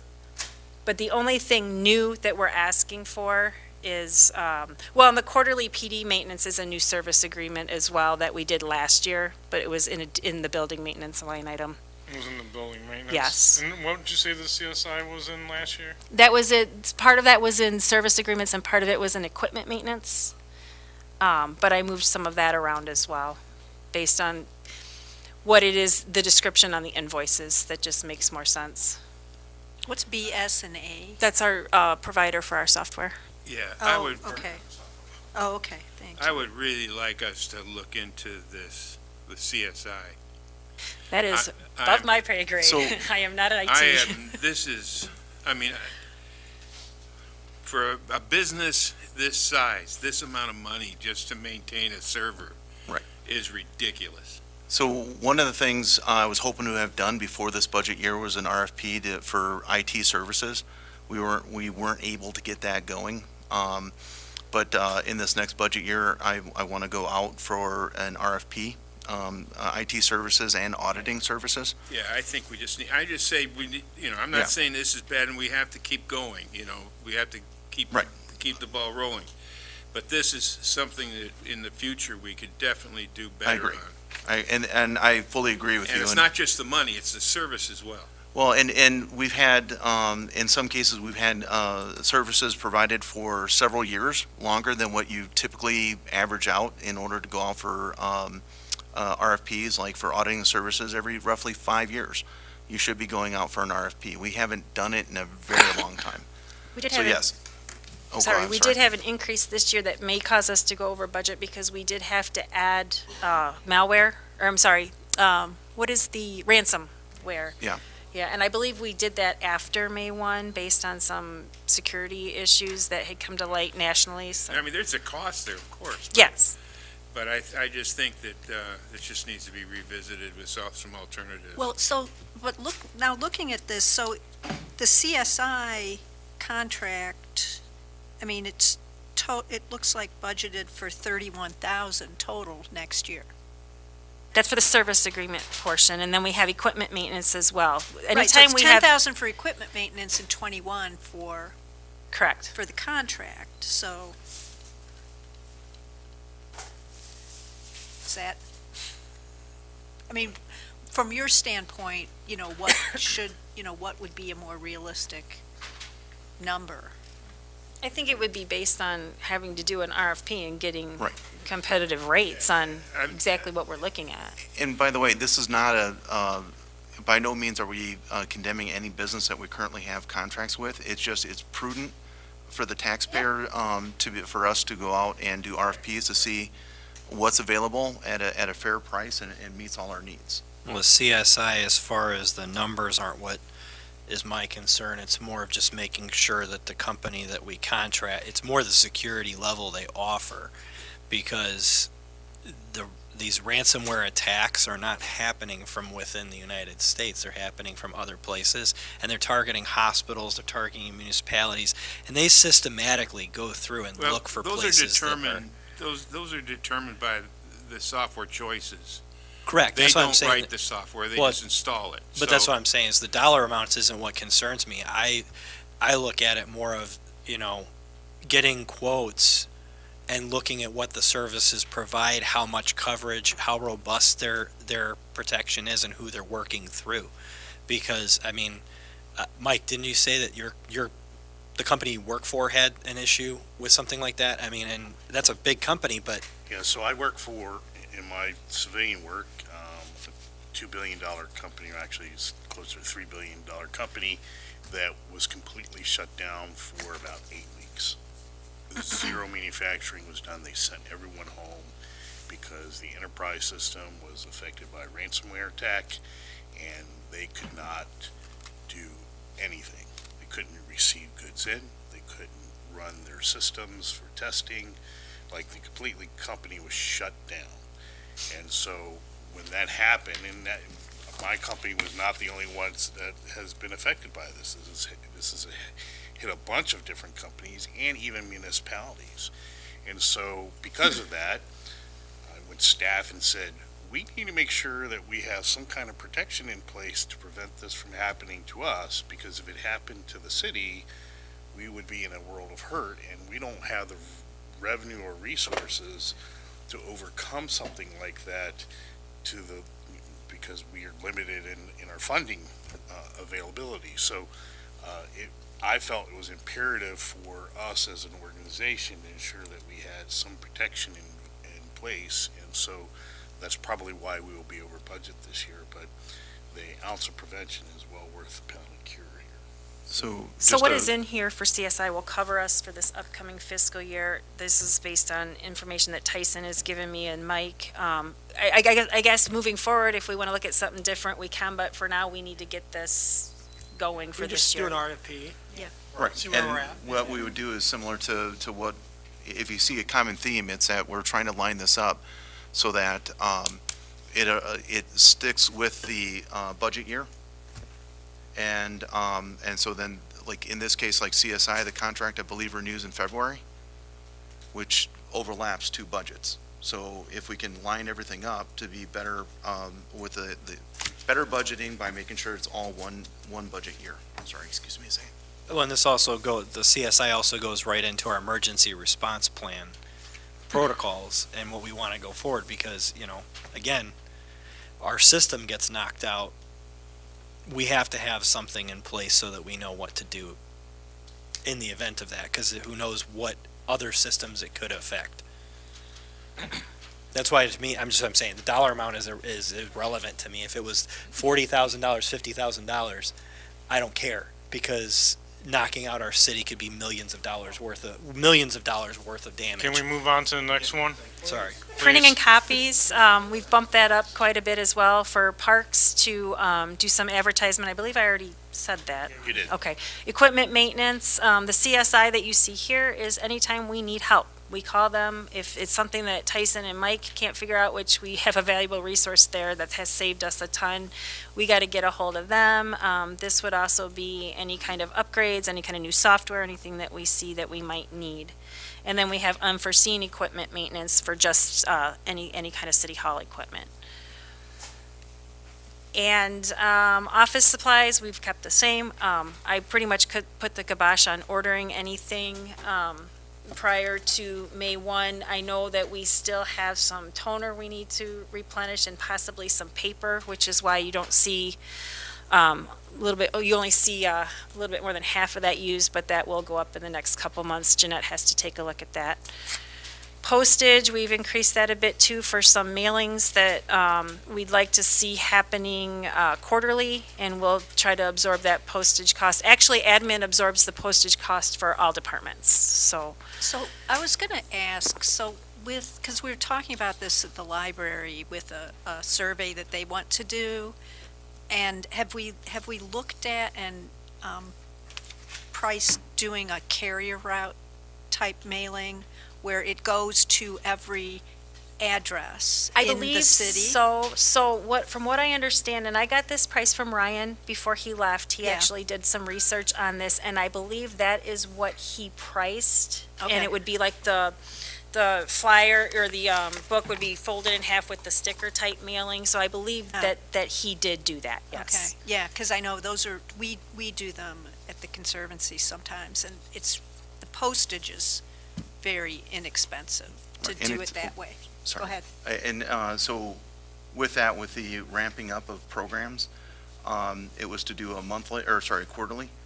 And it was to go not based on the utility bill to whoever might be the actual Right. owner of the building. It was to go to the property itself. So, like Yeah. that resident of. Right, exactly, because it's literally every address, everyone that's getting Correct. mail So that gets it, and they have the routes that are just in town, so you're not sending it to like everybody in 60033. So that is the plan to Okay. have it go to great. the address. Great, love it. Okay, dues and subscriptions, it's up a little bit this year. I've moved a couple of things. Laredo was previously in miscellaneous, so I moved that. That runs about $100 a month. And there was an addition of the Mood music. Mood music is an ad. And then some of these other ones, the SHRM, Lou, you can talk about these. These are all ads as well. And then there was a request for $1,000 to be added to that for some other dues or subscriptions that we may or may not be doing. I don't really have that list, but you have that, so. Right. So like GFOA is a new one. That's as I mentioned before, the Government Finance Officers Association, which Deb was not a member of before. ICMA, which is my membership to the national level. And then the SRHM is a Society of Human Resource Management. Right now, we do not have so much as an HR coordinator because we're too small. We can't afford somebody like that. So right as it sits, I kind of cover that role, as well as Lori covers that role. Eventually, I hope that to be Jeanette, but we don't know everything, and so this gives us access to a lot of templates, as well as just general information and other HR members to reach out to. Okay. Any questions on those? HR stuff, we also have our attorneys. Correct, but every time we reach out to them, remember, it Oh, yeah, costs no, us I more. know. Billable hours. Yeah. Well, I know, but when it's. The subscription pays for like 1 hour, When it's, so. when it is, gets to a certain level in the In- HR, indeed, it's nice to have that. when necessary, we do engage our attorneys for those Absolutely. issues. So like case in point on that is the HR manual. I probably spent a good 40 hours on it. If we had kicked that over to, instead, I think we only had like 2 hours billed after. Exactly. So the more we can take on in-house before we have to go to the attorneys, the less we'll end up having to pay the attorneys. I'm not an HR expert by any means. My question would be is, have we looked into costs of using like one of these new HR outsource companies that handles the majority of like Tandem or something like that? I'm just curious if we've ever looked into that. I'm sure the cost would probably be too high, but Right now, my gut reaction to that is no, we have not, because it is typically, if we were a larger organization, it would make more sense where we're right on that tip okay. of having, needing one, but not financially ready yet. But we're still a distance away from that. Okay. I'm just curious because I don't know where that So- line is of where it's big enough that Yeah. it makes that it's too much for us to do in-house versus small enough Start because pushing over 50 full-timers, then we would probably be closer to where we would need at least a coordinator or using a service. Okay. But right now, you're saving a lot of money by all other duties as assigned. Okay, public notices, it was a little high last year. Lori thought we could do maybe 3 this year and be okay. If you look across the years, we haven't gone over 3. Telephones, cell phones, that's gonna be over budget this year because we added the tablets for you folks, and the internet has gone up. We had to increase our speed on that, and I don't know if that's been real successful, but we'll have to look into that a little bit more. And then, but we did save on our actual phone lines by going to SkyTel. If you remember last year, you approved that and we took care of that. So, but we're gonna be, I'm estimating around 11.8 for phones this year, excuse me. Notes payment principal, that's what it is. City Hall PD will come due in 2040. 235 this year, and the police pension bond 2035 will come due, or will come due in 2035, and that's 315 this year. Yard waste stickers, we're gonna change to 2,000. Deb, are these ballooned, the two? No. They're not, okay. They're not. The only one And we- ballooned is the wastewater expansion loan on the land. Changes to 2,000, right? Okay, then we have, transfer out. We're gonna knock out a couple things real quick here. FICA, IMRF, insurance fund, those first 3 line items are transfers out of the general fund to cover those costs within their own funds. Mayor, if you could go to the bottom to the pension tab, So, just so you know, FICA is Social Social Security. Security. IMRF is the pension fund for Teamsters and For all employees all other than employees police. Other than police. Yes. And then the insurance fund is self-explanatory. So if you go to the pension tab to the top, so folks, we're gonna be on page 13 in your packet. The revenue coming in is not only what we levied for property tax, but the transfer out on that first line we just talked about from the general fund, the 189.8. That's what I think I'm gonna need to cover costs outside of what the property tax is gonna cover. It's offset in the expenditure line for our Social Security payments on our staff. Down at the middle, IMRF is the same. I do get a little bit of replacement tax for IMRF, but that goes back to the I don't know how much I'm gonna get issue. So I've dropped it a little. They get a smaller percentage than the general fund does. Whatever property tax doesn't cover, I think I'm gonna need about 31,000 to cover pensions. That expense is offset below. And then if you, Mayor, if you go to the insurance tab to the right, you'll see that that transfer in is in addition to what I think I'm gonna need for property tax to cover all of our insurances, which are listed below in the expenditures. We have property, work comp, admin bonds that cover the 3 officials that are in control of the money, flood insurance, and our safety award, which is offset with our safety award grant. Any questions on those? Do we still need flood insurance? I mean, now that we don't have the old police station. I don't know if that was covered anyway. Down at the Public Works, right? I mean, with the. Yeah, That's. Oh. we have to have it because we're in a flood zone. Public Works is in a flood zone. Right. The fire department got rid of theirs and they're in the flood zone. Well, that may not Good. have been. So is there any that questions water. on those?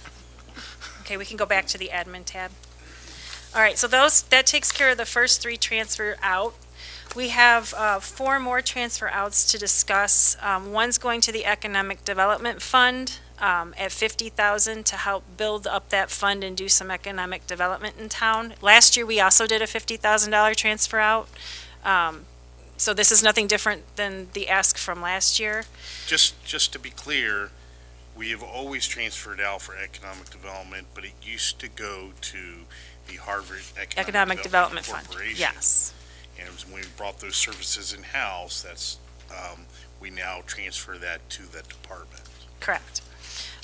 We have Jane, a request to put away $100,000 for her into our capital improvement fund. That is obviously not set in stone, it's negotiable based on your decision. The capital improvement transfer is simply the sales tax, moving it from the revenue that we just talked about a few minutes ago and into a different checking account so we can track it easier. That's an in and out. And then to the Economic Development Fund for the Harvard Woodstock Enterprise Zone. This is dues we pay every year. I've taken it from the dues line item and I have put it into a transfer out to send it to Economic Development, and it will be paid out of that account. For that, your ask for the 100,000 for Jane. Mhm. Ballpark, what was the replacement number? $500,000 with possibly a 50-50 match on a grant. Leaving out the lottery ticket on the grant. $500,000, So we're looking at 500,000. roughly about if we were to approve this, we're looking at roughly a 5-year replacement. Right. Overall replacement Mhm. plan. Finds a better rate. Yeah, well, I would assume that number would only go up, not down, but yeah, Right. okay. Just so that I kind of mentally am like thinking that, I think 5 years is reasonable, but. And then for miscellaneous, I have 8,000 in there. That includes things like flowers or things we do for funerals, if staff's family members have passed, retained personnel, the money we have to pay them back, that's kind of an in and out. Any zoning or any recording fees that aren't allocated elsewhere, and then things like McHenry County Council of Government events, the dinners, anything basically that we, don't budget for specifically fall into this category for expenses. Moving down, we have interest expense, City Hall PD, and again, the pension bond interest. Those are exact numbers. Nothing to cut there. Mayor special programs. We did 12,000 this year. Last year we did 13,488, or a little bit over. That was due to the strategic plan and some extra meal expenses and that kind of thing, but this year Mayor thought the 12 would cover anything he's got on the agenda. New equipment infrastructure, Ann's Gator and Plow is there. Our microphones, our cameras, and then 5,000 for incidentals. Any new computers we might need, anything that breaks that might need to be replaced. And finally, the very last item at the bottom is the police pension transfer. Mayor, if you could go back to the pension tab. On the very bottom there, we have the police pension, which is covered by some replacement tax, and the transfer in is that out that we just saw for that expense to cover police pension payments based on what the actuarials say we should fund in addition to the bond we took out. And that number that's an estimate, because I think this is the one that this is the one that Dave was always arguing that the actuaries would always come in. He's like, And I don't trust their number at all. Right, and if you recall last year, we had to bump that up a little bit. We had estimated, I think we bumped it up around 30,000 and did a budget amendment for that, so I did estimate that a little higher this year, but I think with some of the changes of the police department, the 270 is going to cover it based on what they come in at. Okay. We're a little behind schedule. Lisa, what do you want to do? Well, since the food's sitting there. Yeah, and it's warm, so. Yeah. So let's get our food and then, come back. It's a working lunch. Yeah, Okay. we're doing a working lunch. That's the agenda. Okay. But we'll go into, police department, afterward, So you'll be after we have our lunch. Do you want to?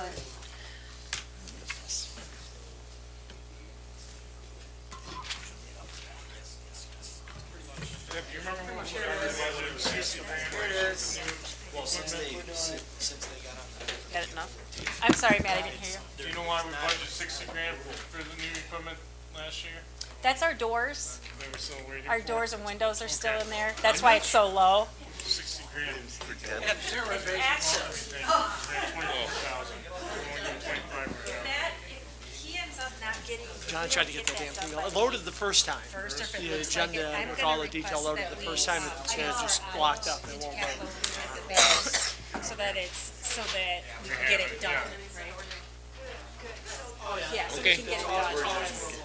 I don't want to lose that opportunity and, yeah. Yeah, right. That's why I don't. Yeah, because the whole time I was OCD and he was like, all right, tire your shoe, tire your shoe. Go ahead, Charlie, I'll let you go first. Walked up and said, Yeah, I might waste away.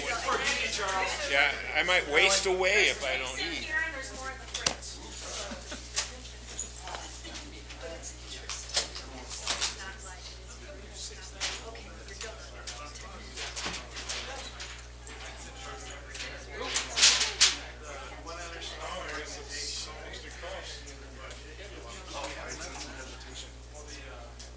Maybe that's the agreement to run all the things in service. I don't know. Right? We gotta ask that. Try to get everything done. Start questioning. People don't like change. and I'm not saying.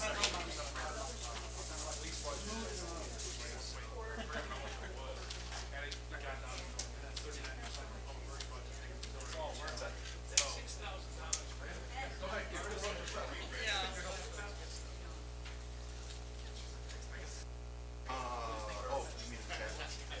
No, that's what they did.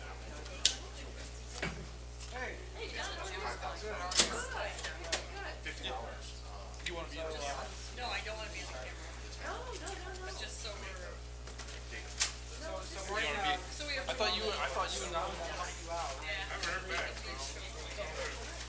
Which after your team, you guys just have like Wi-Fi access. It's very ambiguous. Yeah, so Charlie, the whole I see you idea, getting a wide range. but unfortunately, Because of it, I just want to make sure that below us has to be.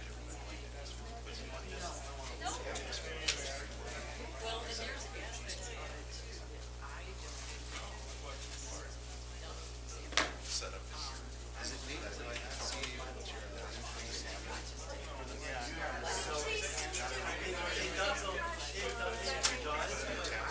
That's all I trust. so that you don't. You want to take back some more? This time next year, the RFP is still not done. You're gonna end up writing the IT one. I bet.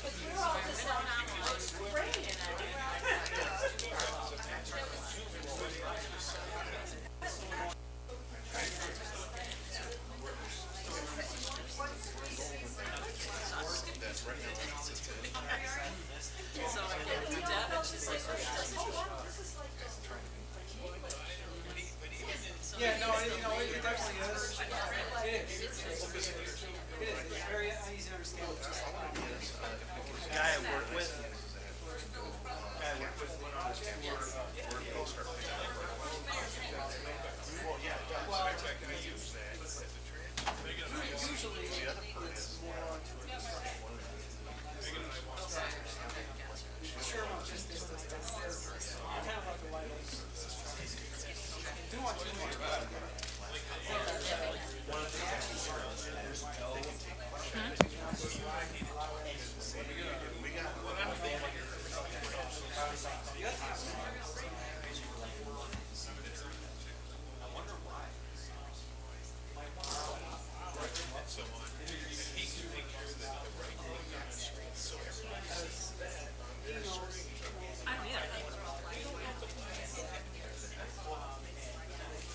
Yes and no. All right. Because you actually look at it. You might have to, you might have to. There's no good way to get everything connected and by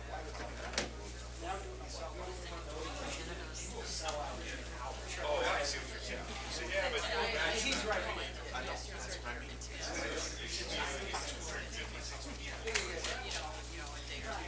I don't know. That's what I'm trying to. Who knows? The way things are going? Who knows? Do you know what's there right now for future?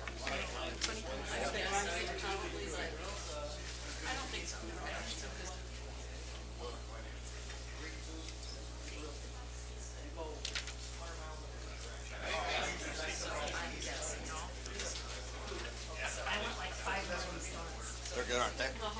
Yeah, no, that's a good idea though. Well, especially, man, you guys know the best places to get food, because if you're working a lot of night shifts, you got like this region, so you gotta know, like, very true. That's why, like, the best places to get food usually was Always. open at like 2 o'clock in the morning. I went to a place like that in El Paso once.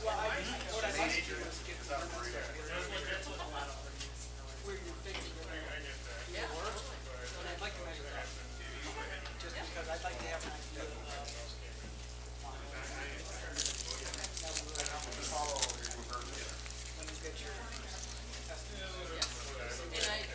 So did you get flour or corn? I don't know.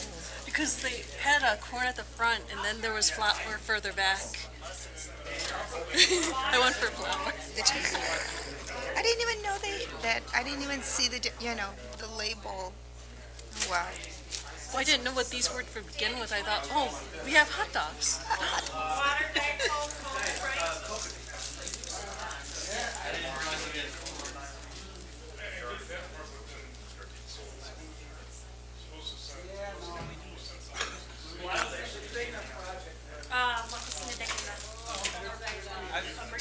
I've seen them advertised like for so long on Facebook. They're really good. I think I've gone there once. Tried to go there a couple times. I think I've gone there once.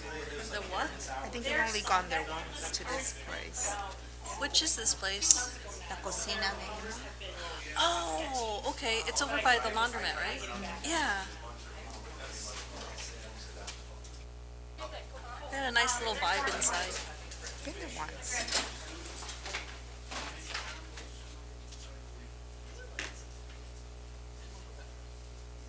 The ones that, Lorena, the ones that lost. So complete Not research. too long ago. Se mató el hijo en un accident. No one.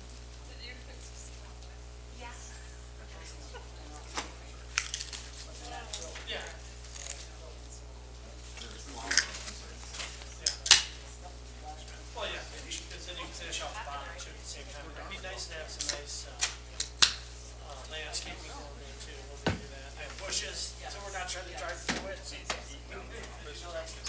He's wolfing down his first. Oh man, this is spicy. This So one. Rob, who's moving those barricades at the library? I have no idea. Someone's doing it. We'll put it, because we put them up and they take them down. Put them up and they take them down. Yeah. Of course they are. Yeah. Do you want, I can watch those under security here. I mean, at this point, it doesn't really matter. Yeah, I mean, we're just merely providing notice. One day they'll be up and that'll be it. You know, we'll start taking out the road and Yeah. Right. Put some nice big rock, stone down. it'll be a couple of those big blocks. Yeah. Then they're gonna drive through the grass. Right. That's what they're gonna do. And then they're gonna mess the car up and they're gonna come back and Hey, put some telephone poles across there. Water, Diet Coke, Coke, right? Look at you. We'll open those like 300-pound concrete bases on that barrier, watching that. Well, we had, Where's that lid? we piled up the snow there off of, Worried about the lime hitting off this. of Milky Way, and then people were driving through people's yards to get to it. You know, even though Milky Way was closed, I had somebody called, north of the road there. She's like, yeah, they're driving through my yard now, can you guys do something? So we just moved the snow. Rat's Law?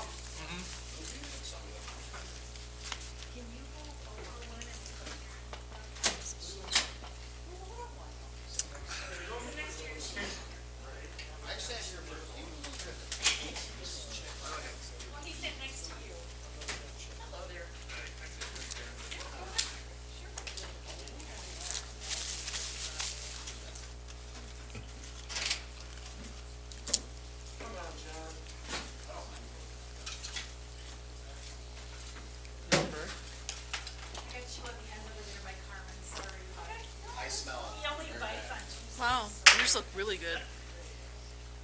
Let's see. Yeah, thanks, you made 'em.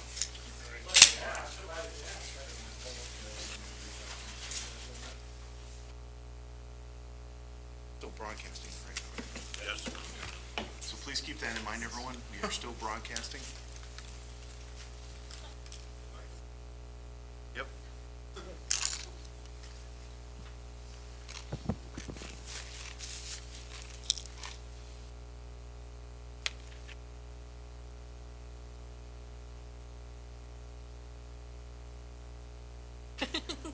So it got quiet real quick.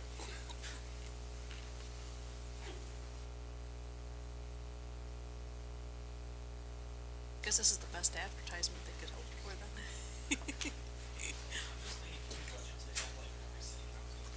Sponsored.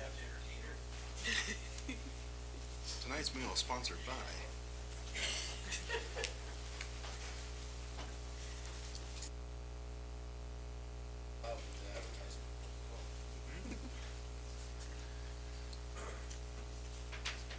It's not sponsored, and you put like Oak Cola.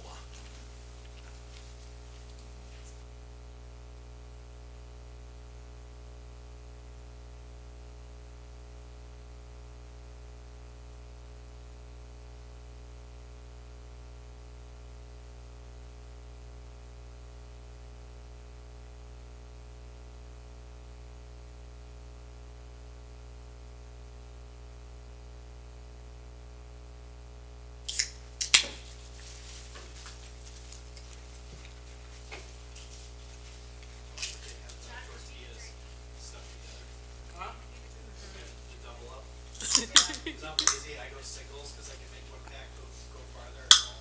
Oh, They yeah. always fall apart. You gotta double up if you're doing corn. Yeah.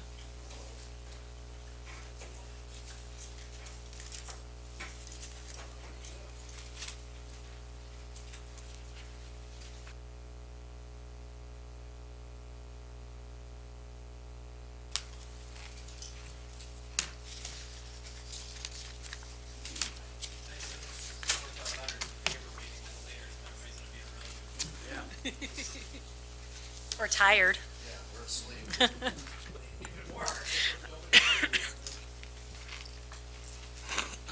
Or we'll have the energy to.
Is it good?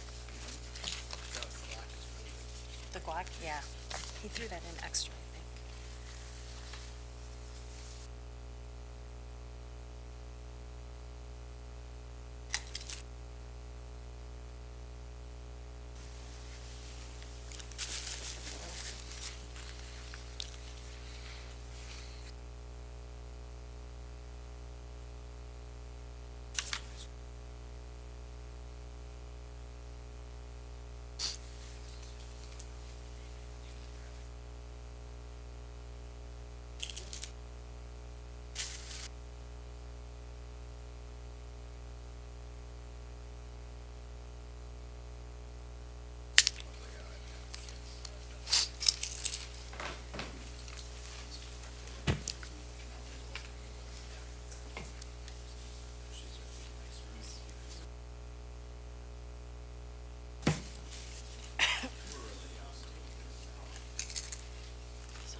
Yeah, they made fun of that side. I had to skit.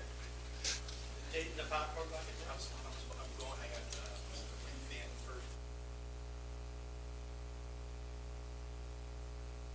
Oil, I'm hoping to have a few left, because was it the one in Rockford, or is it, or is it the one in Chester Park, the one on State Street? I don't remember. That's the one on State Street. Yeah, I'm hoping they have the buckets left, because I want one real bad, just for the sickness they have. It's so ridiculous. Whoever designed that. When I first saw it, I was like, whoever designed this is gonna get fired. Then I saw the social media, and I'm like, whoever designed this is getting a promotion. I never saw it. The bucket. Are you familiar with Disney? Okay, so they made this bucket, right? They put this top on it. Have the same one. And the mouth. When you put your hand in the mouth, to get to the top, it's got all this like teeth on there, so it looks like something very obscene. When you look at the top. Oh, my God. So it's the most ridiculous. But everybody's just been roasting it on the internet, and they're becoming collectible items. At first, they were like, people were going to the theaters and buying them from the managers, like, before they could release them. So some of the theaters were selling out before the tickets were released. And I'm like, hopefully that got one, because they want it. Very nice. I'm telling John. Nobody tells you that. She's watching. She's watching. Jen texted me, I've got too many chips on my plate. But wouldn't it feel weird just sticking your hand in there? Who approved this? Because it's kind of like one of those things, something gets through so blatantly obvious. Oh, yeah. But see, that happens. Somebody does something every year. Seems like, Same. It was Another room of sprites. Oh, I'm sorry.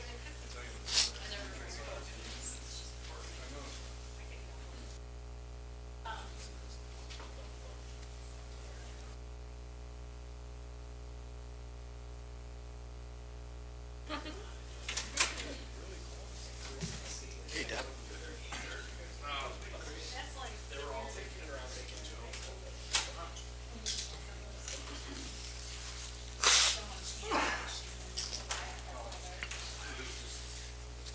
And it doesn't work. Because the opening is so small, you can't put your hand in there.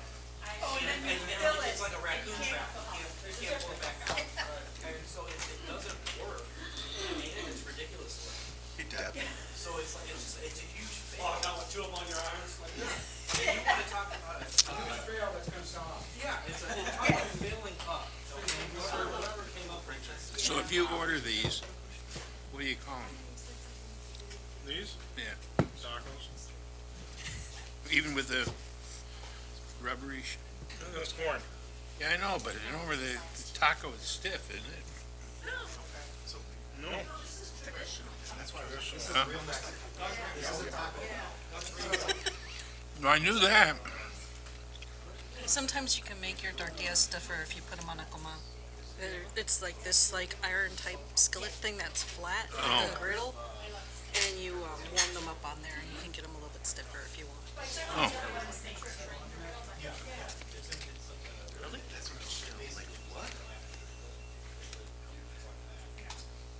It was a restaurant. Yeah. The three-tier same thing when you have bowling. Oh, okay.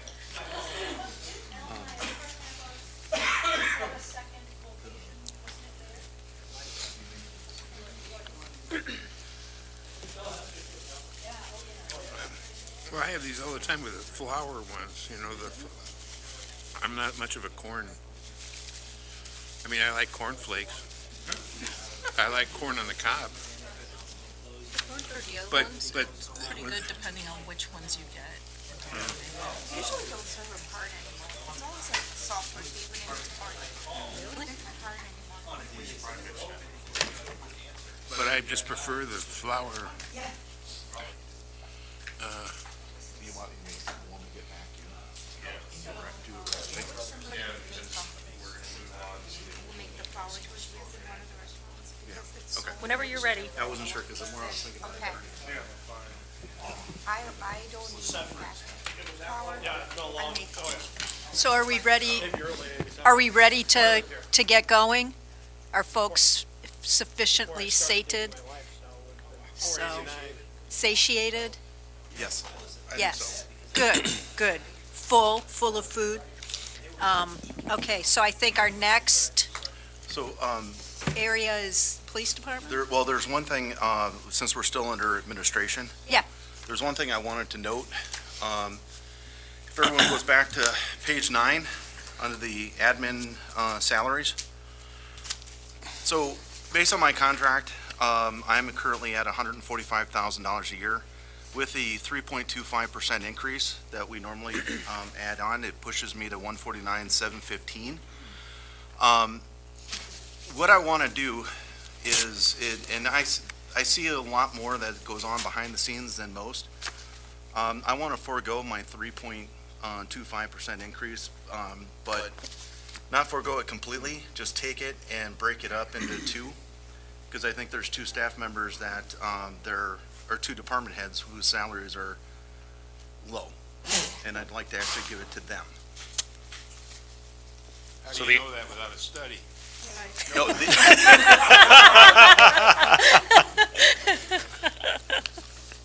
Leave it to Trust me, Charlie. they've earned it, if not more. But I would like to do that so that this way the budget reflects accurately. So my salary would stay for at least this next year at 145, and these two staff members would see at least like a $2,300 bump up. So there's no change in the overall ask, it's just a reallocation of it. All right, I think I missed all this. assuming done. I know you say for going a raise this year, but then the following year, you just go up to what this is now then? Yeah, The 149 would be next year's. correct. Depending on what the salary study says. Well, that would actually take effect more 26, 27. Are you ready, Lisa? Or not quite? Sorry. Okay, thank you. Yeah, this was It's okay. for the record. I was, but then I didn't know how long Lou was going to That's be okay. talking, so I finished a taco. I thought I had time. So, yeah. So, yes, I think we are ready to get going again, and we're looking at page 15 in our budget workbooks, and police. So Deb, Tyson, Carmen, it's all you. Carmen's here as my moral support. Carmen, would you like the microphone? No. All right, police expenses for 24, 25. Salaries is $1.856 million. That includes our salaries, a sick time buyback option, which is offered through the contract. It also includes a retirement buyout for Officer Cohn with all his vacation and sick time, and then court pay. Salaries clerical, that would be Mike and Lynette at 142. Our crossing guard, we did drop down Tammy, although she is amazing, she does miss quite a few days that Mike will supplement and fill her in. So we dropped that down 1,000. Because as you can see, over the last few years that she's been here, and we could maybe even drop it down a little more. I don't know. Overtime and double time, we dropped down to 260. Health insurance is the numbers that I was given by Deb and Administrator Leone at 443,300. Training and seminars, this includes NEMERT, which is our police training MTU that we have to utilize. 2,000 for miscellaneous, anything that comes up. Our PLI is our online mandate classes that we take. That's a set fee, set per month. And then 2 academy spots for 15,000 because the academy is 16 weeks and it's about $7,500 a piece. Uniforms is at 26. We dropped that down a little bit. That's all uniform. That's the guy's uniform allowance to buy stuff, equipment throughout the year. Our attorney fees, we left the same at 60. Our professional fees, we dropped down to 215 because NERCOM came in lower due to the renewal of the contracts with the users, which obviously drops what we have to pay as a partner. So that's why that was that big drop. Did he add a new user? No, they're still at the same. Okay, they just increased their portion. Correct. They went from, I think, 3% to 4.5%, I want to say. And the reason that you do see a return in the as a revenue is because their percentage, or what they pay, is based on how many calls they have, and so they can't project how many calls a fire department or a police department is going to get for a year. So they just kind of average it out and come up with a cost of what we get, or what we have to pay, and then obviously the last couple of years we've gotten anywhere from $10,000 to $20,000 back.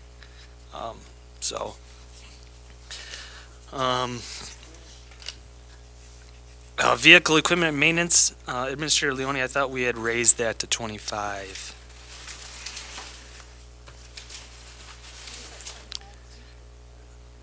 I thought we raised that 10,000 from the 15. Yeah, took away a vehicle. Yeah. No, we didn't take, we had to cancel a vehicle just Yeah. for budget purposes. Yes. So this goes up? Yeah, that goes up to 25. Yeah, that is correct. Thank you for catching that. So what's the, why, just want to understand the rationale? So, right now, we looked at the size of the fleet, and we'd actually start having too many cars initially, just because of the way the squads have been coming in due to the supply chain issues. And so, just for the sake of this budget, because things were getting tight, we asked both Public Works and the PD to go back and with a sharper pencil. And so that's why they offered to forego the 2 squad cars to be purchased in this next budget year. Are we still getting one? Or, We still have, no. We're getting the 2 that for the current budget year. Right. okay, We're just not getting 2 new ones next year. So the reason we increased the vehicle maintenance is obviously we're keeping the cars longer. right. And thank you, that's the other part And to it. we felt that we would need to budget, because if you look, we're close every year. Right. If not Oh, a little, if not a little over. So we felt increasing that due to our fleet being utilized longer. Right. So the other So- change that we made, just to clarify that, or hopefully I can clarify that, is that we used to go by year when it's time to phase a vehicle out. Yeah. We want to go by mileage and maintenance. If the vehicle hits around 60,000 miles, then it gets phased out into a lesser role until eventually it gets around, by the time it gets I think about you said about 120, 120,000, then we would sell we'll it. get rid of it altogether. But right now, we've been going by year, so every 2 years, every 2 Three years. But we're finding that some of those vehicles, we can actually get another 1 or 2 years out of them before they take too much of a beating. So they can, we're thinking they can actually get more Mileage use out of them, for right? the More life, department. correct. Okay, that we don't have, that maybe we don't have to be as aggressive with replacing them and. Correct. Okay. Correct. Do we have too many police cars right now? Well, No, we don't have too many. Sorry. It's just, they're, no, if we were to keep up that, we'd be losing value. So I jumped the gun on that, but the whole idea is just let's get more life out of the vehicles that we currently have, rather than just getting rid of them just because they're 3 years old. So most other municipalities do it, by mileage and hours? a lot of them, the only department that I know that does something different is Cary leases all their vehicles. That's the only, otherwise, yeah, it's, Not the 2 years, 3 years like we've been doing. some places do it, some places do the whole fleet at a time. Right. And some do like what we are doing where it's I was every wondering, with 3 or 4 finding out years. that Adding the extra year, we start figuring out, okay, it's only lasting maybe 3 more months than we have all this maintenance. I just worry about trying to catch up again after that, because I don't think, supply chain's ever gonna go back to how it used to be. Well, and so based on what we're, like, the data that we're looking at is this will be a 1-year stop on buying a brand new vehicle. Then next year we'll start getting back in, so yeah, it's just a temporary pause, and instead of just ordering a vehicle just because, so next year we'll have a couple of vehicles that'll hit that 60,000 mark, where they'll start to get phased over to like detective, chief vehicle, deputy chief vehicle. Their vehicles will get old enough that they'll start cycling out over to public works or public utilities, and by then, yeah, I'm rattling on. So yeah, we should be fine just by extending the mileage. Again, go by mileage and maintenance versus years. Now, if the vehicle is hitting 50,000 miles, and maintenance-wise we're just throwing more money at it than we need to, then we would go ahead and move that vehicle into being cycled out faster. But we think we can get about 60,000, and after talking with John, he believes that as well. John, our mechanic. Yes, yes. Radio maintenance, I increased 500 to 13,500 just because of the Starcom contract got finalized with the state and Motorola, so that cost did go up for usage for that. Equipment maintenance, I raised up a little bit because some of the fees, again, some of the stuff went up in cost. Live scan, that's our fingerprint machine, that's a yearly fee. Our body camera we're in our second of 5 years for this rotation. We just got all new cameras per the contract, so we had to send in the old ones, we had all brand new ones. Our copier is that. Our AED pads and batteries, a little later I'll talk about getting new AEDs, but obviously we use them and the batteries do wear out, so we budget for those. OC spray, our OC spray is coming up on expiration, so we have to buy new stuff for the guys on patrol. Our breathalyzer maintenance, evidence software, taser cartridges and batteries, and then miscellaneous for 700 for a total of 25,000. Ammunition in the range is 4,400. Supplies and materials, I've dropped that down a little bit. As you can see, we really haven't hit that 3,400 mark, so I felt dropping it down to 3,000. We will be doing a zebra paper order again here. That's the paper that's for the printers and the squad cars.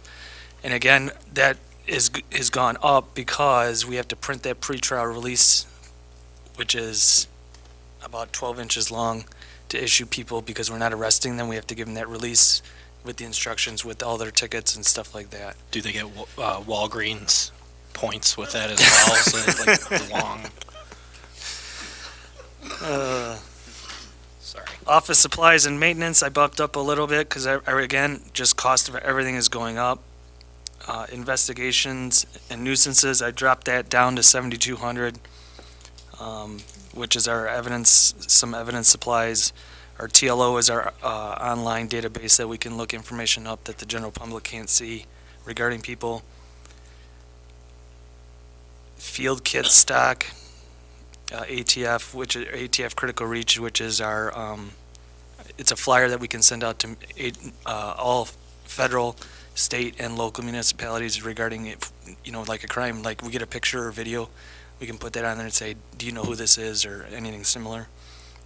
And then miscellaneous supplies that we need throughout the year, CDs, DVDs, flash drives, things like that. Dues and subscriptions went up a little bit. We did increase that. Our yearly MEAT fee went up to $1,500, so I had to increase that a little bit. Otherwise, it's ILEAS, MEAT, McHenry County Chiefs for me and Carmen, the International Association Chief of Police, and the ILACP is the Illinois Association of Chiefs of Police. That's for my memberships. And then PSIMS is our report writing program that we have access to and utilize every day, obviously. Telephones and cell phones, I dropped down to $7,500. Deb thought that would be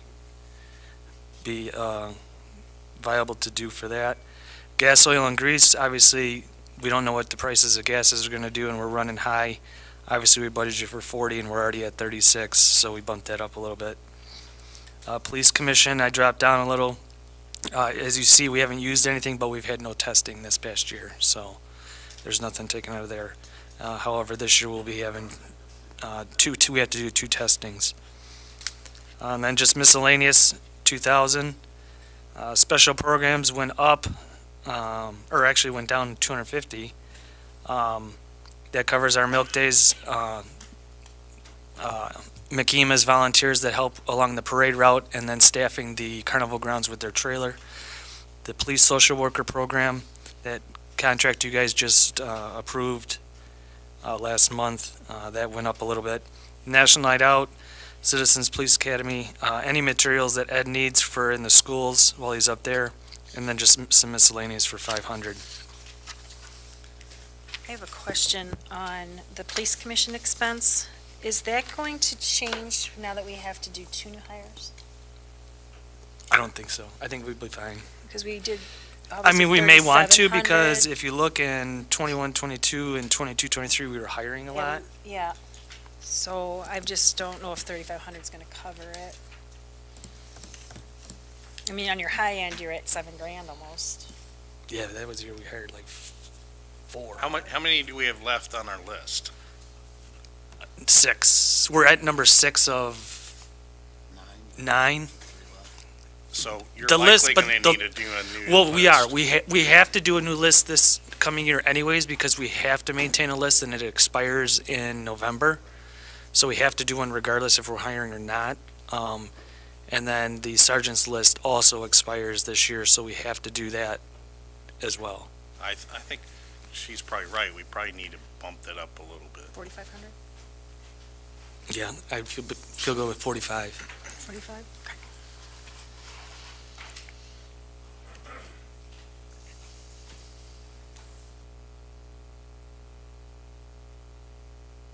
Okay, sorry. Okay.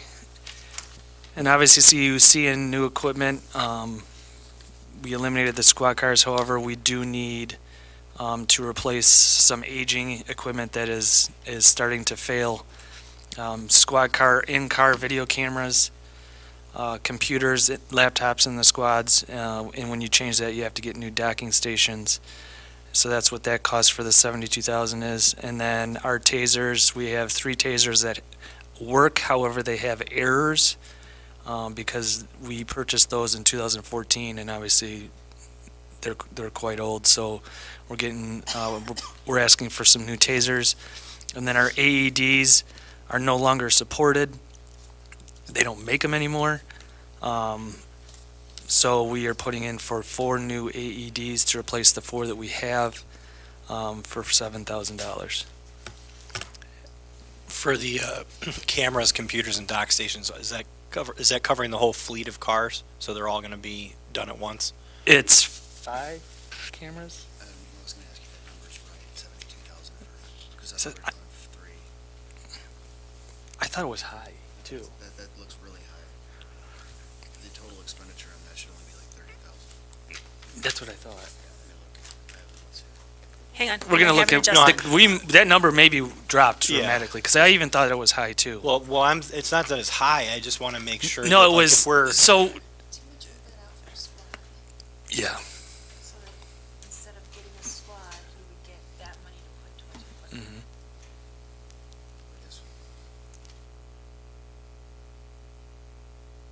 So, and it's, that's the line where there would normally be a vehicle. Yeah. right? Yeah. Is that why it's only 10 grand this year so far? Yes, because we haven't gotten the cars yet.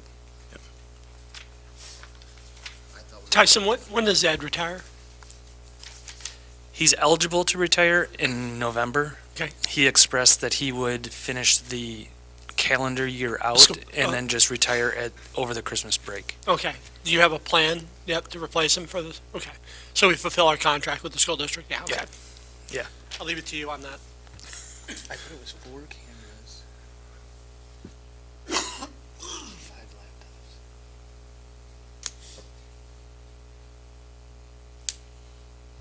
So the cameras were, how much were the cameras? So we can, I just wanted to make a note on the police budget real quick that, you know, these guys have historically been teased for taking all the money. This year, that is not the case. If you'll notice, they're down. They were both very cooperative with us in trimming their fat as well. And there's not much left to trim here in their budget either. They've sacrificed quite a bit. And as you can see, other departments have asked for more. So I just wanted to make note of that so that they get that credit, because they did work very hard to cut what they needed to cut to No, help it's- out the other departments. it's fair. In the past, they've made it very, we've definitely got our money's worth out of the investment that we've made. So it's not like any of that has been in a bad investment. Also, how shocked. I'm just, In working with the union, we've clarified a few rules that's helping to bring some of the labor costs back down. that's good too. I mean, my only concern with the cameras was and the computers is just more making sure that, I mean, I know we're sharpening our pencils, but if we've got vehicles that the equipment is getting kind of questionably old, but isn't as old as the other ones, that it may make sense to replace those as well so that we're in good shape. 6. 27.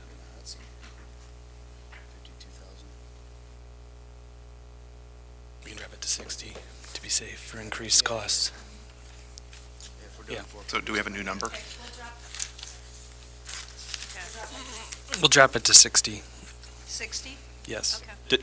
But does that end up being that all the cars are upgraded, or is it just? No, it's 5 cameras need to be replaced Okay, and 5 computers and 4 cameras. okay, and they're just aging out? They're Okay. starting to fail. Yeah. Okay, I Yeah. just Yeah. want to make sure that we're not just like. The problem is, well, it's, obviously laptops they get outdated, as soon as you get it, but Yeah. a lot of our programs are going to web-based. Mhm. So the RAM in the computers as they get older is not enough to Yeah. run all the applications. Well, my other thing is the cameras, because those have to be, I mean, if those get outdated, that also creates an issue for you guys as far as like evidence for, Right. for Yeah. investigations and stuff. So I just want to make sure you guys have what you need, and you're not sharpening the pencil too much and kind of putting something off that would end Yeah. up biting you in later. Right. Quick question, I know it's not in the budget, and I know it's been about a year since it got brought up, and then it kind of got tabled on an admin committee meeting about whatever happened to the flock cameras. We're not going that route right now. The price has actually almost tripled, and we just got notification we will not even have free access to the database anymore starting April 1st, because apparently it's getting too big too fast, and to upgrade their system, they're going to charge a customer. Basically, they're saying now to get them you need 3 cameras to even be considered for it, and they're charging just for a person to just view the database without having the cameras, they're going to charge them the same fee. So it just wasn't feasible to do those. All right, Business model. Wow. Any other questions on police department budget? Okay. Public Works? Rob, Deb. You get 5 minutes. Everybody ready? Yeah, I'll go from the other side. A lot of things stay the same here. Normal increases in salary with the changes, moving things around. Overtime, double time, it's been quite the winter. We're going to keep that the same because we can't predict next year. Health insurance just follows everything else.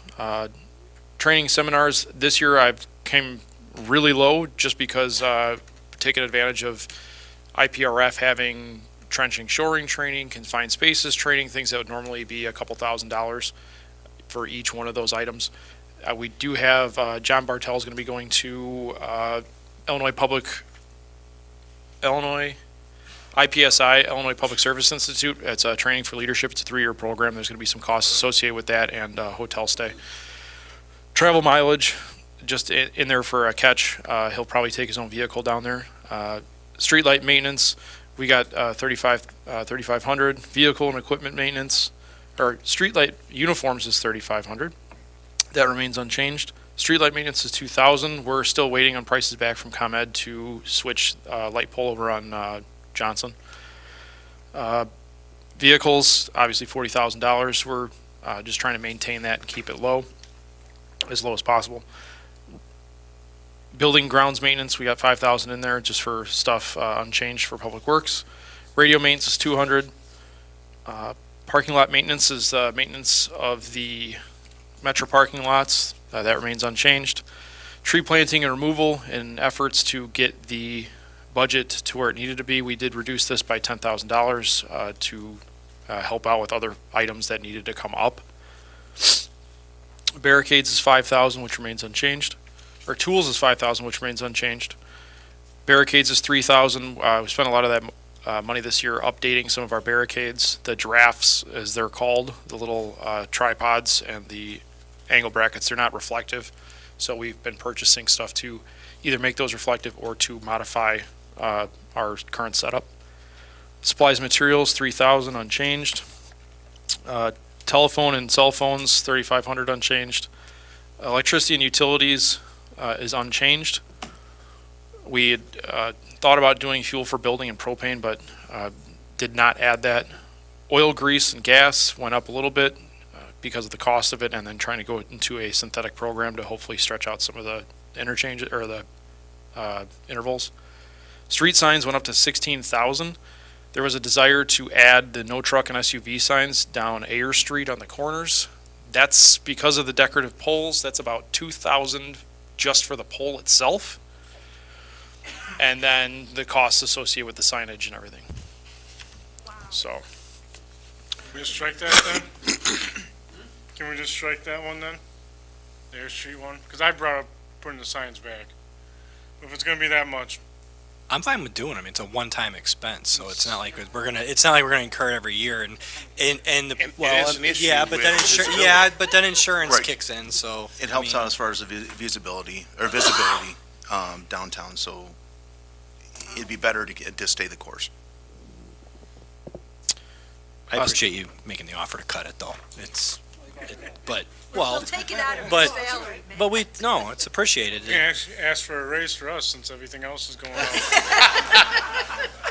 We'll consider it off of Lou's next raise. That's a one-time deal. Yeah, now we Lou know. likes to share. street decorations remains unchanged. This is for downtown decorations and other things we do for Christmas. Miscellaneous, we did raise just because Julie rates are going up, township plowing, the trucking costs, street sweepings, we're trying to get rid of more street sweepings, and then downtown snow removal. You know, this past storm, we utilized an outside contractor to push up, and that was just fantastic because it made it go a lot quicker, especially with getting 13.5 inches of snow. Not the one last night, the actual snowstorm, right? Yeah. Okay. It'd be impressive if we called somebody in for that. For miscellaneous, is that we brought up the vac truck, like basically like waste that we'd have to empty out of it. So that would come out of the utility side. You know, if there's costs associated with that, just because that's sanitary, so that'd be utility maintenance. Because I know you guys are still trying to figure out what to do with it. I just want to make sure that Right now, if we have a plan. the biggest issue is if we do any sanitary cleaning where it involves a lot of water or waste as far as that goes, and dewatering it. The grease and stuff. We've had truckloads of grease, or come out, and we'll throw those down, and hopefully they dewater a little bit, and then we throw them in the existing dumpster at Public Works. I might see if we can get a bigger dumpster, because right now the bucket for the skid steer is wider than the dumpster, so there's overspill. So depending on what the temperature is, it's kind of greasy in that general area. Just, you don't wear your boots inside your house when you go home. So. Well, I think that makes sense, because there's an environmental issue there Mm-hmm. if it is flowing out onto the ground. So. Yeah, and realistically speaking, if it's been discussed that, there might be a possibility for us to, dump in an open area, let it dewater naturally, and then scoop up the remaining solids. But, Public Works doesn't have anywhere to dump by us, because we'll be contributing directly to the waste stream. And then across the street, there's really nowhere to dump, because it's either impervious surfaces or there's nowhere for it to really dewater. Ideally, we'd have some sort of a drying bed with a drain tile to go back to the head of the plant, so we can treat whatever effluent comes off of it. Well, I think it's something between utilities and your department. We should devise a plan and present to council at a later date. So. For new equipment and infrastructure, this is where we came in swinging for vehicles. So this is sort of what was agreed upon with what we could afford. So we have the remaining half of the truck upfit for this next upcoming year. So we paid for the chassis, and this is for putting the plow, the dump, and everything on was the 130. The 100,000 we suggested as a stopgap measure, because we have our newest plow truck is beyond the American Public Works Association's recommended cycle. So their recommended cycle is 15 years. Our oldest truck is a 1990, which is underutilized right now. It's just for storage, because it's an old Ford gas stick shift. So with this 100,000 and the council's approval, I'd like to be able to buy some other municipalities' used stuff to try to bridge that gap, because even, we were trying to do this last year, and unfortunately it just didn't line up. The Waukesha County, Wisconsin has a really aggressive cycle, and they were releasing some 2012s and 2013s, and our newest truck is a 2008 when it comes to major plow response. As it sits right now, we have 7 main routes in the city of Harvard, and only 5 trucks are capable of salting. So every time we have a snow response, there's 2 trucks that have to double back to do other routes, just because we don't have the capability to salt. So just trying to get into a place where we have 7 routes and 7 trucks. And then the last thing would be $7,500 for a chassis jack for underneath John Bartel's lift. Right now, he's only got 1 underbody jack, so if he brings a vehicle in for service and it needs a tire rotation, or for any reason needs all 4 corners lifted up, we either have to put it back down on the ground or use really tall jacks to lift up underneath it and then lower the ramps down around it, so that way the wheels are suspended. But for an extra $7,500, we can get a second jack and make that a thing of the past. For sidewalk, this is just our this is just for sidewalk program. We'd like to take $5,000 out of the sidewalk program and do that in-house as sort of the skip patch opportunity with that for us. And then we have the RTA Moringa Road sidewalk cost. That's the phase 1 of the CMAQ grant, and this is the one that's reimbursable. Excuse me, this is the actual construction. We've done phase 1 and phase 2 engineering. Oh, This my is, that's okay.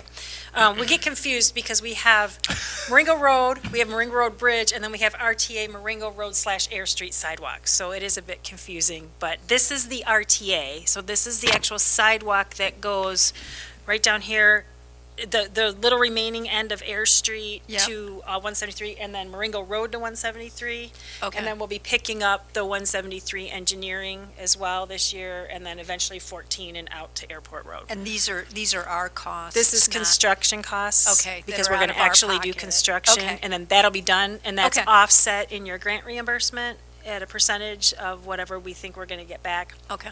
This doesn't cover the entire construction cost, but this is what we think is going to happen this upcoming fiscal year. So, Okay. Hopefully. Yes, hopefully.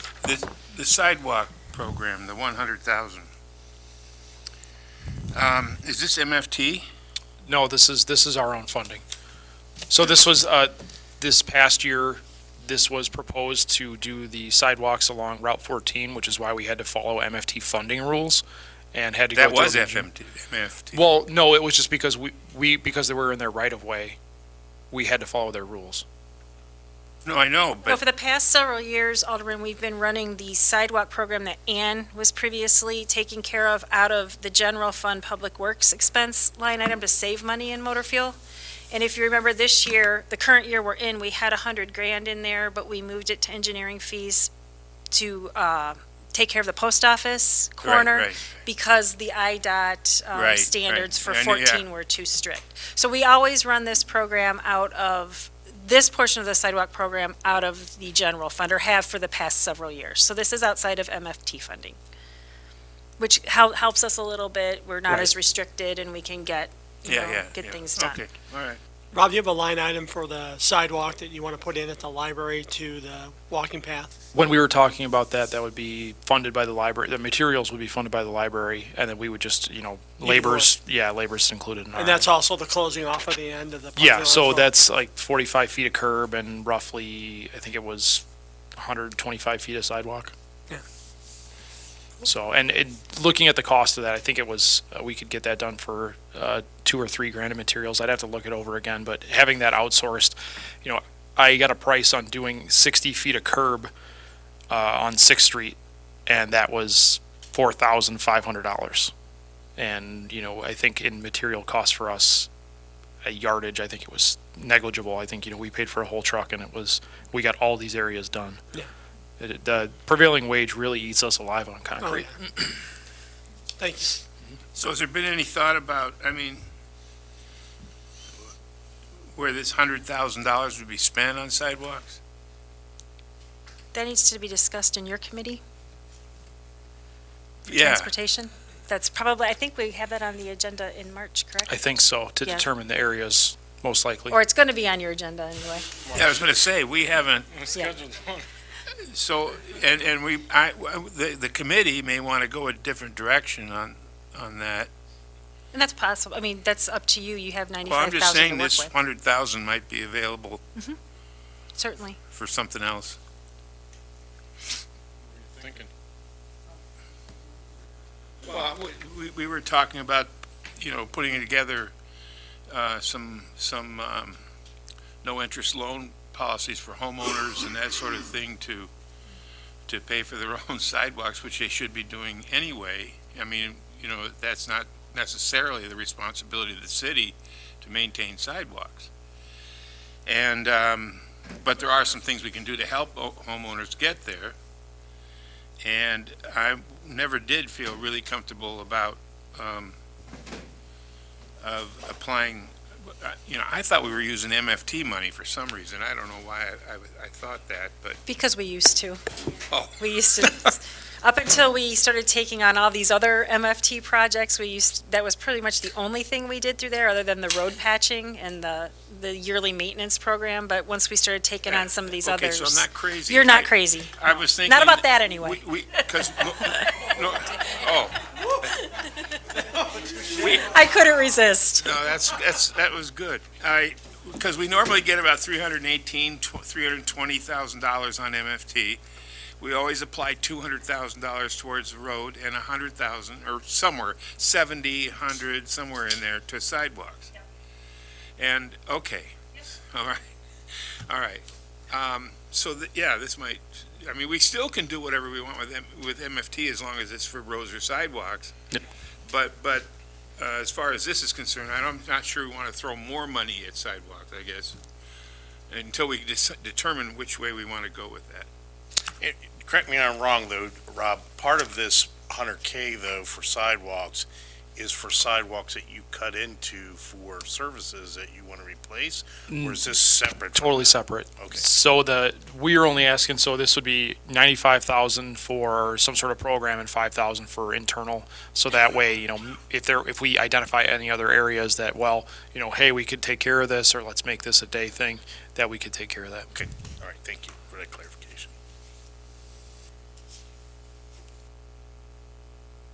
And that may be a good idea, but I'm just saying that this is one place, though, where the amount, it could be. Yeah.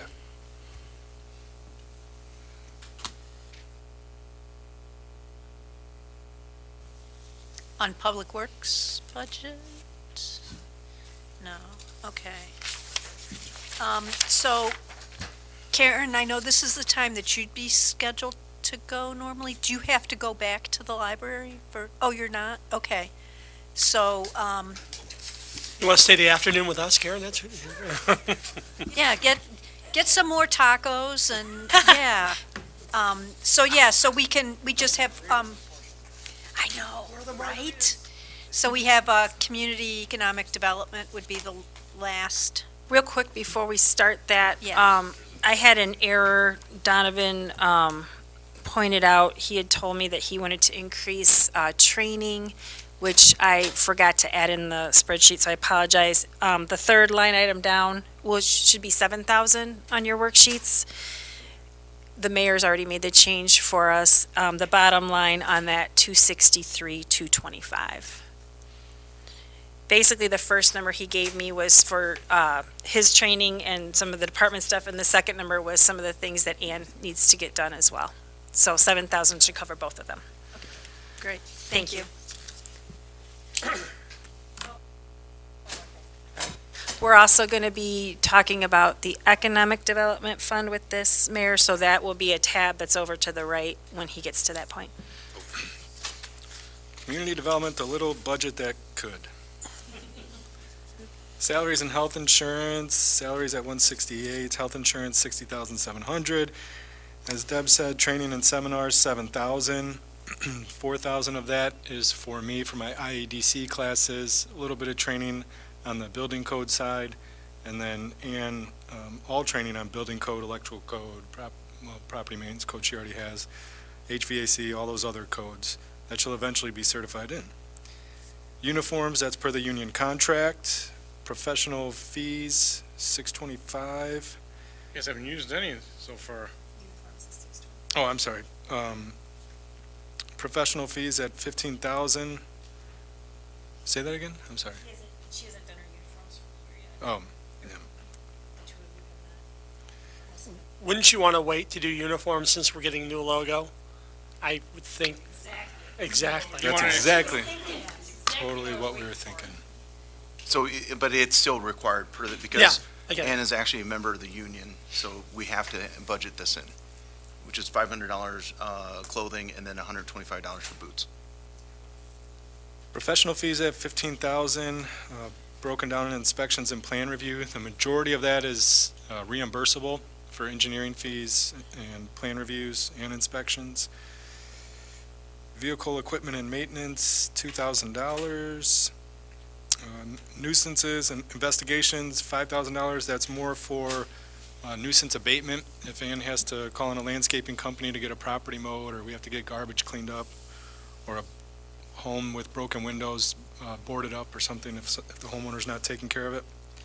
We also charge our liens to that account, Liens. Okay. or our recording fees for our liens to that account.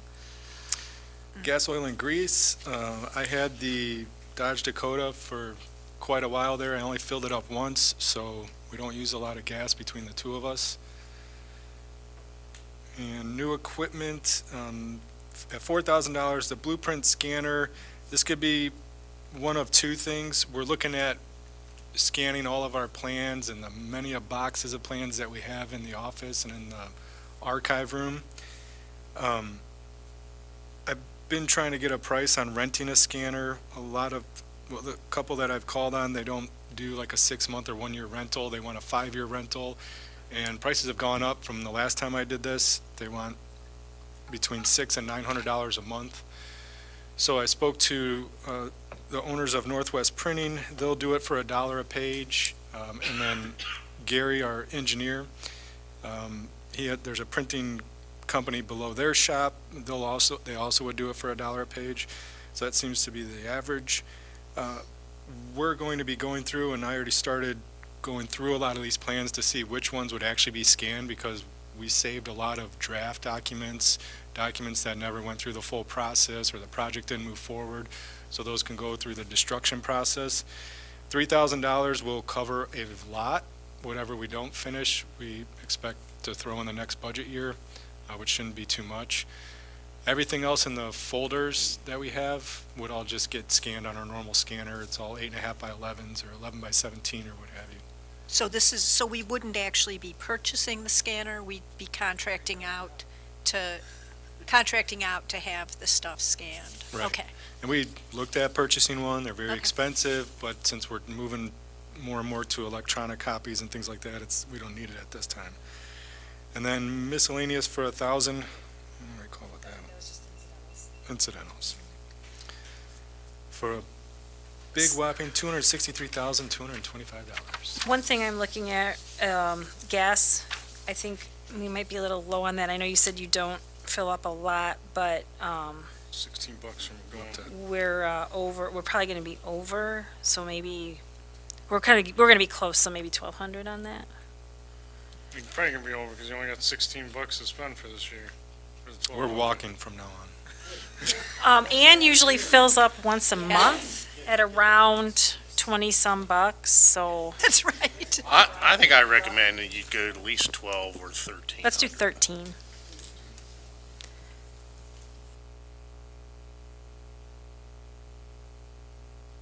Any questions on that one? So that makes that. I do have one question in regards to the old plans that you plan on 263. scanning in. What are you gonna do with the original ones? They would be, we have to follow a process if we're going to put them out for destruction or shredding. So that would be it, as long as it meets the state requirements for. As the state requirements for document retention. Yeah. We'll make sure to comply with those rules. But some should be able to be destroyed, some will have to be saved. Ultimately, like down the road, once everything's been digitized, along with city files as well, which the front desk clerk and the water billing clerk, when they have free time, I'm going to have them start scanning some of the minutes from the past. At some point down the road, I'd like to entertain an idea of sending stuff that we can off-site to just clear out some room so we have a little more room for growth within the building. Seems to me like it'd be more important to have a blueprint printer than a scanner. I mean, have you thought, because if everything's digitized, it starts out digitized, right? I mean, nowadays, nobody does CAD CAM on a table anymore. So it starts out digitized. And then you print it so you can see it. And then if you want to edit it, you got to go back to the digitized version anyway. We don't edit plans. We just make comments. Yeah. But if you had blueprints in storage and you wanted to have a copy to take to the site or something, you'd have to print it, right? Per the building code, you have to have a copy of the plans on site at all times that we pull out, the approved plans. We say, where's your set of plans? And we pull them out on site so we're not driving around with plans with us. They want to be able to, down the road, use a tablet instead of, so they have it all with them. Okay. The physical copy on site is the responsibility of the GC that's doing the work anyway. So if they have a copy that they need, they'd go to a printer and have it done, or the engineer themselves. That's fine. If it's not necessary, it's not necessary. The city doesn't print the plan, the contractor supplies a printed plan to the city. And 11 by 17, which we can do here, is more than adequate for, at least while our eyes are still good. Get some cheaters. So real quick, I know I have economic development with Donovan as well, but that is outside the fund that we're discussing, so we have a choice. We can either run through that real quick, or we can look at our totals to see where we're at and figure out what you guys want to do with the 4 funds that we've talked about within the general fund. It would be the blue tab, Mayor. I just want to make sure yours are the same as mine.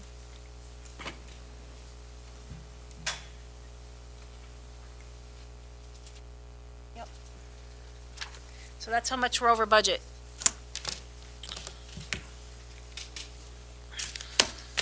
You need 237K, almost 238K. You're short. So much we have to cut. Or Or we can use fund you balance. could use fund balance. Well, didn't we already allocate 100 and, we already said we were okay with like 190 or whatever it was? That was water fund. Right, that's not part of this. No, this is general fund. Oh. So 5.9 million, Lisa, as of yesterday. Thank you. But that doesn't mean we have to use cash reserves. I mean, if there was something in the expenses that you feel you want to change, we can do that. And that is why we're here. So Well, you could we're take, the decision makers. instead of allocating $100,000 to the sidewalk program, no offense, Rob, but to allocate $50,000 to that. I'm just saying you're robbing Peter to pay Paul. Doesn't, you know, in the end, it doesn't. That's why we do this. Usually we would rely on getting rid of the vac truck and that would just zero it out. I know. Anyway. So we don't have our, we don't Just have our. for the record, Rob had 2 trucks in there and we already took one away. So. Yeah. So we don't have our go-to balance card. How much cash on hand, you said? Not cash on hand, our account balance is 5.9, but remember our fiscal year isn't over yet. So, and we have a fund balance policy coming in. Yeah, well, except that's its own That's a different fund. Yeah. fund. It's not. Yeah, he's already done. Yeah. Nice try picking on the guy who's not here, though. We can pit the departments against each other. So last year, we also used cash on hand to balance our budget. Okay. Hand we're him just some rusty eliminating- chainsaws. How much did we use last year? You're welcome. Go ahead. Well, I don't know yet because we're not done with the fiscal year. Okay. So I won't have that answer How much for did we you. allocate in the I believe budget? it was around 2. I think it was around 2, 150 or 2. 200,000? I mean, if we Yeah. just change the sidewalk program to 50,000 to 187. If you want to do that, but that's Alderman Gorman's, that's his program, so you two fight that one out. He doesn't want to do sidewalks anymore. You know, you have several options, particularly in the administrative fund where the biggest asks are at, in my opinion. What are your thoughts, Deb, of where the, You know, I put in there Potential might what be. I would like to see. My biggest thing, of course, is Jane, Yeah, because we got to I'm put that money concerned. aside for that. That's got to be done in the next 5 to 6 years. You can't, you know, and 5 years from now, how much is it going to be? It's going to be probably another 100 grand, you know, honestly. well, and it was like with getting the vac truck, you know, we started putting money aside, like, okay, Right. then we get the vac truck. And that's one of our goals when we think about our fund balance and where we're at. And at the end of the fiscal year, we were very healthy, according to the auditors. We don't have a policy yet. I'm working on that for April so that we can get that knocked out before May 1. Right now, we're sitting okay with our fund balance, and there is the opportunity to use some of that fund balance to cover or start saving for some of these capital improvement things. That's the purpose. In fact, the way the fund balance policy will read is that any excess in fund balance, meaning the target goal is 6 to 9 months. So you want to have 6 to 9 months worth of reserves in your fund balance. Below that is dangerous. Above that is also not necessarily dangerous, but you're not making good choices with your resources because we don't want to just save and hoard, Supposed to be right? saving Right. money, We're supposed to be like- putting back into the community and Yeah. doing the Doing our improvements we work, need to yeah. do. I- So as What would 9 months So or 6 months be? basically, at least a bare minimum of 50% of the next year's operating costs would put you at needing at least 4.447 in reserves, and we have 5.9 right now, not including what, That's not what's in reserve, that's the cash balance of the Sorry. checking account. So we would have to look at we would look at this at the end of each fiscal year.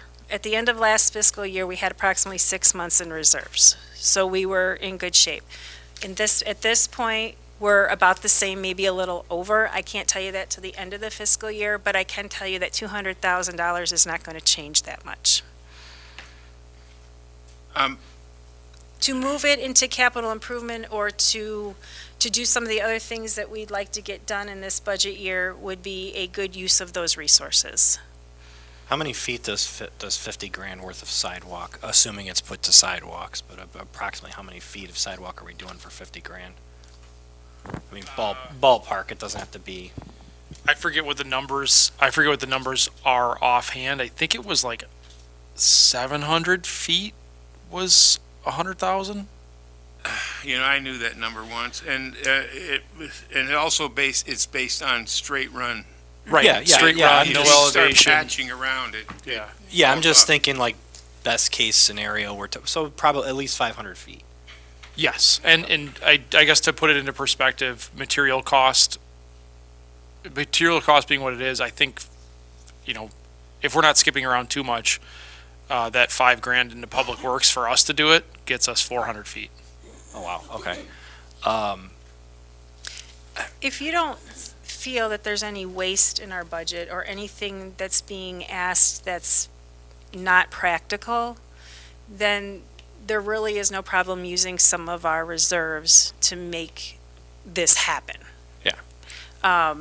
You know, at the end of the fiscal year, if our fund balance comes into the point where it's healthy and in excess of what we determine that to be when we adopt the policy, we would be moving those excess funds into the capital improvement account to do something with down the road outside of the budget anyway. What does that stand at right now, capital improvement, the fund? That is at 668,000. Remembering that some of that is ARPA funds that we still have to spend we have to allocate before the end of this year towards specific things. So that's not just stuff we can, you know, that's not just money we can throw at anything. There's parameters to Calendar that. year. Okay. Some- Calendar, yes. Okay. There's something I ran into on the income side when I was doing all the what ifs, you know, on the water bill. And that was that you've got is that 150 that you've got in here for utility tax?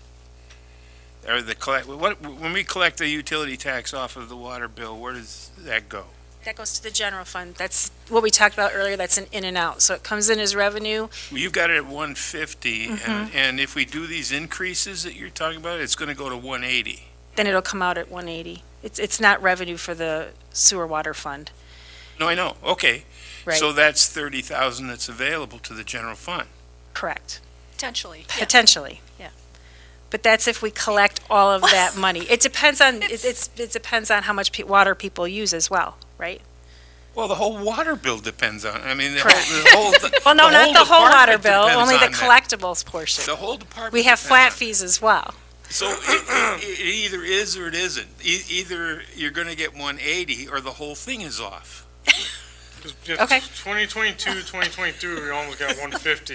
We budgeted 125. Alderman, the reason that's variable is because the tax assumes the amount of water usage. So does the whole.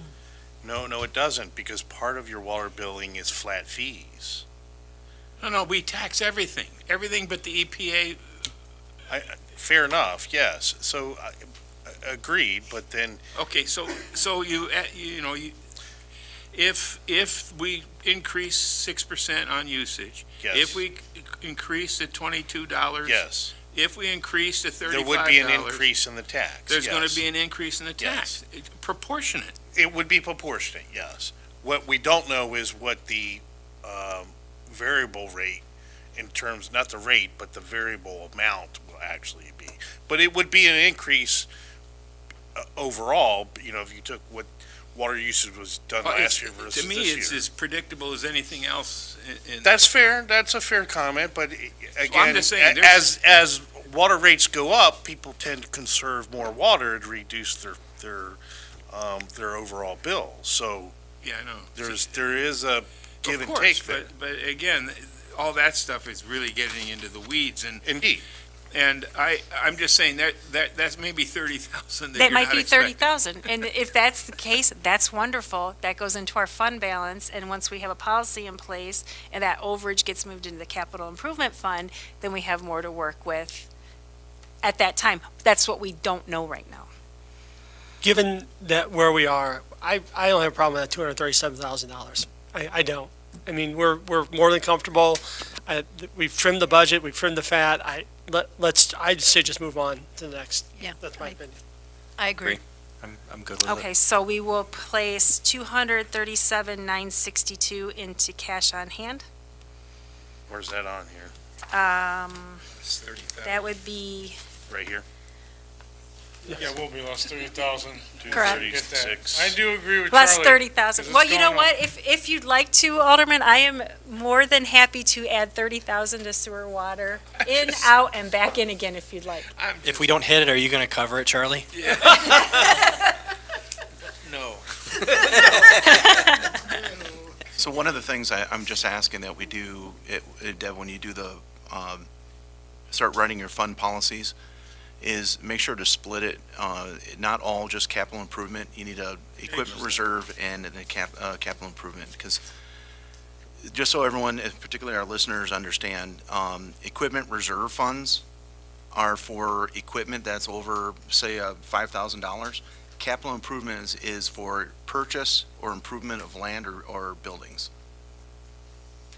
And I only say that, and I emphasize this to understand the difference, because when you go asking other cities, I just want to avoid, we're thinking one way when they're thinking another, and we're getting bad advice. So just the capital improvement is for the acquisition of land, improvement of land, acquisition of building, improvement of building. And then equipment reserve is for all the other stuff. So improvement of building, if you replace Jane, that's an improvement in the building. That would actually be equipment. Capital improvement. What's improvement in the building? That can be considered capital improvement as well. Well, yeah, that would be in that gray, so you can classify it in either category, yes. Take from both funds and pay for Jane. A little of both, yeah. Okay. So in 2 years, we'll begin a new Jane.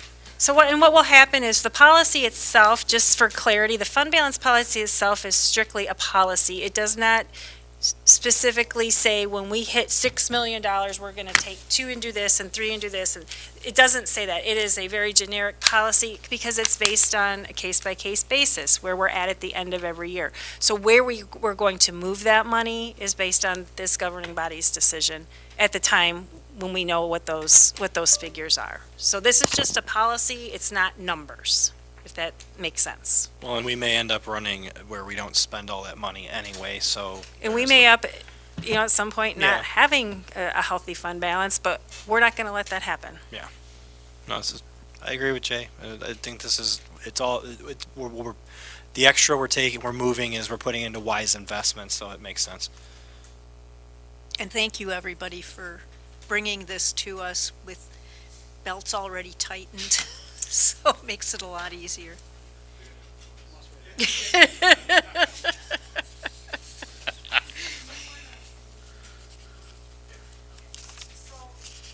You want to do, Do you wanna do, or have Karen? Or we can do Karen, Okay. yeah, and then we can do ED with TIF and And Okay. MFT. MFT should go pretty quick, so. so library? yeah. 22. Okay.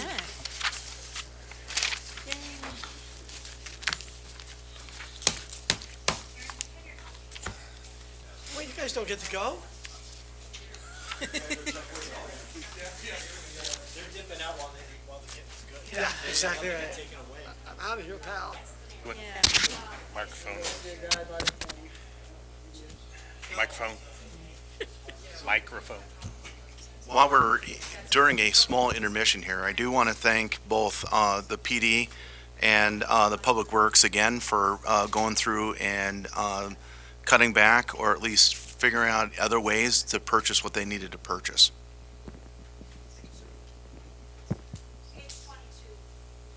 It's not forgotten.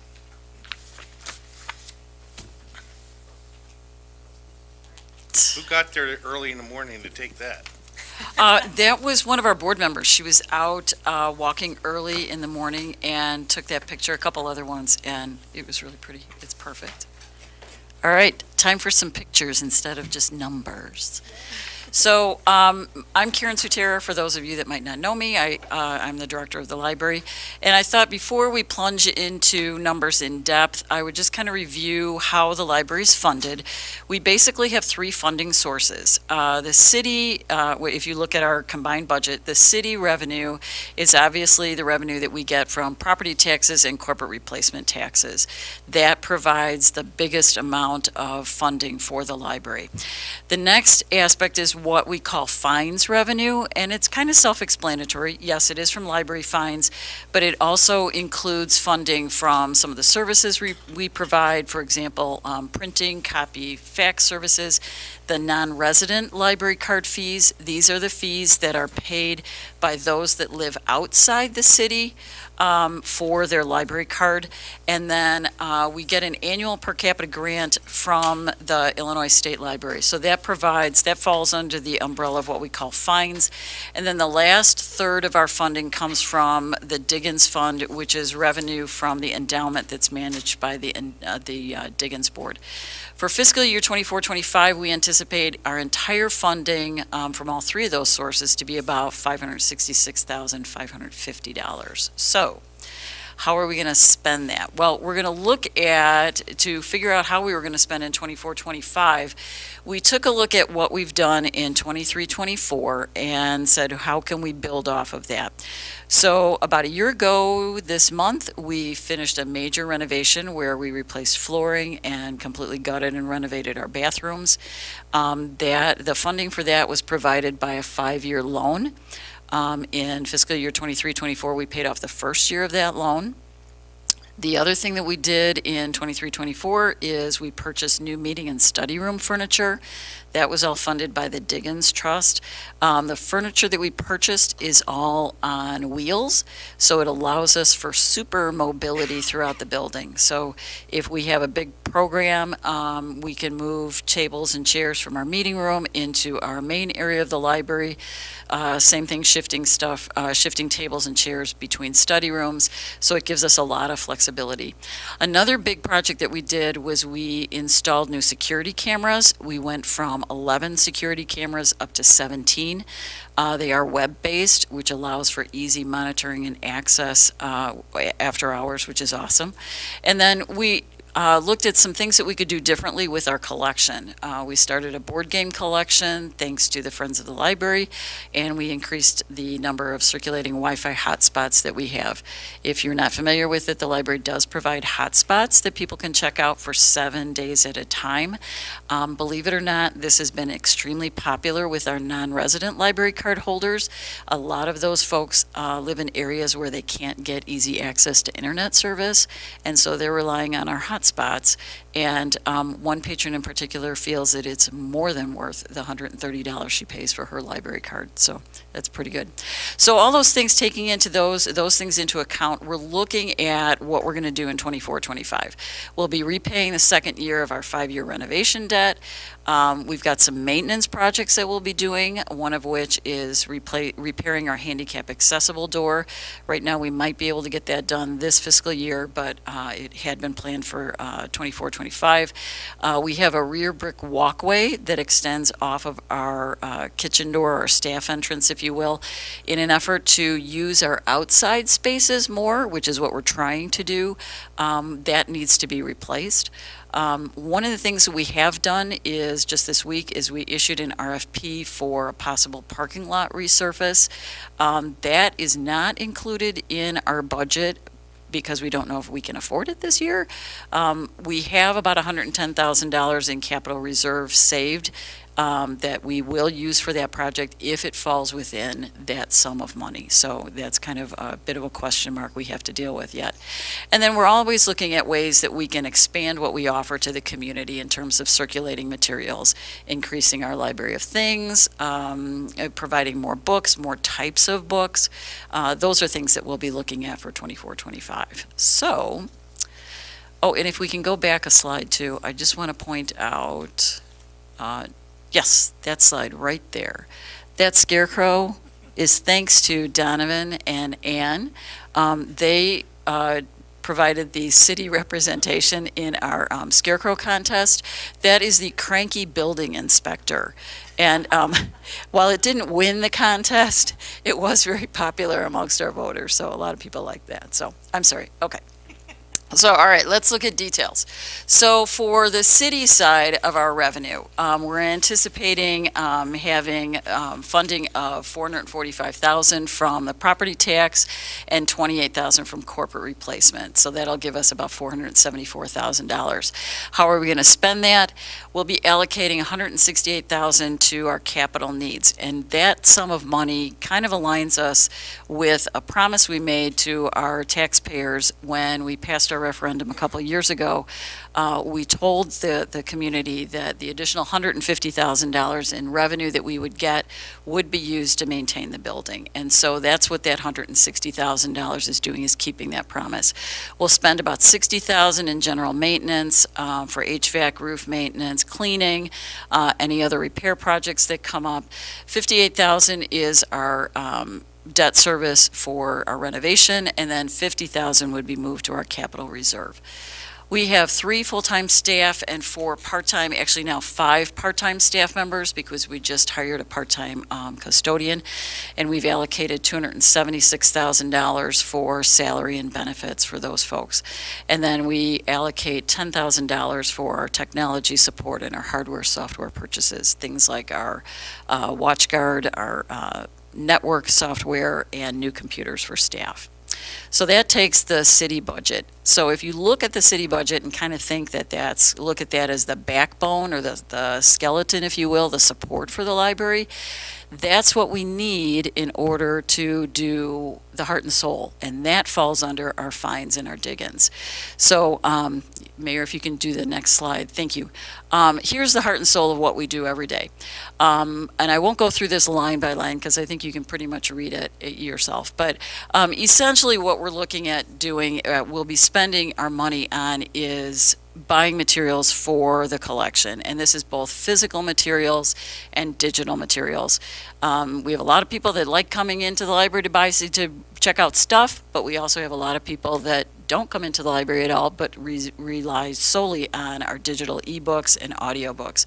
So we'll be spending a large about $14,000 from the fines and $36,000 from the dig-ins on enhancing our collection. The other piece that we look at is our programs. Let it never be said that there's nothing to do in Harvard, because if you have anybody that says that to you, tell them go to the library and see, because we always have something going on. The summer reading program is our biggest program of the year. That's where we get the most people participating, and that's where we like to spend a decent amount of money. So we'll be spending $3,000 this year on our summer reading program, and it's a program for all ages, not just for kids. The other aspect is programming that we do throughout the rest of the year. We like to bring in speakers on various topics. We've had speakers on cooking programs, history programs, science programs, nature programs, you name it. We try to appeal a little bit to everybody and everything. So we'll spend about $47.50 on programs for all ages. So the other big piece that we use is we're a member of the Prairie Cat Consortium. It's a consortium of 140 libraries that share materials on a regular basis. To participate in that provides our van delivery service, plus our software that we use for circulation and our catalog. That membership costs us about $20,000 a year, but it helps us be the library that we are. No single library can provide everything for its community, and that's why it's nice to be in a consortium where we can share materials amongst libraries and enhance what we can offer to the community. So that is our fiscal year 24-25 in a nutshell. Does anybody have any questions? Rob, you mentioned that, I'm sorry, go ahead. I was just saying, I like the Prairie Cat Consortium because it gives a lot of access to all the kids and the families to get entertainment and stuff like that. So Karen, just out of curiosity, with Prairie Cat, and then how big does that effectively make the collection that's available to Harvard? That is a good question. I believe the collection is probably at least over 1 million items, if you considered everything available amongst all those 140 libraries. So, the nice thing about it, About 50,000, right? yes, Okay. yes. The That's nice thing is, there's a lot of libraries that have libraries of things, which is, and if you're not familiar with it, what a library of things is it is stuff that you can check out from your library.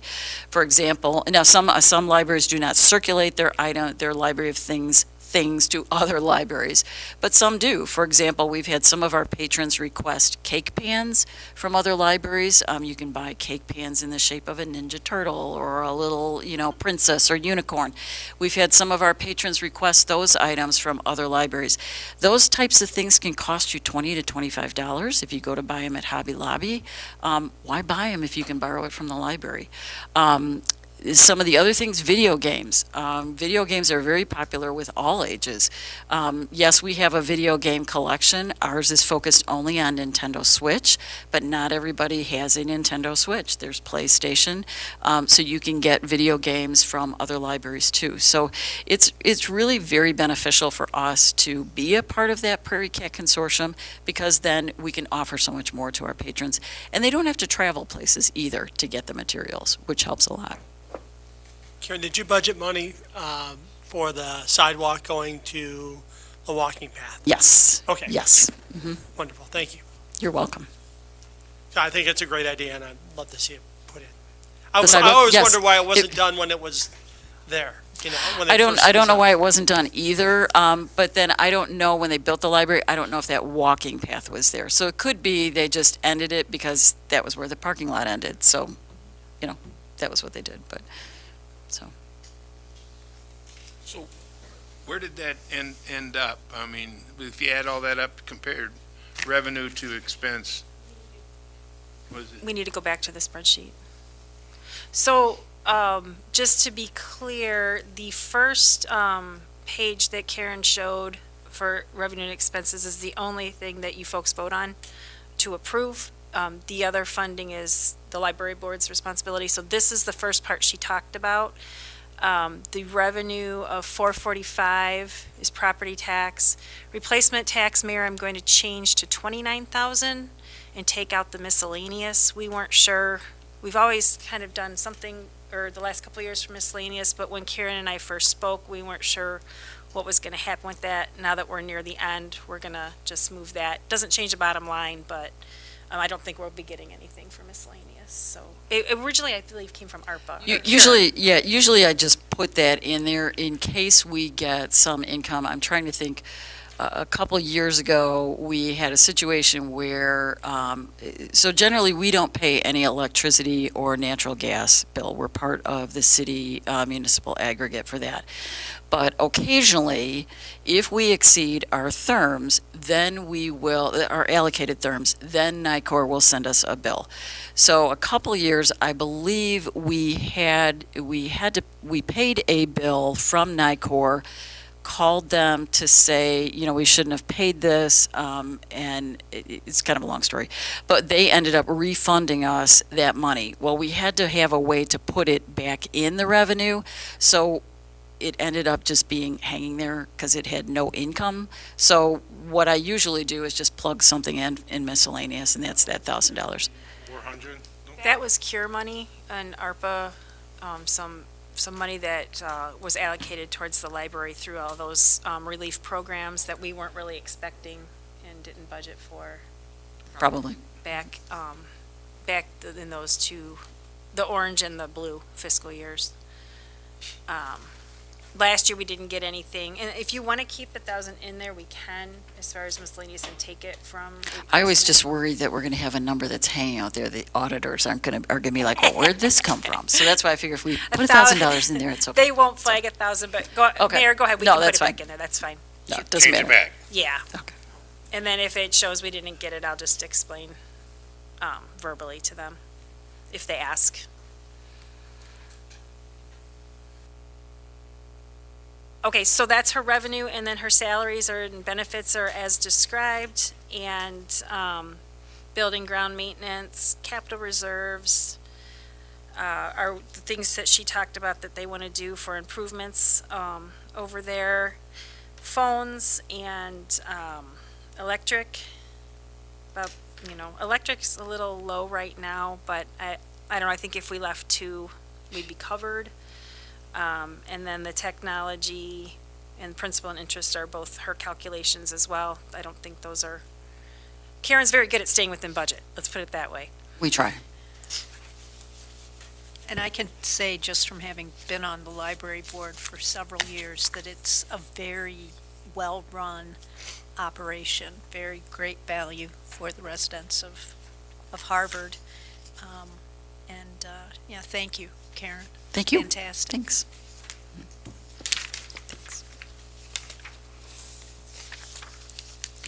Want to do next? Alderwoman Haderlein, do you want to do economic development next? Sure, let's go back to that. And Karen, thank you. Yeah. And then we can do motor fuel, TIF, and then. Sure thing. Sounds good. Okay.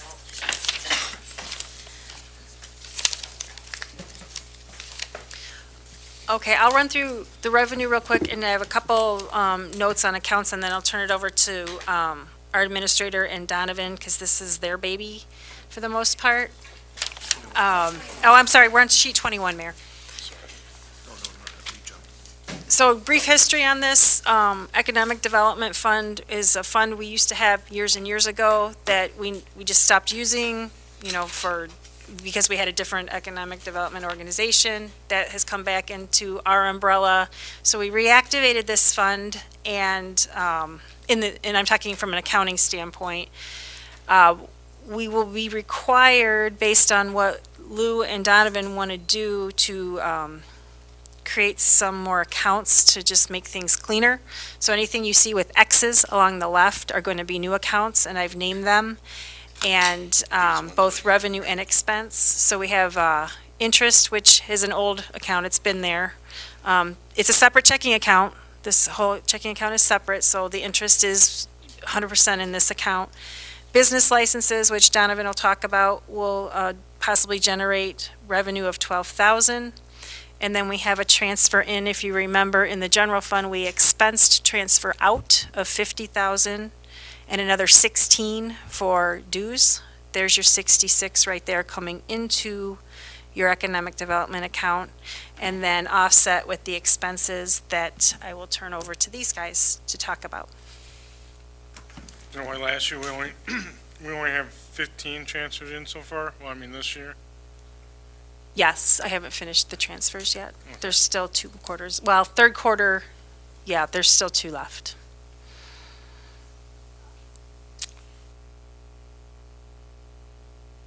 Where we at, what line? Start it up. Line 11. You're on consultant fee. A consultant fee. So no longer utilizing Charlie Eldridge. Grateful for his time here and what he did for Harvard. So that's all coming under the umbrella of community development now, community and economic development. Moving on to memberships, 41,500. As we discussed earlier, naturally McHenry County, 10,000 of that is for their help with marketing our events and putting us on the map more. And then the other 5,000 is for the Datafy software. The Shallert speaker, Shallot is spelled wrong. It's ERT. $5,000, like we mentioned before, to help our businesses market themselves better to the region. The Harvard and Woodstock Enterprise Zones, 16,000. That's our annual fee. Is that correct? That's correct. McHenry County Economic Development Corporation, that's our annual fee, $1,000. And then IADC, 4,500 was membership. Thank you. So were we not paying any of those previously, or where were they in the budget?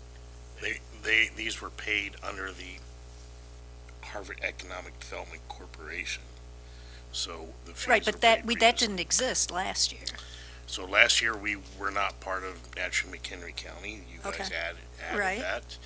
The speaker is a new ad for this year. And then the enterprise zone we did pay. I don't know where that was showed up previously. Deb would have to tell us that. And the same Were the enterprise zone fees?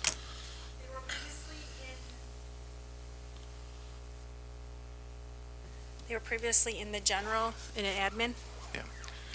Were they under professional fees previously? Economic development. If you go back,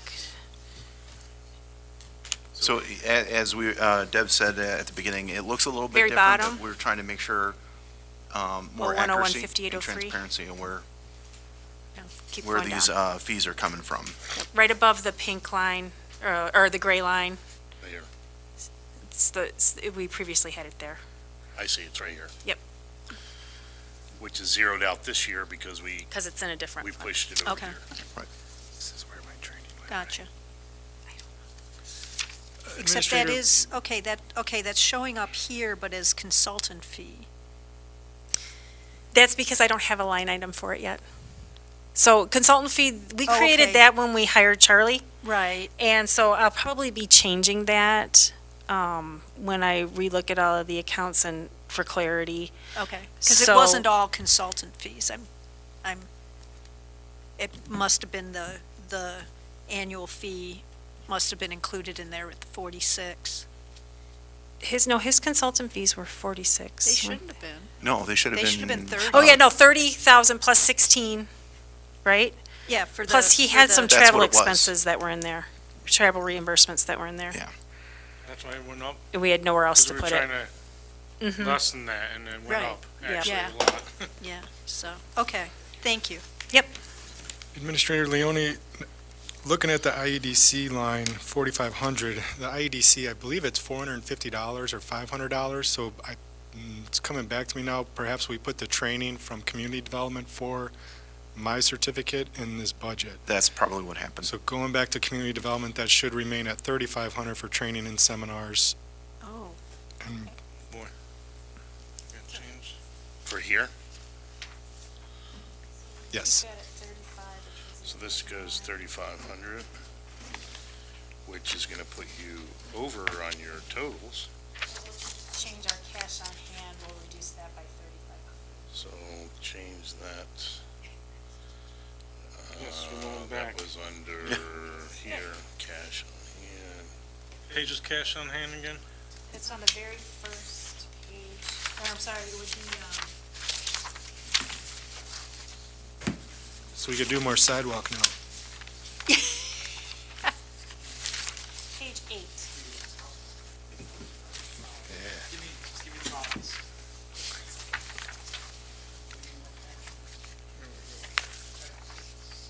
$55, $65 a ton for hot mix is a lot cheaper than $155 EPM. Page 8 or page 7? Page 8. Yeah, give me a pair of some trucks. 235. So you want 3,500. 235, 35, 462. which should make this total, no, that's not the right number. Nope. It's Hold on. 230, 234, 462. yeah, it's 234. Oh, yeah. So we can only have to pay 600, I mean, not 200, because of the extra 30 grand. That we're gonna works. get for Water. And 234 what? 462. 462. Okay, so that's staying the same. Okay.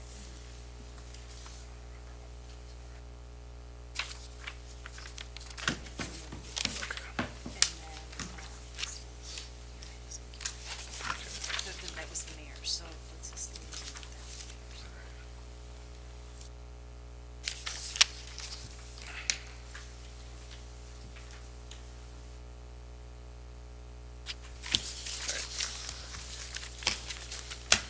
are we done with this? Well, we've got the Where are we at? development programs, right? Here we go. Marketing blitz? What's that? So, well, one of the things I wanted to cover on the economic development was the shallot. It's $5,000. His actual fees are higher than that, but what we're doing is we're teaming up with the Chamber of Commerce out of Richmond. And so we're splitting that fee, $5,000 each. And then we've got a donation coming as well. Because I think his fees are actually like 15,000. But the idea is to invite, to meet here in Harvard, and then invite local businesses, and then Richmond, have local businesses there, come and meet here so that, John can do a seminar. And he's very effective. And the seminar is focused for small business. Right. So, think mom and pop shops type of business.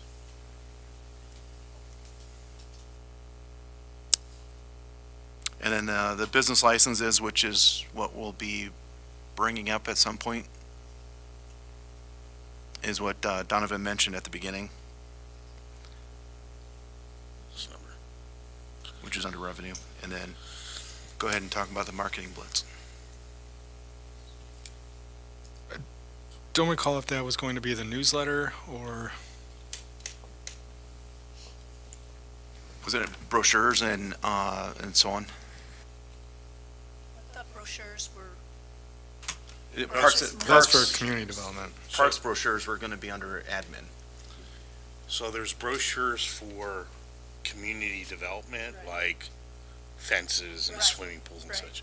This is marketing the city in terms of economic development, explaining enterprise zone, TIF, the foreign trade zone, the opportunity zone, all of these type of things that are all involved in terms of economic development and creating brochures for that. I mean,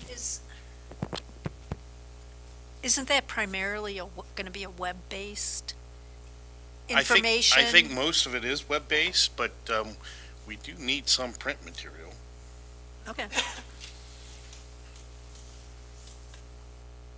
I mean, so are we doing a big mailing? I mean, when we're talking about marketing blitz, I'm thinking of, I don't know- billboards and I don't know, has that been web completely ads defined and, there, Administrator? I would think a Where you lot need of the, brochures and that sort of thing is if you attend like a convention or something like that where you've got a booth. Yeah. And you want to have handouts and so on. Well, so it's not uncommon when a business is interested in looking at the city, and their questions are always, well, what economic benefits do you have available to us? It'd be very easy to be able to hand them a brochure that outlines all this. Obviously, this can also be web-based, but having a physical brochure, when we were under the HEDC used to have their own brochures that basically marketed the city of Harvard. And so when that went away, we no longer have that material available. And so we need something that's tangible that we can give to site selectors and things like this that would look at Harvard as a possible destination for new business. I would assume the 14,000, I mean, we're probably talking a good chunk of that's gonna go towards the graphic design and development of whatever it is it's gonna be, because I know that's, if we don't have graphic designers in-house, you're gonna have to pay somebody to do it. And I believe this was an estimated number, so it was just so that, since we're bringing it all in-house now, yeah, it was just an estimated number. We'll definitely try not to exceed that, but we will stay below it as best as possible.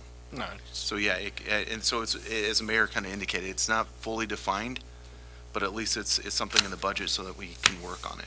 well, it's a reasonable ask for what the material that you're looking to do, because, I mean, design work can actually balloon extremely quickly. I mean, 14,000 is modest. I mean, if you're looking at doing a comprehensive package, especially if everything is designed to feed into each other with, logo updates and all that.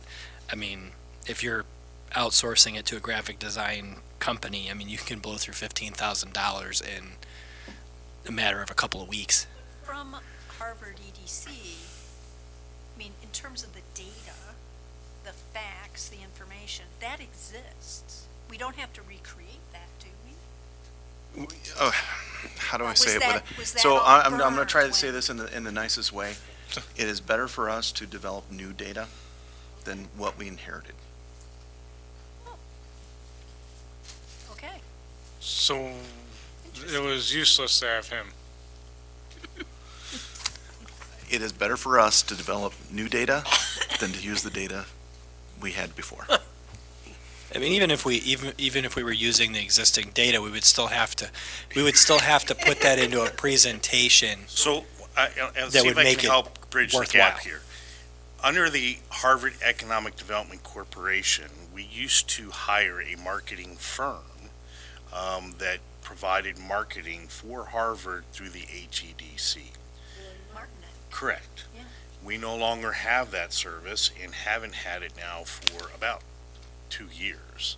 The data that was collected under the HEDC through Lori Martinek, which included things like what's the makeup of your current business sectors? Who's your largest employers? How many employees do they have? And then we would list, the top 20 employers and all of their employees. All of that data is now old and needs to be refreshed. So, and having a better understanding of the sectors within our community will help us to better formulate and create strategies for enhancing those sectors and adding new sectors. And so this is just a beginning number because we had no money available in our budget to create any of this. So that's why it's a bit undefined, because we're essentially restarting. So it could be renamed business attraction and expansion, or business attraction especially. Yeah. Well, I personally think it'd be interesting to see. I mean, the money's not the issue. It'd be interesting to see how you guys develop and grow that into a formal program. And that'll be in your committee, so Yes, you'll it will. get first shot. So I'm very excited to see what you guys come up with. I'm interested in the fact that we budgeted $12,000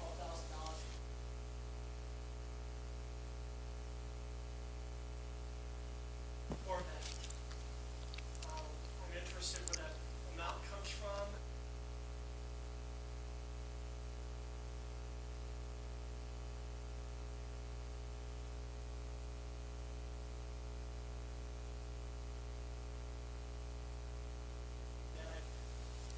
And I passed the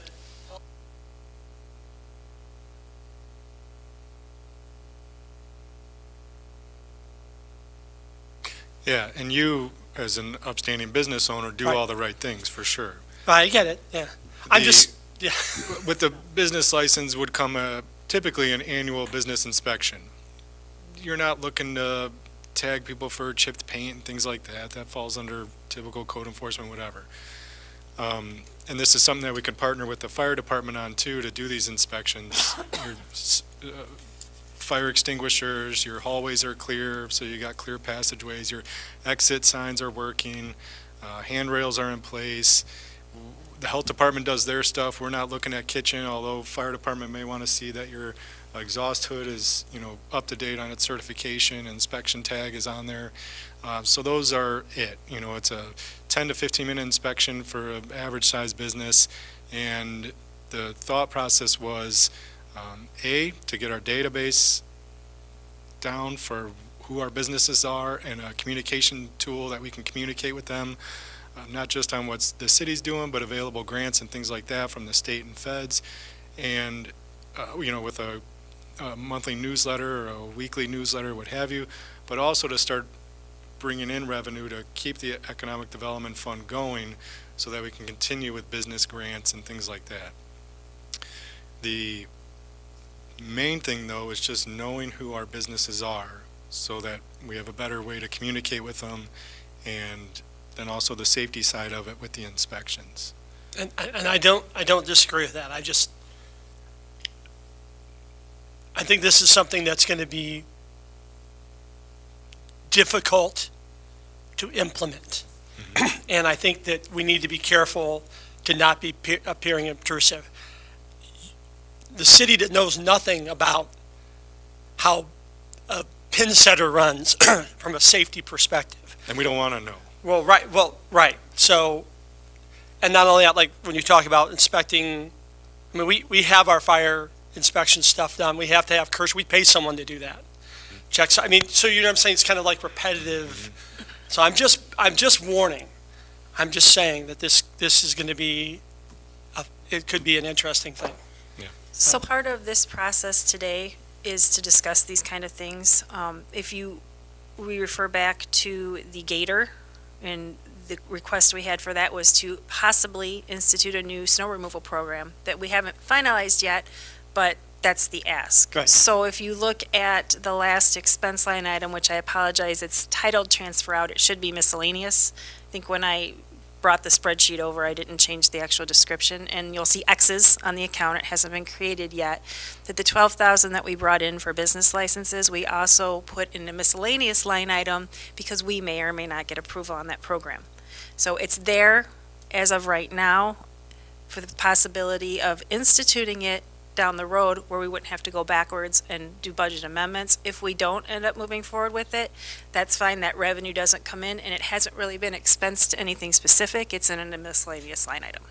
So, just to clarify that. No, I appreciate that. And I saw that too. So again, I mean, I think we need to look at other cities or towns that have this program and understand how it works there, that they've implemented it and it's successful, because there will be pushback. I will say there will be pushback from the business community on this type of thing. Yeah, and go ahead, I'm sorry. I think that a comparison that you could run is something like OSHA, where there's requirements that everybody has to meet, and it's not for the good guy that they're there, Right. the guy that does everything. It's for the other guy, so that the good guy can compete. The problem is if this guy, can cut corners on everything that you name, he's going to undercut your price for what you do, and you have no choice but to come down. And so I think that's what this kind of thing is for, is to make sure that they're all at the same level playing field. And for every one of a business like yours, there's another one that's just looking for the, where in the world can I cut a corner, Well, I mean, this is more seen in the rental units. I think about downtown on Air Street. There was someone there that had, very sketchy rental units, and we know that.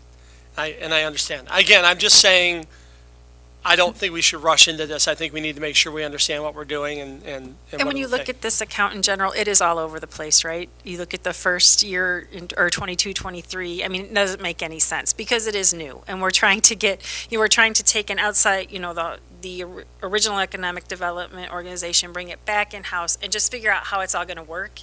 And, so as far as financially goes, the numbers are there for us to work with as far as developing the programs that may or may not necessarily have been decided on yet. Does that make sense? As we go along, that's your decision to make. The funding is there to do with as this body decides, based on staff recommendations. Okay, thank you.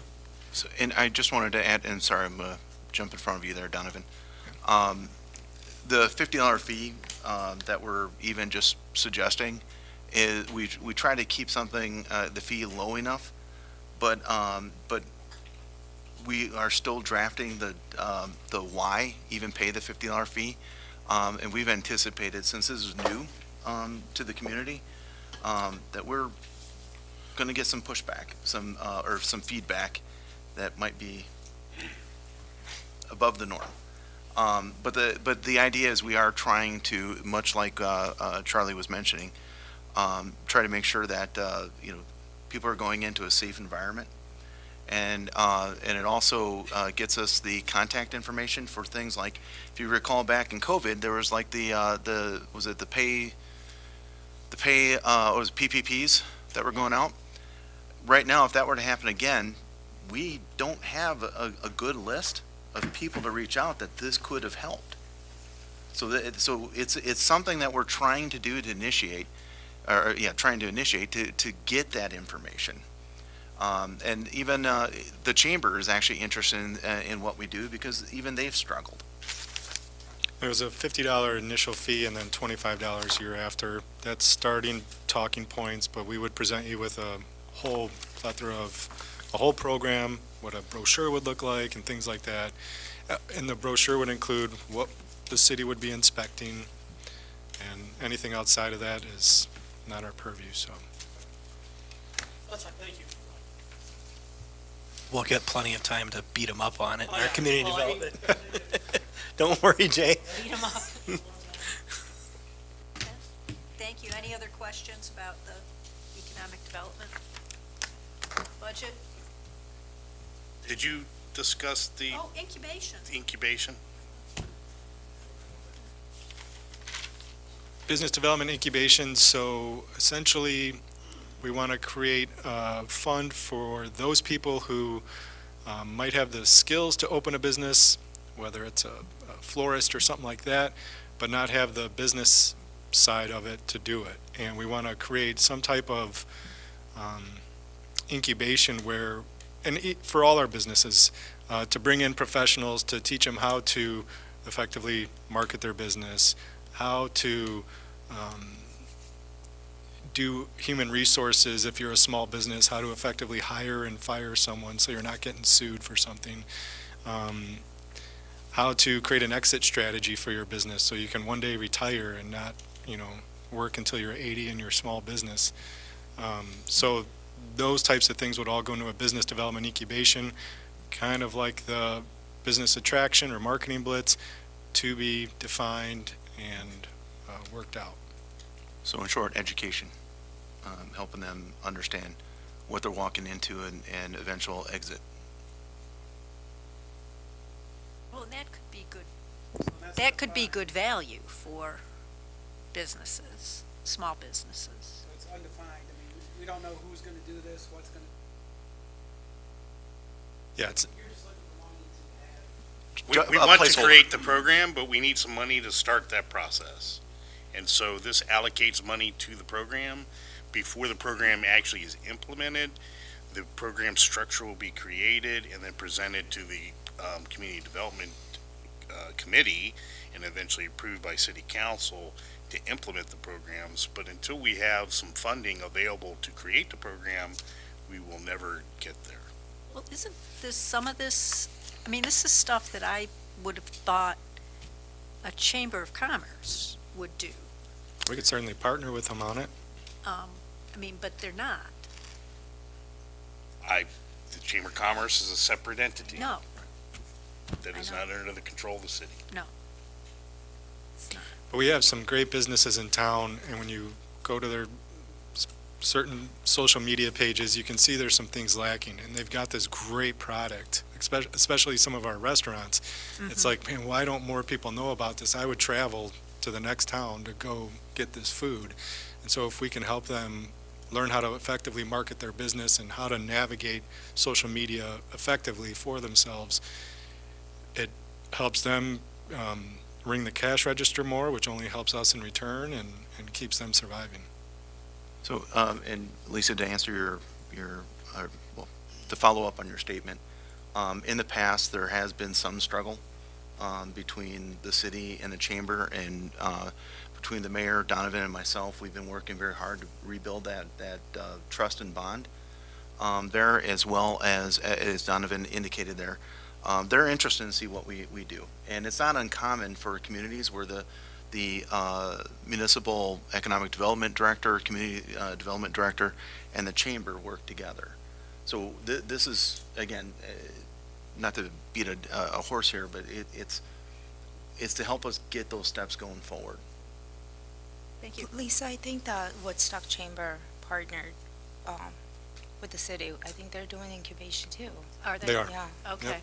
They are, and it's a class-like setting. I forgot what the first class was on. Maybe that was marketing, I'm not sure. Creating a business plan, I don't remember, but. I mean, I would, this part of the community and economic development, this chunk, is predominantly a large part of why we hired Donovan in the first place, was to build this program. So Yeah. while we're kind of looking and saying, well, what are we getting for, I mean, it's our job to say, what are we getting for our money? But we've got, Mike's right, we got to start somewhere. Yeah. And to your point, the chamber, I've been around different chambers over the years and stuff and met people in them. They're a great communal resource, but the municipality has to advocate for themselves first.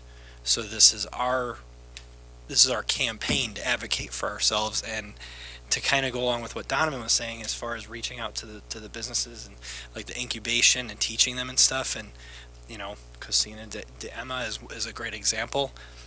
Where that's going to have the biggest impact is in our Latino businesses in town, because those are the businesses that rely predominantly on Facebook, social media, word of mouth, local, very small local advertising, maybe parade events and things like that. That's where they advertise. A lot of our established businesses that have been in town for a long time don't necessarily need that information. So, and even when we had our economic development, corporation in place, while they helped market Harvard, I never saw them effectively reaching out within the existing businesses of Harvard, especially bridging the gap between the Latino community and the greater community, because they are so isolated and siloed out. So, I mean, that just your point, to your point, I think making sure that whatever educational programs and opportunities we're providing, that they're Spanish language. Exactly. Not just English, because I think that would be much more accessible.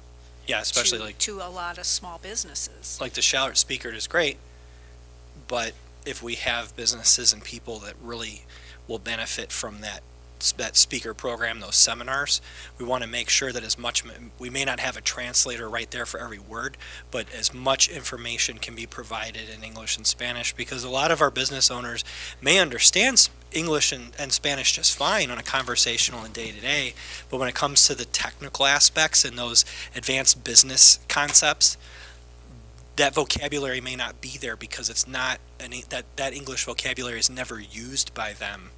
Or they're not familiar with it. It may also be worthwhile, and Rosa, I'd appreciate your feedback on this as well, but it may be useful to understand, have some data on method of communication, time of day of week, in terms of having a program, what is actually going to have the potential to reach the largest number in the community, in the Hispanic community. Like I'm thinking of, landscaping businesses, or restaurant businesses, and I mean, they're working, a lot, all the time, and so having a, Wednesday afternoon program or something. And certainly all of this funding can be allocated towards all of these ideas. So that would be. So nice. Are we good with approving it at this? I'm fine with approving it, and I think that just to kind of put the bug in everybody's ear, we may very well need to revisit this in the future and start planning on finding a way to make these numbers bigger.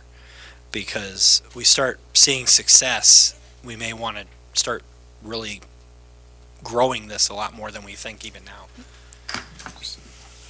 Thank you. Thank you.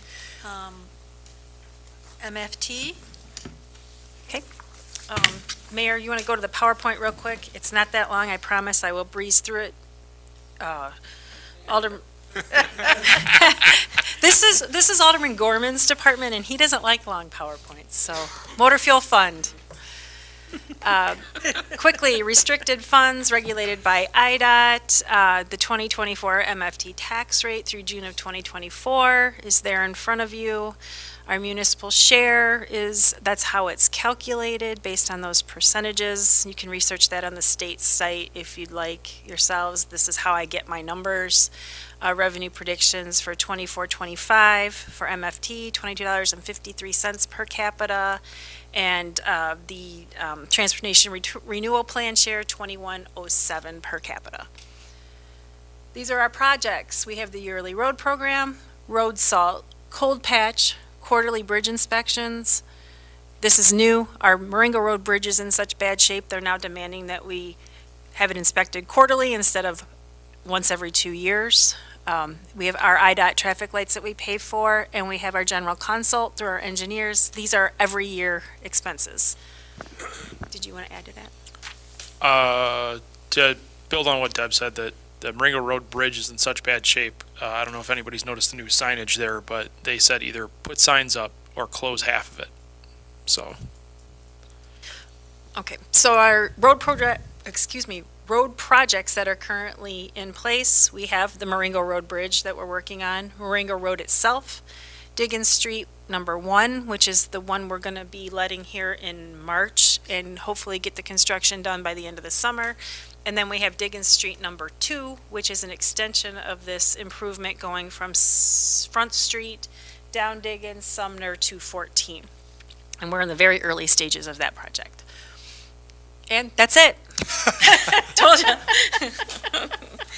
Are you proud of me, Charlie?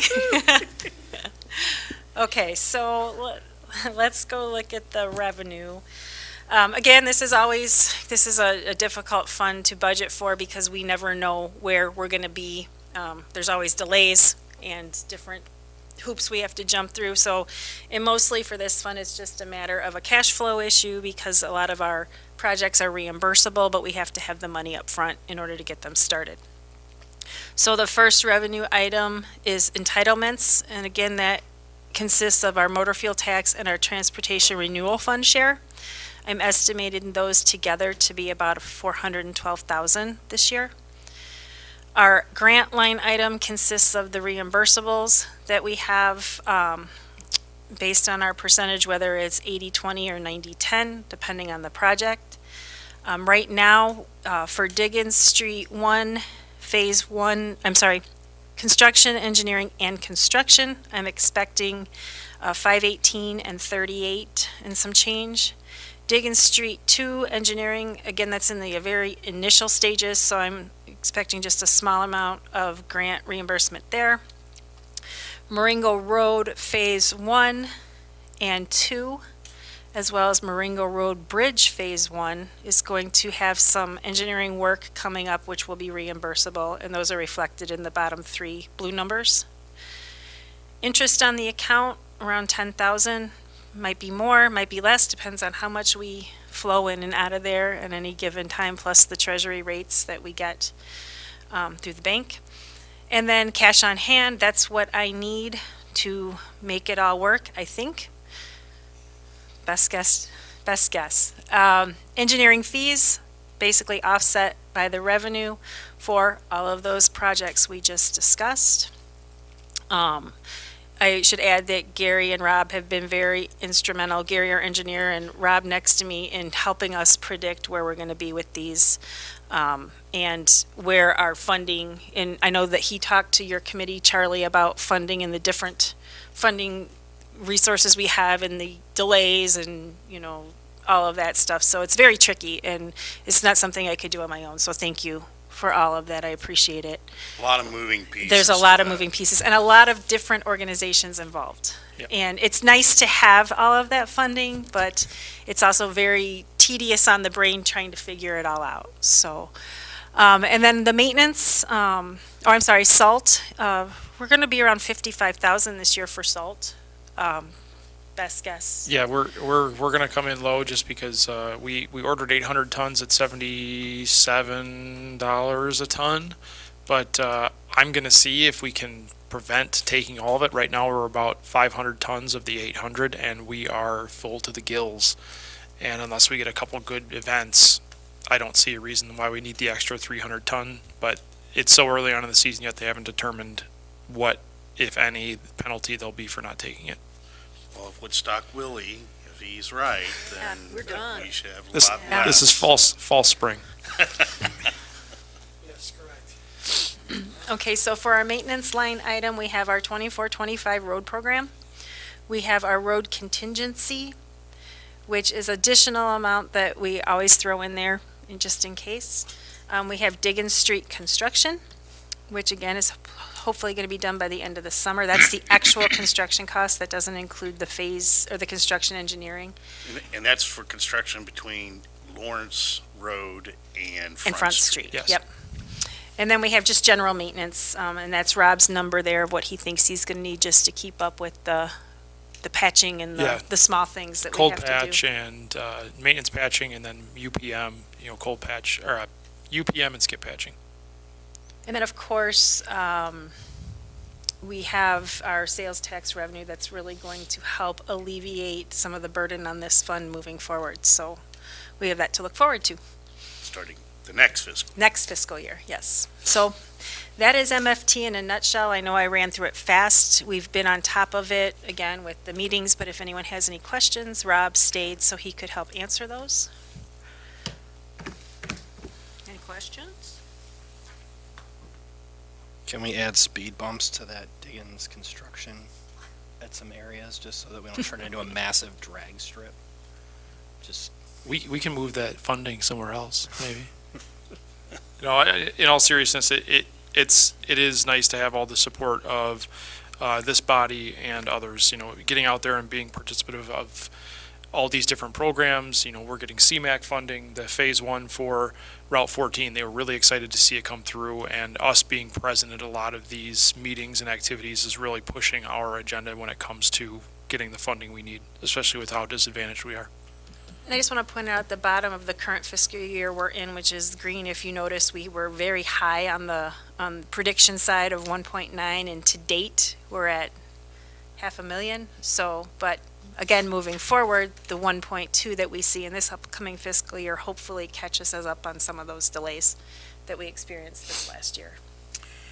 Rob, when do you think you're going to be able to go out and do your survey for this year of what's going to be surfaced and just, Gary and I already did the initial inspection of what's going to be rejuvenated and crack sealed, and then the rest is just going to be 2,400 square yards of patching. So we're going to sit down and figure out where that is. We'd like to spread the wealth a little bit more this year, especially knowing what the total amount of yardage is. So the trouble areas.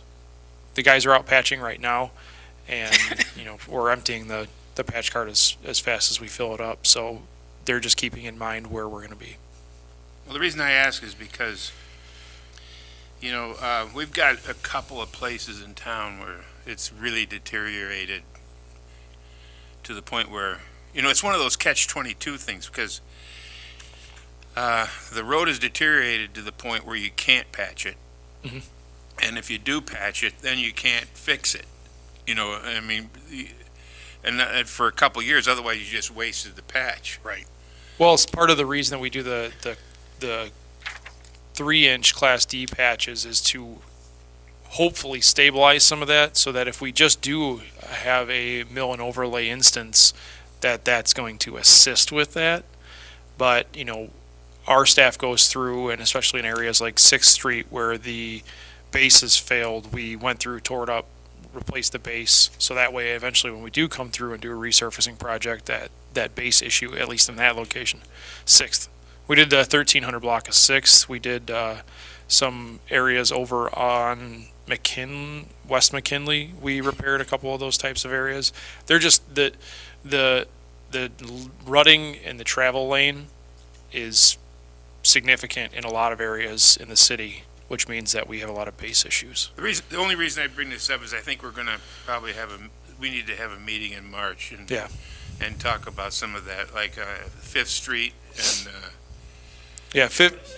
March meeting, I think we already said there was a March. Right. Yeah. For your sidewalks. I mean, just to see. 5th Street, Railroad, primarily we're going to be focusing those maintenance patches around schools, high traffic areas, areas where it's really going to make an impact, even if you just smooth it out just for the time being. 5th Street's a truck route. Yeah. And so is Railroad, by the way. Yep. Yeah. Mm-hmm. everybody uses 5th Street because it doesn't have stop signs going north and south. Right. I mean, I do too. And McKinley is our resident racetrack. So everybody likes to go as fast as humanly possible down it. I think that's going to be a good idea. I think Tuesday I'm going to call for a meeting. Is everyone's good with MFT? Yes. Yes. Okay. We'll do TIF real quick. This is our last TIF we have currently. Nothing really major. Property tax that I think is going to come in.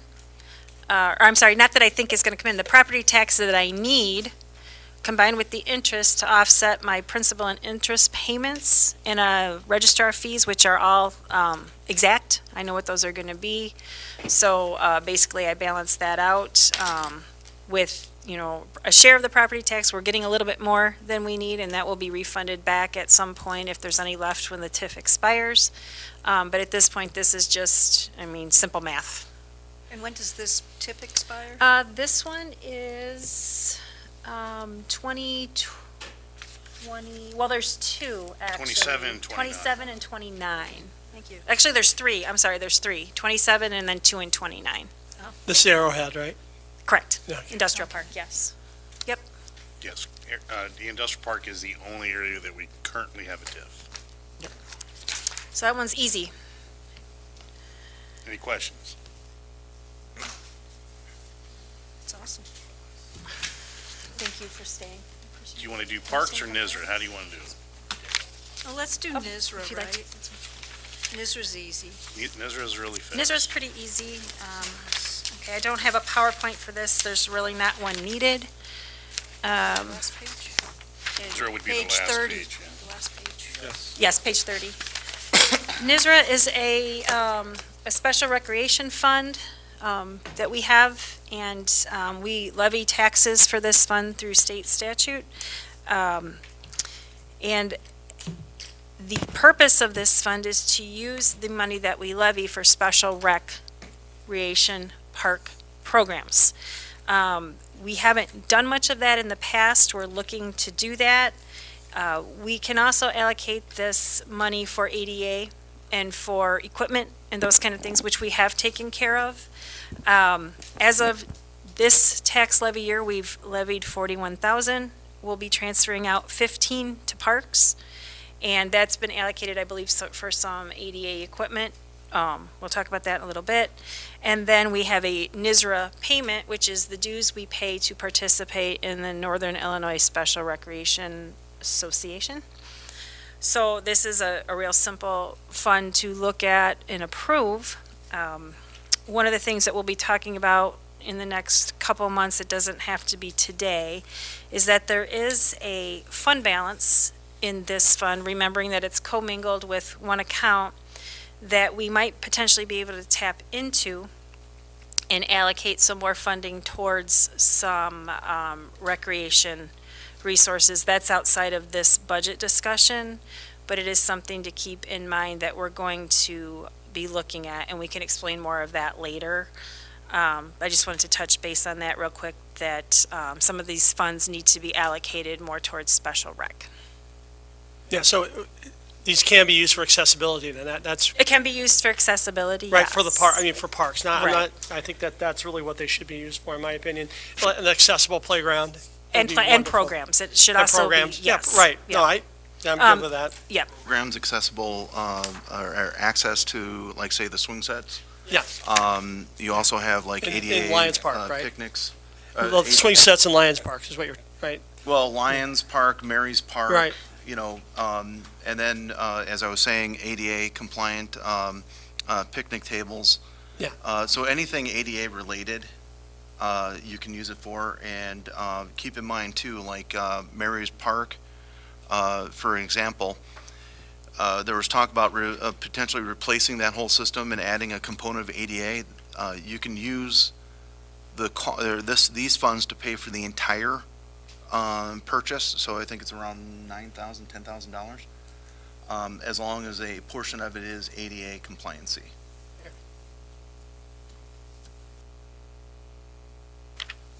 And that also goes a long way towards our eventual transition plan to be ADA compliant as a city, since parks are typically the most difficult ones to, and costly ones to get up to speed.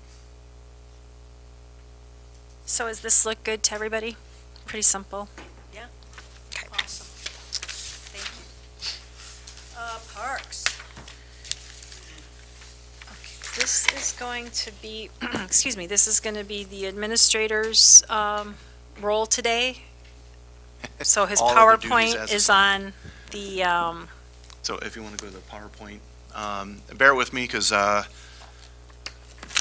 kind of got dropped in on this recently. So, all right, 2024-25 Parks and Rec budget. The Harvard park system, there's 9 total parks for 124 acres. The national average is 9.6 acres per 1,000 residents. Harvard averages 13.6 for acres per 1,000 residents. Keep in mind that the funds were voter approved. And what makes the Harvard Park system special is that the citizens, through their voting, wanted to make sure that there's funding so that there's a well-rounded Parks and Rec department that supports the parks, pool, and programs for everyone in the community. So I just laid out some goals for this 24-25, and whoever the new Parks and Rec director will be, this is kind of their guideline. We need to streamline the expenses. Remove old parcels, odd parcels from maintenance. Conversion projects, like we talked about, taking some islands and converting them into something else so that we don't have to constantly maintain them. Small parcels to be plotted and sold for development.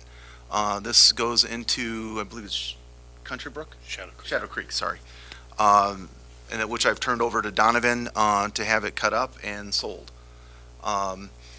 Develop additional rec programs. I mean, if you remember, the point I just made was that the funding is to go not just for maintenance, it's also supposed to go towards rec programs. And then also use our available resources such as NISRA, MCC, and staff. We'll talk about it in a little bit, but that to make that point a little more visible. Anyway, inventory. All the assets and conduct routine assessments. Years ago, we used to do inventory. We haven't done inventory in quite some time, and that needs to be done. And also to know what the condition is of all of it. Case in point, if we had been doing our assessments, we probably would have caught that the pipes were frozen at the pool house, or at least done something to prevent that from happening. And then to be more aggressive to seek out grants to complete projects. And then one of the bonus goals is to try to develop a master plan for Milky Way Park. I've already started talking with the Harvard youth football with the idea that the football field should actually be moved. Right now, it's at a slight angle, it goes east-west, which is not good for play. It really should go north-south so that sun is not a factor. Okay, I just have to bring this up, but I see, okay, develop master plan for Milky Way Park. We need a master plan for our parks, period. I know we theoretically have one, but we haven't followed it. Well, we need a master plan for the parks. Ridiculous. We need a master plan for the bike paths, walking paths. Yeah. I mean, we need but considering the time frame and we're starting out with someone new, I wanted to at least take a small bite out of that apple. But my concern about doing it that way is then it's just piecemealed. It's just then we've got a master plan here, and then we do a piece over here, and there's no comprehensive, let's put all these pieces together and have an actual plan. We've got, just every piece has its own ad hoc plan. So that would be my concern. And we talked a little bit about this during the strategic visioning. We need to have an overall plan so we have a path forward with everything. So as funding becomes available, we take another piece and add it in. So eventually, like a puzzle, it all fits into a beautiful picture. So one of the things you'll see a little bit later in the expenses is that we're going to Harvard's a beautiful place. Request to transfer out some money to the Parks Money Market.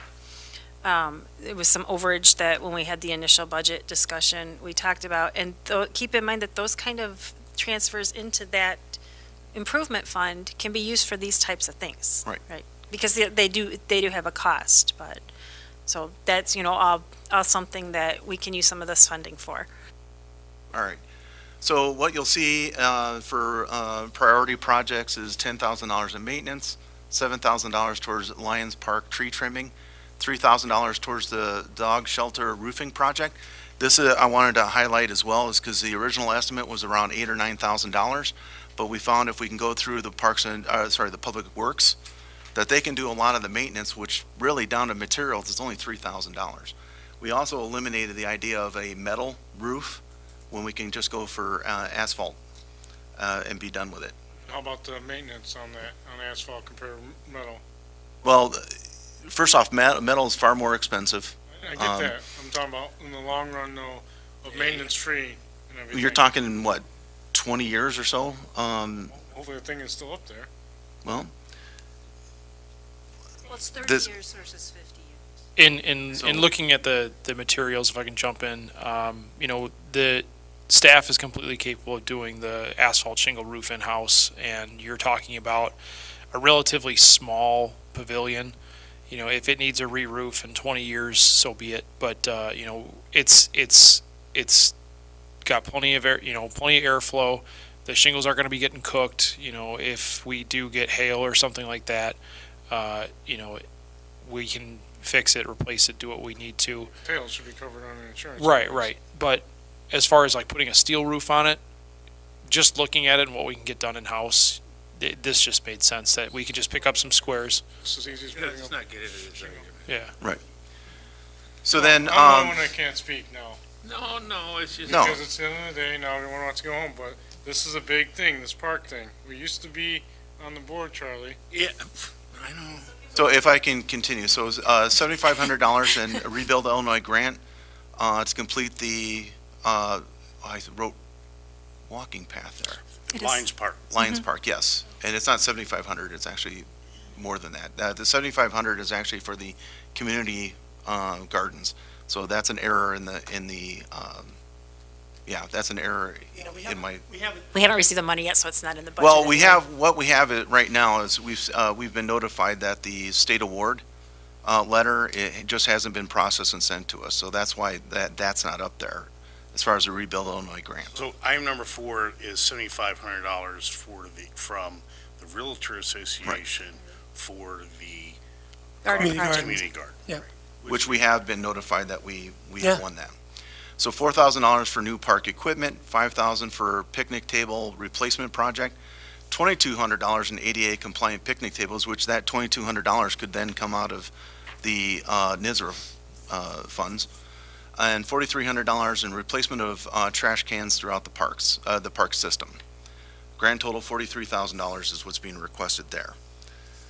So, Lou, I have a question. So if we know that we need more ADA compliant picnic tables, let's say we need, instead of 2, we need 5, why not just, if we didn't, today is the day, today is the day that I knew that we've got this $160,000 from NISRA fund available. Right. So And to be why fair- not take care of that and get them resolved? And ordinarily I would, but to be honest, I got questioned quite a bit, just making some minor changes. I didn't want it to go too far out without No. going back to the board. I get it. I think the park board, you know, will be excited to hear that fund's available, because I'm positive the park board would say, whatever we need to make ADA, accessible, let's do that as much as we can. Obviously not spend all the money, because we Well, don't want to I do don't that, but- disagree. Yeah, I think But we they're have good with it. the Parks Board meeting on Monday. Yeah. Which is where that was going to be brought up.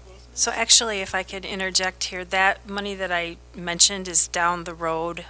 We still have some, it was discovered through some work I was doing with the general ledger and trying to figure out some fund balances, and I've been in contact with the auditors, but I don't have a final answer on how that's all going to work. Okay. So that will be something that's outside of the budget at this point, and something that we'll revisit after the audit this year, when I have a chance to sit down face to face and talk to them and figure out how exactly I'm going to allocate all of that I think that legally then- and under GASB standards. So I think then that's more like of a master plan, how to make things Correct. accessible. Right. That's outside of what we're doing Correct. today, yeah. Correct. But So it doesn't will- have to be this year, that's fine. Correct. No, Sure. and this gives us a good start into the next year, so that we can Absolutely. have a better plan for 25, 26. All right, park programs. $10,500 towards the basketball, and we're looking for sponsors for this next season. $10,300 for park program equipment, and that was approved by the board. And $25,000 in park program supplies and labor. Actually, that should be $29,000 for number 3.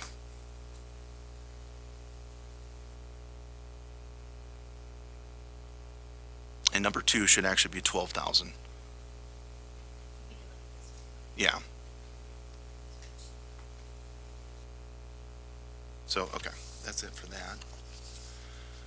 And then about the pool, you know, we have the pool opened in June of 2001. The 7,000 square foot pool holds 285,000 gallons of water and is handicap accessible, zero depth pool with a capacity for 496 people. Let's see, the big part here is that right now we have Daryl. I'm just going to kind of go off script a little. We have Daryl that's going to start doing some maintenance. He already has started actually in trying to get the pool house up to par. Sorry, I wasn't looking at the wrong person.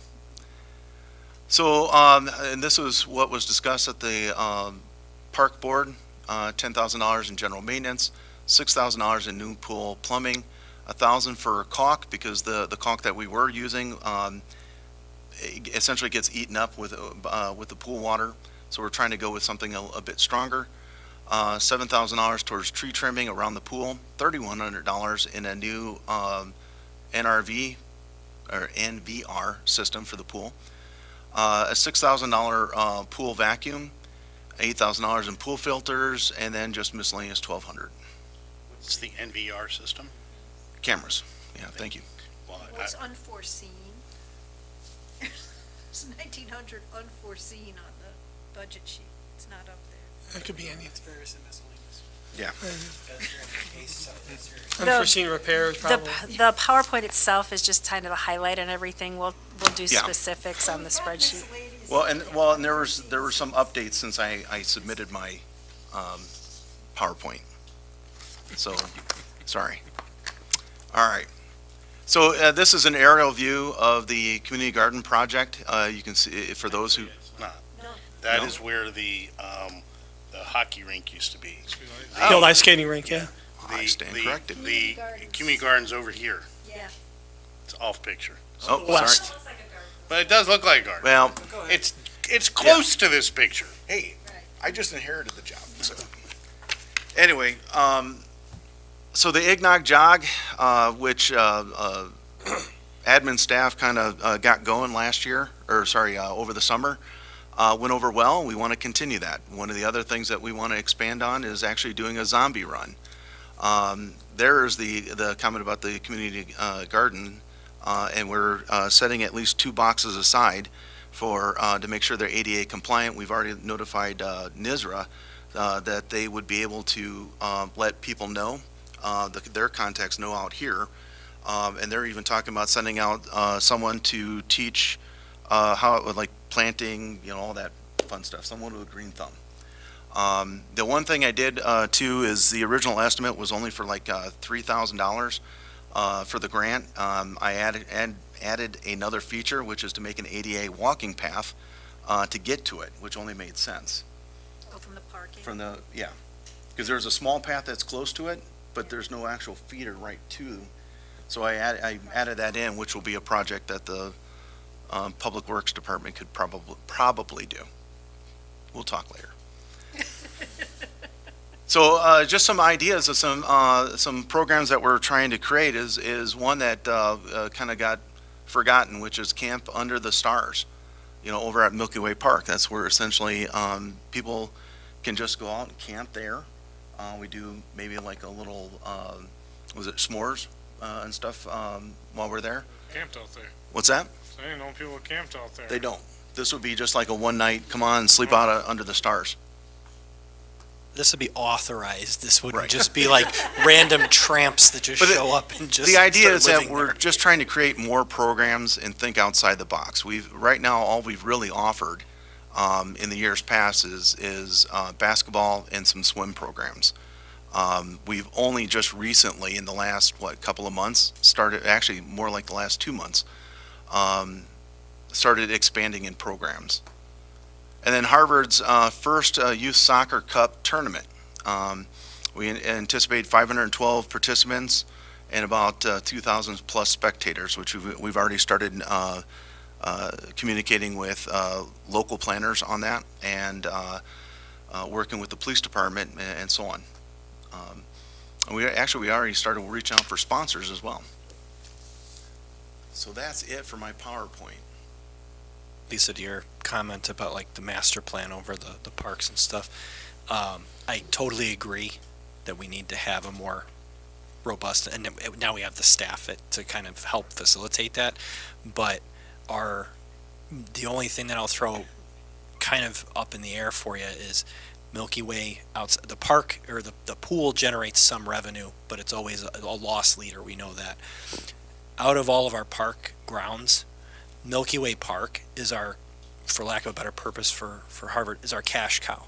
That's our commercial space that we can really utilize as a revenue driving location, at least until we have like a rec center or something way down the Do road. we have data on the revenue Well, that's no, generated no, from no. Milky Way Park? No, what I'm saying is That would it's all be one, part of the master plan what every I'm time we saying did is that. that's one of the few areas where we have the space to utilize it for that. I mean, our smaller parks are not big enough or wide enough or large enough to accompany like these big events and stuff. So yeah, the capability is there. So is what before I'm we go saying. off the rails, I'm just going to jump in.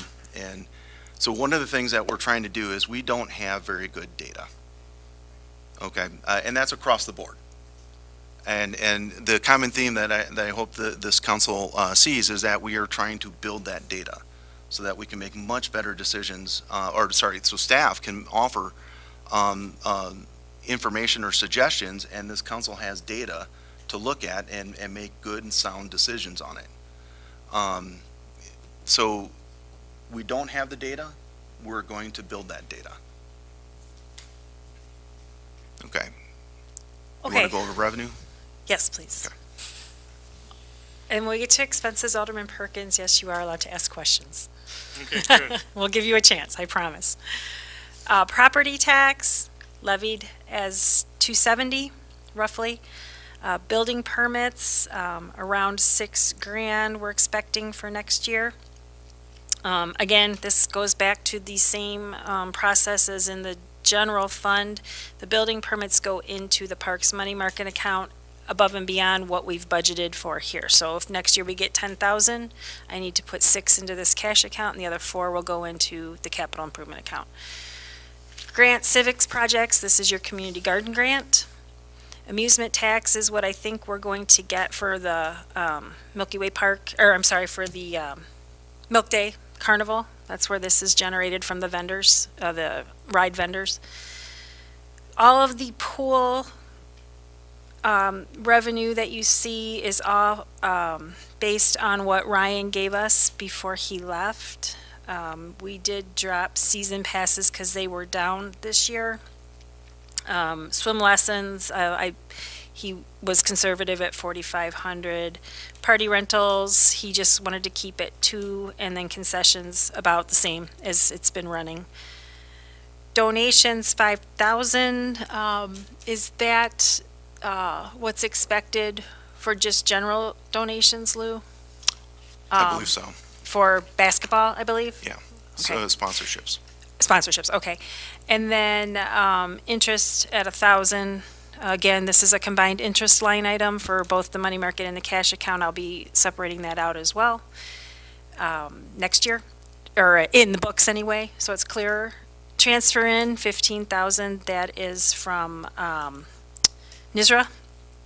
And then rental payments are park rentals, which, you know, we may or may not get 1,000. It just depends on how we waive those fees moving forward. And then park programs is offset based on the expenses that Lou will talk about below, what we're expecting versus what we're going to expense, to give us a total revenue of 412,000. So Deb, just, it's a small thing, but just so I'm clear, so for the concessions, so the 15 is the income, and then the expense is 9, if I look under the pool expenses, just to understand the net. Correct. Yeah. Okay. What was this year's miscellaneous, was 17,000? Where did that come from? That is actually from the sale of the park, of the fencing We just recently, Rob actually and Daryl actually worked on getting as much as possible for the fencing, and that originally came out of the Parks Money Market account at a lot higher than 16 grand. We got 16 grand back, so I put that back into the Parks Money Market account. And so this is actually not in our cash account. This has been put back into that capital improvement account, but it's reflected here in your ledger. That's just what came off open off, because we got another 5 grand. Yes, that's just what we've gotten All right, so today. we got Yep. 5 grand. And then just a quick side note, those bottom numbers there outside of the spreadsheet, yeah. I wanted to just highlight those as where we're at currently this fiscal year, only because we did the deficit transfer, which kind of throws things off a little bit when you look at the 1 million. So I subtracted that transfer out so we could get a more accurate picture of where we are at as far as what we were expecting to have in revenue and what we actually got. These are the numbers that you're trying to Yes, get. yes. When you remove that transfer payment, this is really where we are, so you can compare it to this. Right, and I thought that was just important to throw in there so that we weren't looking at something that wasn't budgeted last year. So I have a question about on the revenue side, and this is reminding me of when I was first on the council, is the park program income that the park board recommended 12,000, and then looks like Lou added 29,000 up to 41,000, which given that this year it looks like it's going to come in around 10, where's that 41 coming from for program fees? So what was discussed at, prior with the park board was that we had originally got an estimate to put on a ton of programs. It would cost us about $41,000 in supplies. And the Parks Board moved forward with that, but they had allocated at least $12,000 under the original estimates towards it. But if you're going to be putting on $41,000 worth of programs, you need to at least be breaking even. So that's why it says they're adjusted by me of $29,000. But that sounds like it's wishful thinking. I mean, because we used to do that with the pool when I was first on the council, where they would budget and they'd put in some crazy number for what we were going to get for pool passes each year, knowing that there was no way we were going to get that. But it was like, okay, we're going to do this because then we balance. No, I get it. But anytime you design programs like this, you have to at least plan that you're going to break even. I think Lou is of the mind that he's going to build these programs up to have that much revenue. Now, I don't know if that's possible or not, but he says he can do it. My issue is, and Lou knows this, we've had this discussion, is that if we buy $41,000 worth of supplies and we only get revenue of $20,000, we've lost $21,000. And my only concern is, because this Lou and Mike are driving this, they want more programs, is that money doesn't come out of parks. We fill it out of the budget somewhere else if we don't take it out of the parks. Transfer it in from the general fund. Yeah, if we end up being short, if we don't make it. So we start doing what we did years ago then again with the. I'm good with trying to do the programs. I don't have a problem with that. No. But, I mean, Keep in mind, too, that the original estimate of $41,000 included $19,800 in instructor fees. So once we got down there, so we're just kind of jumping at it, is that working with NISRA, and I've already started reaching out to MCC, we've actually got NISRA that's actually wanting to put programs on for us. Right. And that's me providing instructors that at no cost. So that alone will cut down potentially the cost. So what it is, and this is where I go back to, if you design a program and your original estimate, at least the ones that we were given, was 41,000, again, you want to try to break even, but the goal is to also try to cut down your costs wherever you can. So if you do come in at 20,000, you should have been able to cut down your costs down to at least 19 or 20 or lower. You don't want to be put on programs that you're losing money on. So where am I seeing these? I mean, because my frustration with the discussion is that I don't see where the corresponding expenses are for this $41,000 in program expenses. Unfortunately, it was in the Parks Board discussion, I want to say, back in January. But shouldn't it somehow be in the budget? Somehow, there's $41,000 in here that is stuff that we're going to Right be here, spending money on. Actually, it is right here, it's 53,300. It's line 57070. But I don't Page think 26. I don't think that's the same thing. Yes, it is. It is. Yeah. Except that, So so, if you Except what see- about the community garden? Is that part of that? I mean, no, I don't know why that falls on that line. Yeah. You've got park program, this should be $12,000. Park program equipment per board, we approved $12,000. so the And then supplies. Lou added $29,000. Right.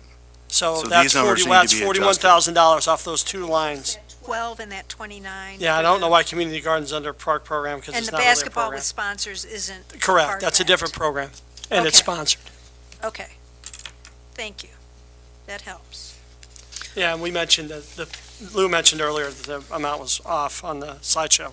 And so then, in that case, under park programs should be, just to match it up based on what's here, there should be a line that says, park programs revenue, community garden 7,500.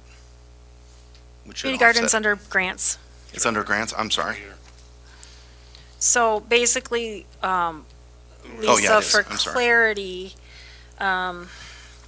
we've never really had specific park programs. It's been park programs, it's been basketball, right? That's the only thing that's ever been going in there.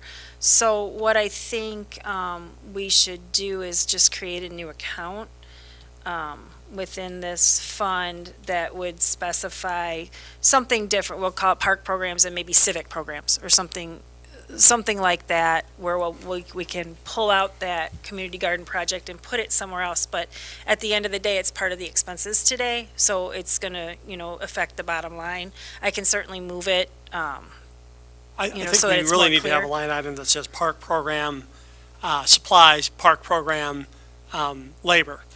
Right, so That too. it would be for the instructors, so we know, right? And this discussion at that park board meeting back in December actually was, there was like 50 programs, and what the park board said was, look, we love this idea, let's go programs, right? That's good, but let's not jump all in. Let's start out at 12,000 this year. That didn't mean, Ryan, do 50 programs next year. It meant equivocate with the $12,000 we've allocated to you to do $12,000 worth of programs. Okay, That's what that discussion was. let's do this. Let's start So, with but I mean- salaries under expenses, and we'll go down through these, and then when we get to programs, we'll hash Yeah, that that's out a fine. little bit clearer. Does that work? I'll only speak. 'cause I've And been then you wanting- can speak, Matt. Yeah, I go ahead, Matt. promise you. Are we making any changes on the revenue side? No. No, Okay, and not unless the board feels we should. okay. So we're. And now if on we ex- have to revisit park programs, we Right, will. we can. Okay, I'm just wanting to move yes. us along. Okay, so for salaries, we have the new director and the park maintenance crew under park expenses, and that's half, because reminding you, we split out the Parks and Recs director between park expenses and pool expenses, half and half. Does park maintenance crew include Daryl? No, and I was just going to note that earlier today, I believe I misspoke when I said that 50% was coming out of parks. Yeah. 50% came out of public works. Okay. 25 out of sewer water, 25 out of Okay. admin. So, Thank and I do remember Thank I you. said parks, so I was wrong on that. 25%.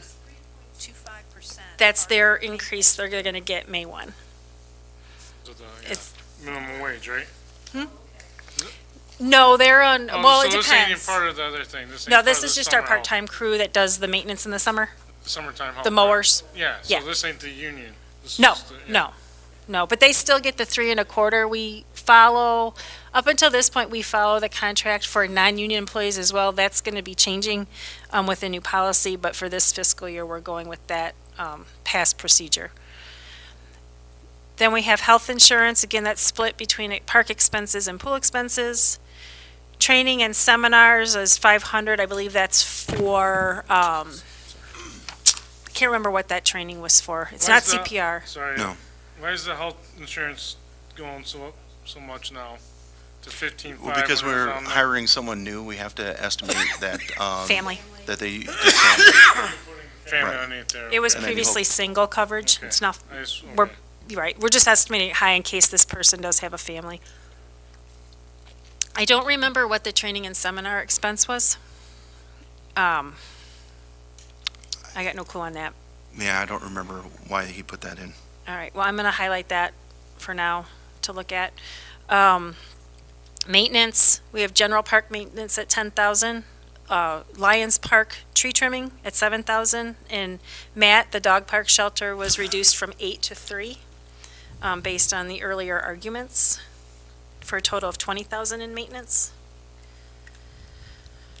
Is this where you wanted to speak, Matt? There's more, actually. Oh, okay. Okay. Building, grounds, and general maintenance at 4,000. That's just kind of like a catch-all for other things that are needed here and there. Supplies and materials, everything that they need to maintain the land in the summer and those supplies. Electric, utilities, 15,000. That's for all of the parks. There is no fuel for the building. Last year, we had that budgeted in the wrong spot, so that's been moved down to the pool for this year.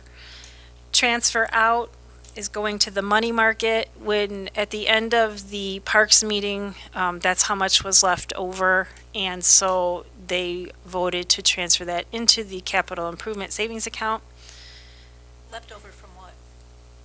That was left over from once they did the revenue versus the expenses.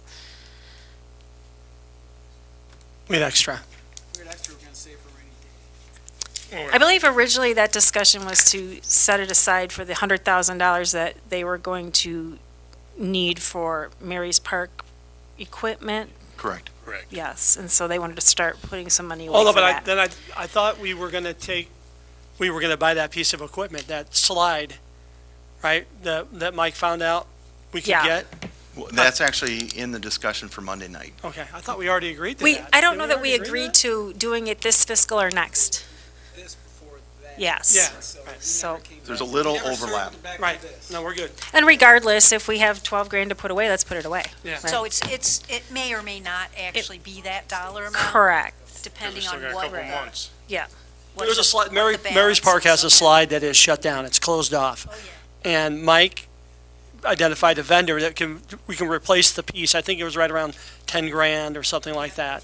So, It was, Yeah, I saw it was that. about 10 grand. Yeah. It would replace, actually, in double the number of slides, or add 2 slides instead of just replacing the one, and then also add another piece of equipment to that park, which I think was a swing set for yeah, that park. that's right. Because there's not one in that park. Okay. So we were able to kind of work that deal. In fact, it goes to the Parks Board Monday night for approval to go ahead and sign the contract with the vendor, because they're willing to wait to bill us until after the new fiscal year, but you get the equipment on the order, so. Okay, and then miscellaneous, 1,500. And that's just for unforeseen, and we don't really have anywhere else to book it. And then park programs. So Lou, you can have the floor back to hash that out a little bit more. I'm going to remove community garden from that Even with the, how much, and make it its own line item, but for now, we need to keep it in the balance, so. what else did you say remove? Because that still doesn't add up to the 41,000 if you take waste. But yeah, you changed the Because, park no, park- program is So- supposed to be 12 That and should be 12 and park program supplies should Lou be 29. Yeah, that's where it's Right. going. So what's 12 again? So Yeah. it should be at the top there. Basketball with sponsors, 10,005. Park programs per board, 12,000. Park program supplies, labor, 29,000. Then you gotta take the community garden back out. Well, it just has to be moved. Yeah, but if you're trying to get to that. It's going to Trying to become its match own line item. Well, yeah, it's on 59, but you still only have like 48.7 with for the revenue, park program revenue. If you had the grant of the community garden civic projects. Okay, so hold on, we took out,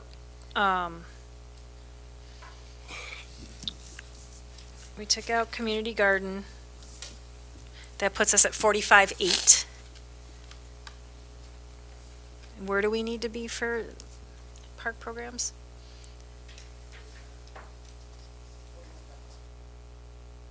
Where do you want to put this community garden? You wanna put it I'll on- take care of it later. All right. I'm doing a new account, and I have a note at the bottom that Okay. it still Then balances. I'll let you do it. If you're trying to hit the 41,000, you gotta take out the basket. The basketball with sponsors.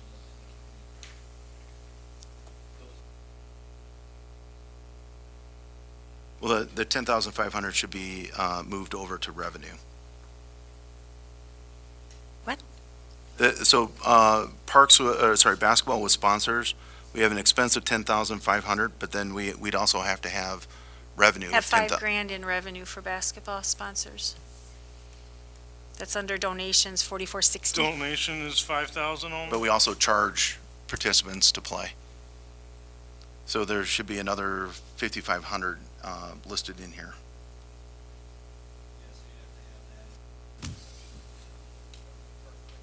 Under here. Wait, so that breaks even, is what we're saying? Basketball with sponsors, we're getting 10,500 in income and 10,500 in expenses? So under park programs, you want to add basketball fees. Yeah. But is that currently happening? Where was the? This season, yes. This year. This is 5,500.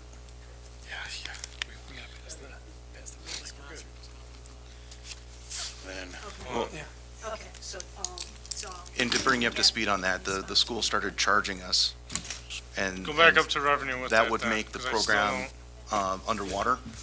So that's why we had to go get donations. yeah, it's Okay. right here. 59. Where's the sponsors? Right here. Okay, so I'm going to write this down because this is getting all convoluted. Yes. All right, 5,000 in basketball sponsors. Right. Okay. That's a separate line item, that's under grants, okay? Because grants and sponsorships, or donation, not grants, donations. All right. Then under park program revenue, $12,000 is marked as park board. I believe that entailed basketball fees. I believe that if you were look at that breakdown, if you're going to add another 5,500 of basketball fees, you're over budgeting on revenue. Because I believe part of the park program revenue included basketball. This one right here Correct. included this. Yes, The 12,000? which is where your 41 comes from. But then that's not, doesn't match up. with Then we this need to make it match up. 12,000 for park So, program. no, see, that's, okay. Yeah, that's why I'm confused Yeah, with all that. so we should have $5,500 in revenue from the basketball program. Correct. Where's the other And 4,500 then coming the from? 5,000 difference is the donations. Okay, And that's where the 10,500 equals out on both sides.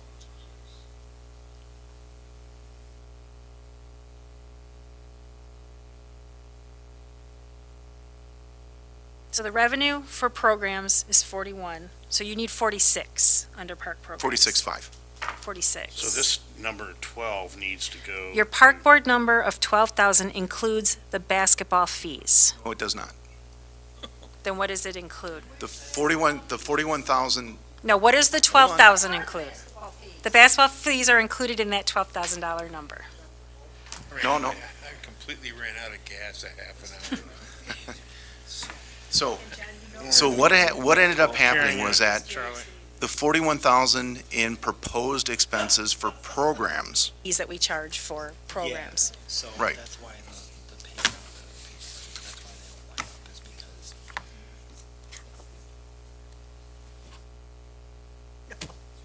I'm looking at revenue.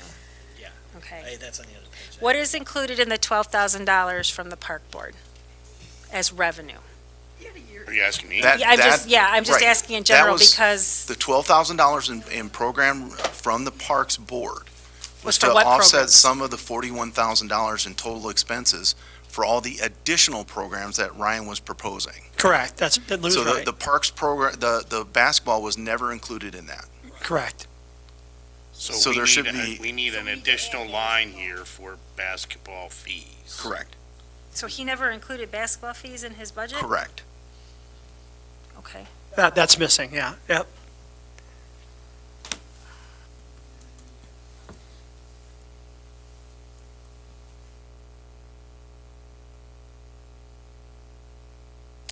So, So that's 46.5. right.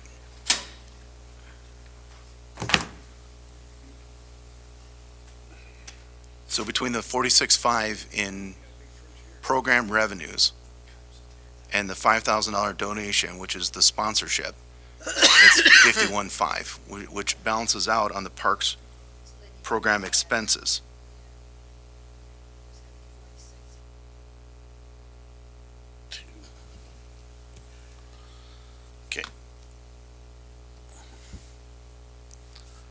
Is the revenue side correct on my spreadsheet? If you say so. I don't see where he didn't budget for Well, because for basketball. He does it every year, so I don't see how that got missed, but Because that's That's what okay. this 5,000 was in the 3 previous years, right? That was correct. park programs, that was basketball. Mhm. 5,000, 5,000. Right. Right. Right. Right, so, So it should have, it should Yeah, have so been it should have been part of 1750 that. is what it should have been. 17,500. This should be 17.5? No, wait, no, let's, no. Okay. Okay, here, let's do this. I am going to make the park revenue and the park program offset 46.5. That's what I have for Right. revenue. Okay, that's what it will look like at the end. Okay, so let's go down to the expense side for park program. That will also be This 46.5. This needs to be 46.5. Does that work for everyone? Instead of So trying to do it right now? That means, where am I? Oh, well, part of this is 7,500. Gotta take out the is a community separate- garden. the big Right. thing is then you're only gonna have 5,500 for expenses for the basketball program. Because the other piece of the basketball budget was the donations, right, which aren't, which, So then, so to match it up per line item, instead of the 5,500, you'd have to put 10,005 for the basketball fees, or revenues. Because it would be the sponsorship plus the fees that we charge, or the revenue from the participants. Well, that's on the So- donations. count it twice. The No, revenue- you take it out of the donations. Donations are just donations. So you want to, But if you change that to 10.5, So 51.5 and it should, 51, expenses should be 51.5. That's 46.5 in program revenue plus another $5,000 in grants or donations. Yeah, that's right. Basketball with sponsors is 10.5. That's correct. That's your But- 5,000. and where do you want this, where do you want the community to go in? I'll put it garden? in at the end. I haven't created an account for it, but I have it logged on my side. Delete this row. Have we figured this out yet? I don't think so. Yeah, we Not go all day. 100%. Inserts. And then this is going to be community garden. Should do this in the first thing, and this should be the first one done. Get it done, and then it's over with. this has a whole board that does just this, and We you're had it. still here. We had it already. Well, actually, you guys had it ready as far as the board, that is correct. When we went to do this and, in review, that's when it was discussed and it was noticed. We did not notice, and, you know, I'll take the hit for that, as far as the $5,500, the 10,500 in the basketball program. But at the time that we were doing this, we were, the $29,000 difference for, of the 41,000 was also discussed. Yeah. When we had the three of us, Deb, myself, and a now former employee, and that's why the adjustment was made at the time. But if you're telling me that the $29,000 is not authorized, we can remove that. No, I never said that. I'm saying, what I'm saying is this. If we allocate $40,000, in the end, if we spend $40,000 next year on park programs between supplies and labor, and we make $20,000, we're going to come up short. That's what I'm saying. Where does that money come from? I personally don't want it coming from equipment or repairs or the pool. That is something that you're driving, and you and the mayor are both wanting programs, and that's fine. I don't have a problem with that. Then find a budget place for that, because my opinion is it's going to fall short. But Can we, at the same time, can we do, sorry, I've been trying to be That's all- quiet the that's whole all I'm time, and now I'm gonna get my chance to talk.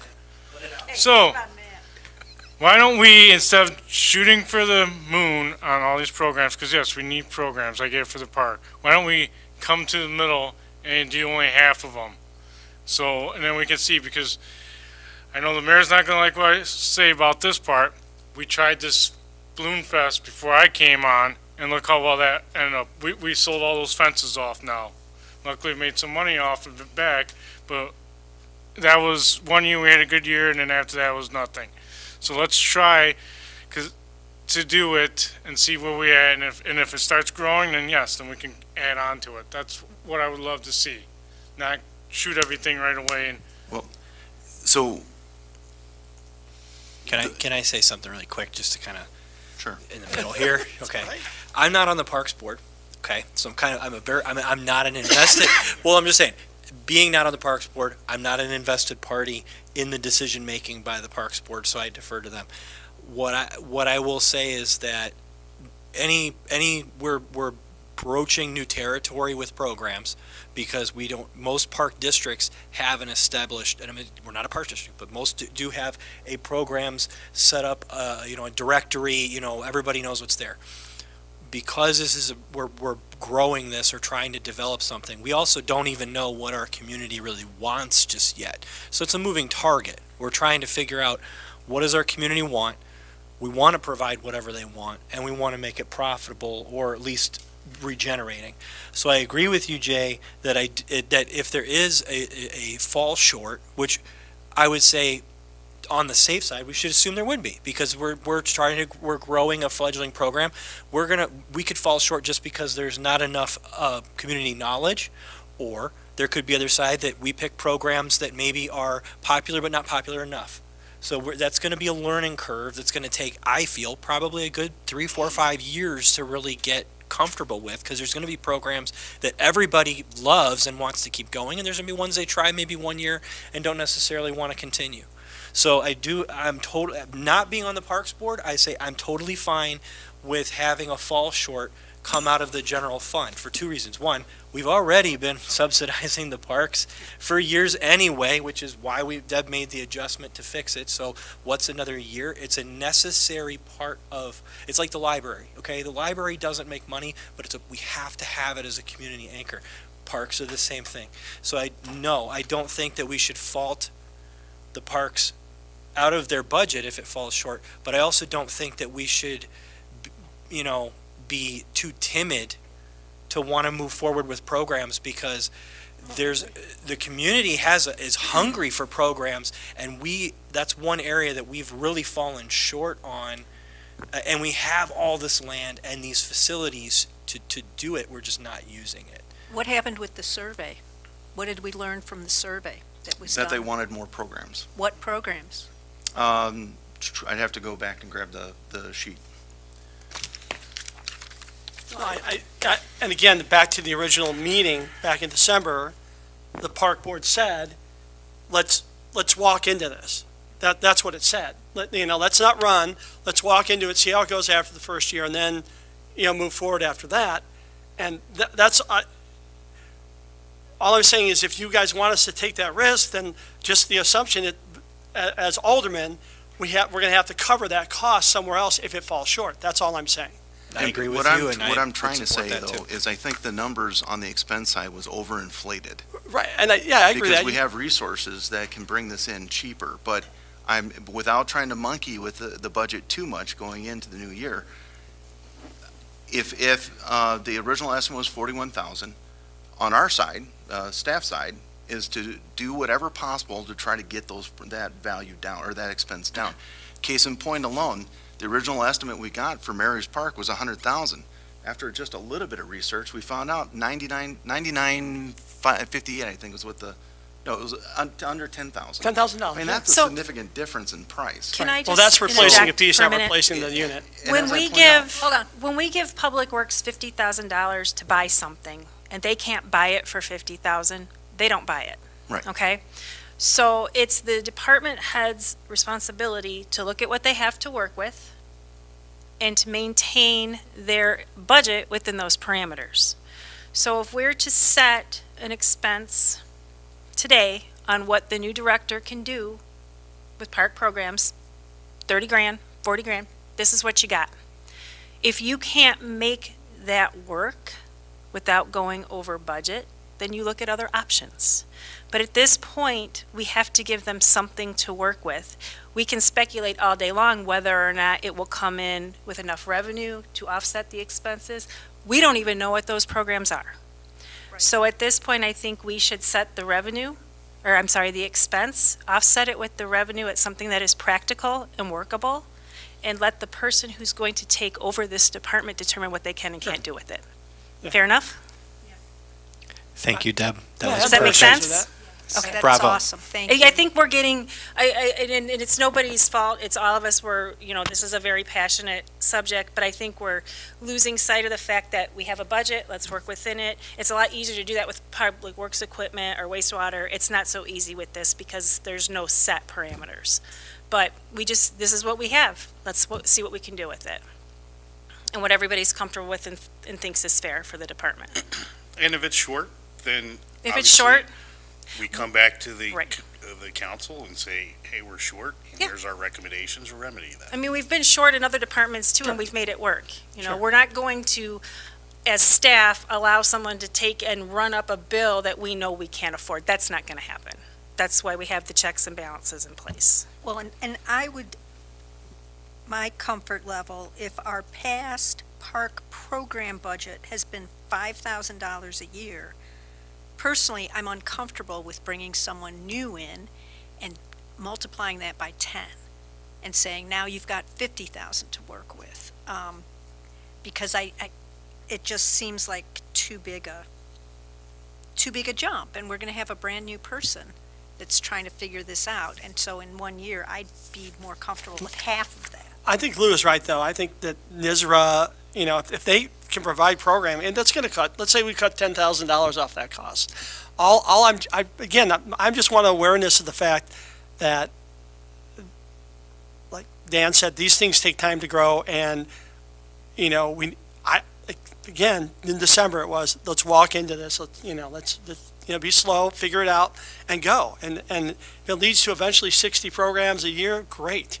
That's fantastic. Let's do that, I think also the mentality that we're kind of conditioned with, and Lisa, it's just looking at these budgets every year. Dave's $1 million plus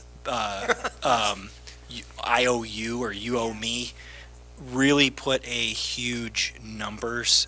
That handcuffed us, I think, because we looked at that, and I get it. It's an accrual of debt, more or less, but it's the cost of doing business and expense for something that we need as a pillar of the community. So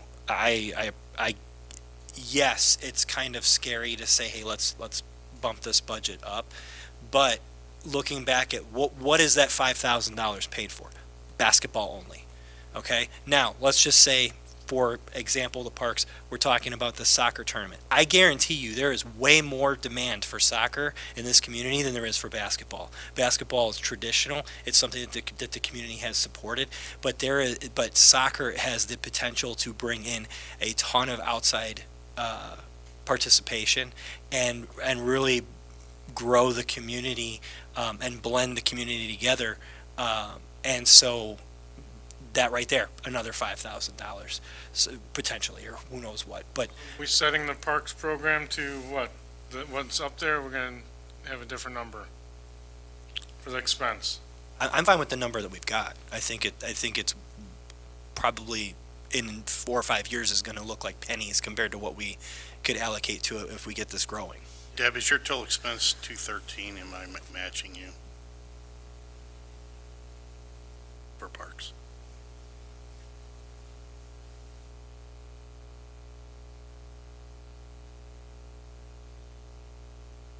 $213,365. Okay.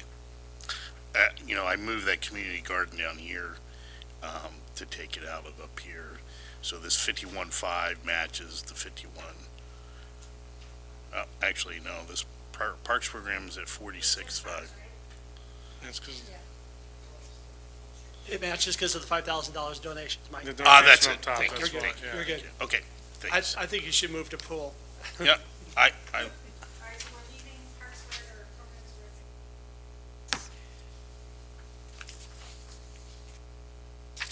Oh, I don't like it, but I'm not the majority.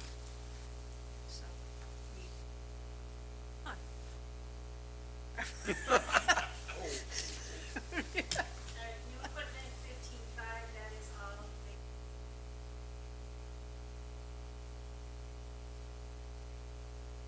where are you at?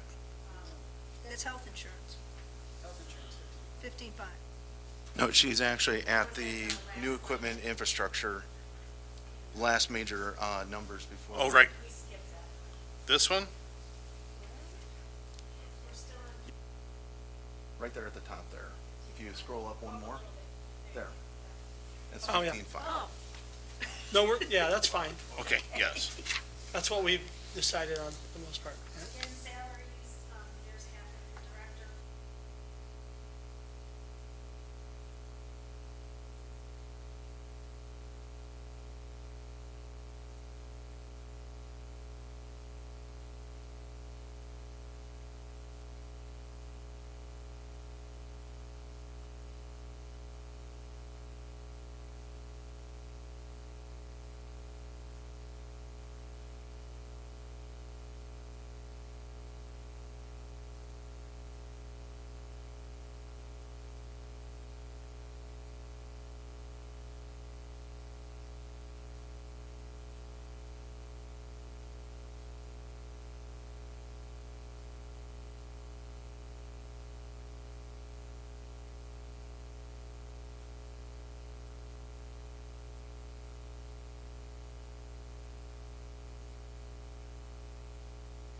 High here last year, or the current year, and you still have 2 months left, even though we won't really have much in 2 months for pool operations, but,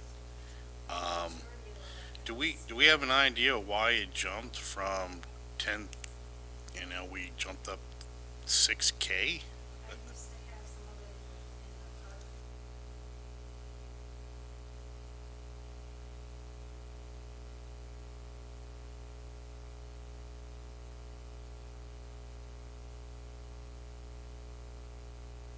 Yeah.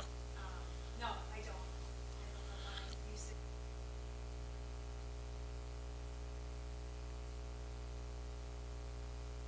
That's a pretty healthy increase, actually. Electricity, if the heater was, if the heater was going, what was the issue again in the pool house, Lou? It wasn't. The heater was off. One of the heaters, one of the Well, heaters. yeah, one of the heaters was off, yeah. Okay, so it wasn't that, No. okay. I kind of feel like, based on what you're seeing here, that maybe this is a small number, not big enough. The 14,000? Yes. I would say maybe It at was least dropping, and it 16. went up. I don't know, what do you think?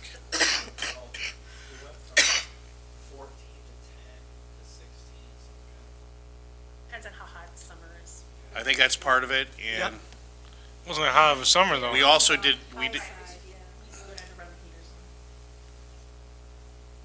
I feel like that probably needs to be a bigger number. Just, yeah, I think Yeah. 16 would be fair. Then why is propane so much, budget so much higher? That might be the offset there, Deb. That's where I took it from Parks. Does propane do the boiler? So if you go back up to Parks, you'll see $4,000 this year, and I never applied it because it's really, we don't have any expenses for propane Oh, in Parks, so I okay. moved it all down to the pool. Okay, I think we used to split it out for some reason, and I don't really know why, but it's all in one spot now. okay, that makes sense. Probably. But do we need that whole amount? I would say yes, Okay. otherwise we end up with broken. That's what it was, okay, so, well, this is, Point. yeah, Don't cause wanna for skim. 2022 to 2023, the propane was actually, Over, like 12,000. but nothing up Yeah, top, yeah. so, yeah.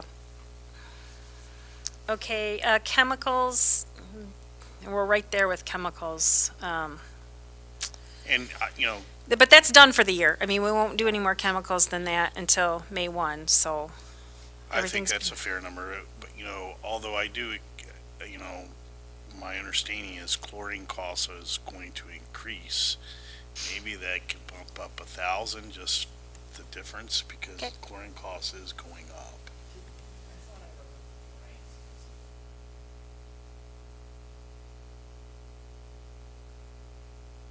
I have no idea what our inventory is.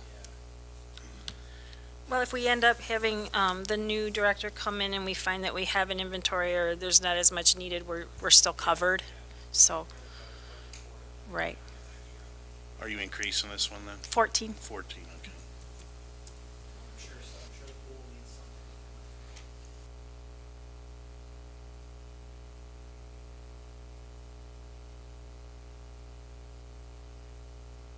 Do we think the 9,000 is, High? high? Because one of the things that we found out was that we spent about $1,000 on supplies with like 2 weeks left to go. Over concession? Yeah. Yes, and then some of it became Is that expired, so, disposable? But we ended up throwing $1,600 worth of stuff out. because we bought it too late in the season. Yeah. So here's another opportunity, you set the expense and that's all you spend. When it's gone, it's gone. Yep. And Yep. I'm actually fine with reducing it because, well, no, leave it the same, you're right. Because one of the things we noticed was like the little like chip bags, we were selling them for $3 a bag. And I think if we actually reduce that price, we could sell more of them and not have as much just sitting around or expiring. That loses the revenue right there, that we were making 13. But if you're selling more, If you're selling them and Yeah. not just going bad, yeah. yeah. Because like I said, Yeah, that's a lot, $3 a bag. Fire I sale, know. get rid of I it. know. Hunch, so we Buy bought one, a get one bunch. free. Yeah, so that's why the revenue. Well, it's like anything else. We're in transition on a lot of things, and we're trying to clean things up and have better numbers moving forward. It's not until we got up there to clean everything out that we realized that we were selling those little, dollar bags or 50-cent bags for like $3. As you guys were just indicating, who wanted to pay $3 for a little bag? But if we reduce the Anybody that price. goes to a movie. Well, but if we reduce the price, we could end up selling more, so it could offset any dip in revenues or equalize. Well, we don't expect the concessions, it's not like a theater where.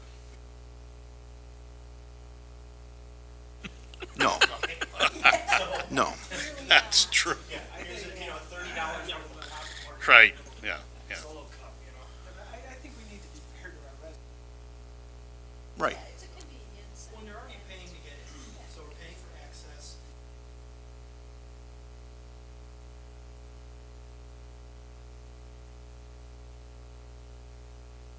Right. Well, and yeah, so making it a little bit more. Right. And they're gonna appreciate it when they get their water bill. And again, it's making more sensible purchases. and being mindful of our margins. I mean, if we're buying, blizzards for $3 and we're selling for like $3.50, what are you selling blizzards for? But then you buy, those little bags and you're charging $3 for that. You're not going to make up your difference there because you're not going to sell very many of the bags. So it's all, again, part of the transition of trying to streamline our system. Kind of what I made a comment of it early on is one of our goals is let's really start looking at our costs instead of just guessing. If we get through the pool, are we done? Yes. Soccer. I have one question about the. Yes, so, right.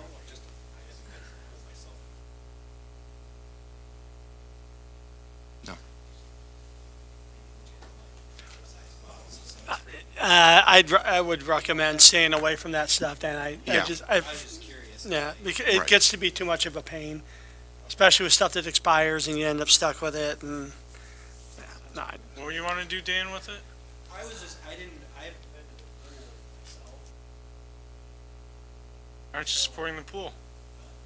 No, go ahead, finish. I do. I know.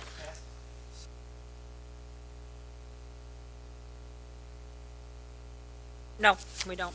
I was just curious if that was something that we could look into. No, we don't. No, we don't. Because that'll expire and we'll get stuck with that as well. All right. So then, next up is the new equipment infrastructure, 20,200, which is an increase, but as mentioned before, this was all approved by the board. One of the things that we did cut down, though, was the training AEDs. The reason why we initially cut the first initial cost down is we don't need 8 sets of adult CPR and 8 sets of children. 4 and 4 is plenty. So that's why I got reduced down to 500, which is just batteries for, or there was, what was it? It was battery for the AEDs. So what you're talking about was, there was a budget line item to purchase more anti-dolls that would. Well, they were increase merged it. into the same line item. So I that see, way- okay. That same, the original one said training AEDs plus CPR. That's for Lifeguard. CPR. I know, but what's that have to do with the pool? Lifeguards. It's for lifeguards. They have to learn. Oh, okay, thank you. Admin if you want. Yeah. Yeah, we unfortunately don't have a full-time lifeguard on staff all year, so. Yeah, I'll take that cost. Lisa, you'll find out when you come in Monday. Yeah. Oh, no, I can't be there Monday. No, she's gone. I'm gone. Yeah. Have fun. Ward 1 will Man, not that be thing's gonna there. be in melee. Yeah, Yeah, I'm not gonna be here. it's gonna be a free for I'll Florida. be in Arizona, watch the Cubs.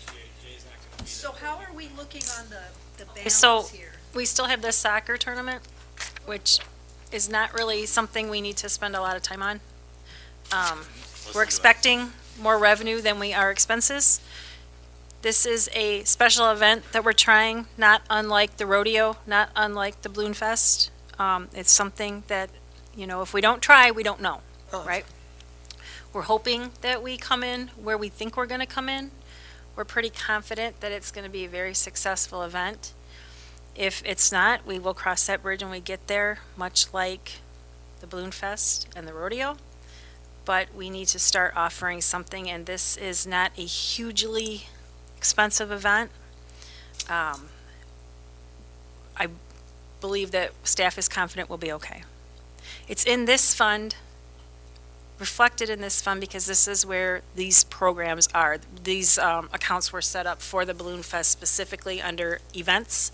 So this is where we're putting it for sake of convenience at this point.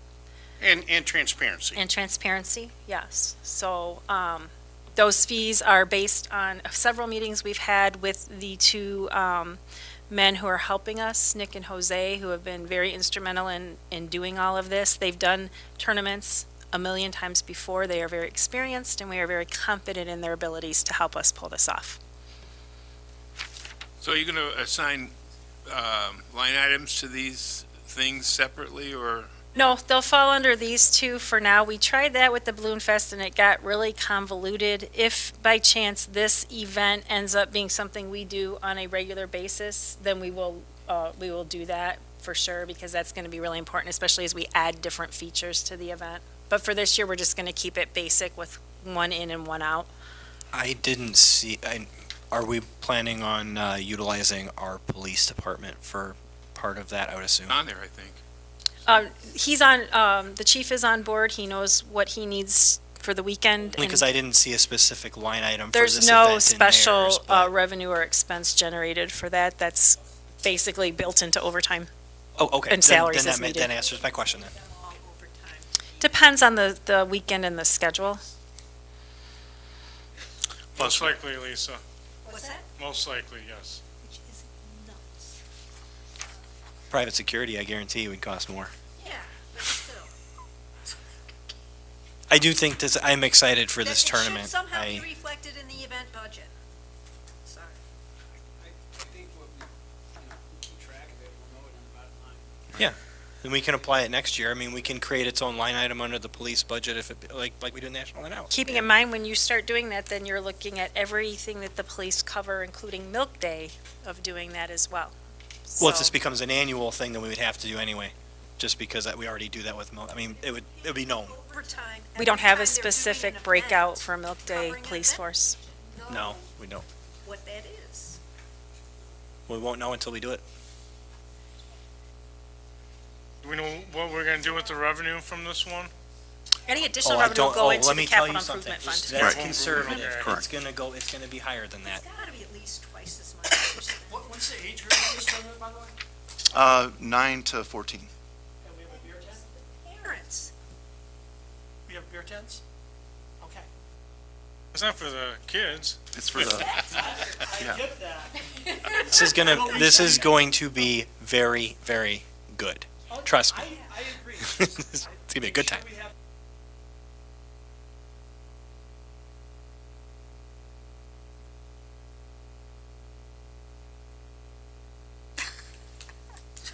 So we're signing you up for which volunteer of the weekend, Lisa? You gonna work the beer tent? All right, we got you. Okay, I see promotional materials in there. That's to Gosh, cover I the don't have any marketing. questions on the soccer. Does anyone have questions on soccer? Anyone? I make a motion to adjourn. Well, I'm not on this committee. Damn it. Wait, no, we gotta do what the bottom line is here, right? Right. On So we're off $200 on my side. Are you? Oh, it's because of the expenses on the park thing, I think, in one of the pools when we changed. All right, well, for revenue, I'll figure that out. It's $200. I can figure it out. I'll take it out of training and parks It's on the because we don't know what parks that's for program, anyway. 200 extra for We get income. extra It's a out of minus. the program. budget. Let's go up to parks real quick, expenses. It would be, for sake of transparency. Yeah, right. Make it 51,300. Just look at the Here? income and expenses. The training, it would be, 0400-5475. This one? There's nothing for training. We'll make it 300. We've got a whole new person coming. They'll be under admin training, Lisa. Admin has training. We do Remember have that. training. So make this 300? Yep. Yeah. And then we should balance. Yay. We're there? Sweet. Okay. Any other questions, comments, discussion about the budget? Actually, I do have a quick one. Sorry. The salary that we're advertising for that position, you think that's? yeah, we've had several, You're already saying that we didn't pay these guys, we just hired them. so, We won't know for sure until we do No. the study. I don't think they're underpaid, personally. Personally, I don't. But you have to show me the data that demonstrates that they're underpaid. That's what the study's for. That's what that $15,000. But who's saying that he's gonna give up his raise to just like, okay, and we're just gonna give this to these other employees, like, Which It two was, employees was it again but- that he's giving it to? So to answer your question, Alderman, I had a little bit of concern that the amount that we advertise for might not bring us any applicants. How many applicants do we have so far? we've got 6 or 7, with 3 of them really good and 2 I'm still waiting on. So I would suggest that based on the current recommended salary that we've put out, when we go through this interview process, we'll see, what the crop is, if you will, of candidates. If we find that there's no candidate that has applied that is going to meet what we think will be sufficient for this position, then I think we'll have to retool that and come back and look at increasing that value. But we set that value at a level that we thought would get us some applicants. And one of the things as part of the previous superintendent in moving forward was trying to move some of the responsibilities that were under the superintendent in terms of the pool maintenance and management under a pool manager, so that you kind of offset some of the responsibilities, and that also included reducing the overall fee so we could pay a pool manager more. So that's why that number was reduced and the pool manager fees were increased. Until we go through the interview process, I can't tell you if that number is high enough or not. I was concerned that we wouldn't get very many applicants, but it sounds like we've gotten more than I thought we would get, so. Keep in mind, we're only hiring one person, so we don't need 40 applicants. That's right. We We need need one good applicant. good applicant, ultimately. So if we're getting good applicants, then I think we're okay. But just quickly, this brings up a point that isn't an issue yet, but when Karen Sutera retires, there's going to be an issue with her salary, because she is very underpaid for the size of the library. Yep. She's very underpaid for the size of the library. And when I hear complaints that other department heads are underpaid, she's paid less than we're proposing to pay our park superintendent, and she's running a whole facility with staff. And so when we get to the point of needing to hire a new head librarian, there's going to be an issue there. Who And I think to determines her just salary? punt it and say, oh, Is it the that's library the board? park board, the library board's responsibility. I think it's all of our responsibility, because it's No. a city library. Yeah, but but I'm asking, who sets her salary? Library board? Well, the library's budget is determined by the library board, Yes. not by this body. Correct. So the library board has then the Correct. fiscal responsibility to determine what the director of the library's salary would be. So they hire the librarian as well, correct? Right. Yes. Yes. Well, then that's, for us as aldermen, there's nothing we can do other Well- than talk to the library board and say, Well, the only thing you could do is, get on the library board, I guess. well, so as has been determined and shown to you, the library's revenue is not just the city's revenue, property tax. So as a organization and as this body, we're limited on how much we can levy for the library. Right. And so beyond that, we only provide fiduciary responsibilities for library funding. So when that money comes in and we set it aside, we have no say over how they spend that money. That's all controlled by the library board. And so it's kind of a quasi thing. They are part of the city in terms of us supporting them, but when it comes to how they spend their money, the library board has complete autonomy. But their annual levy is part of the city levy. That is true, yes. And so it's a question of where our funds go. And so they've not, their levy has been kept at the same proportion of the total city levy.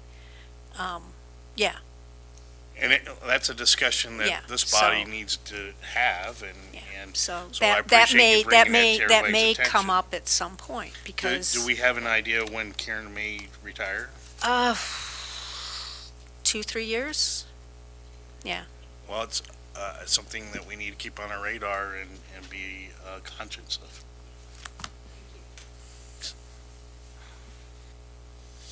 Do we have a motion to adjourn?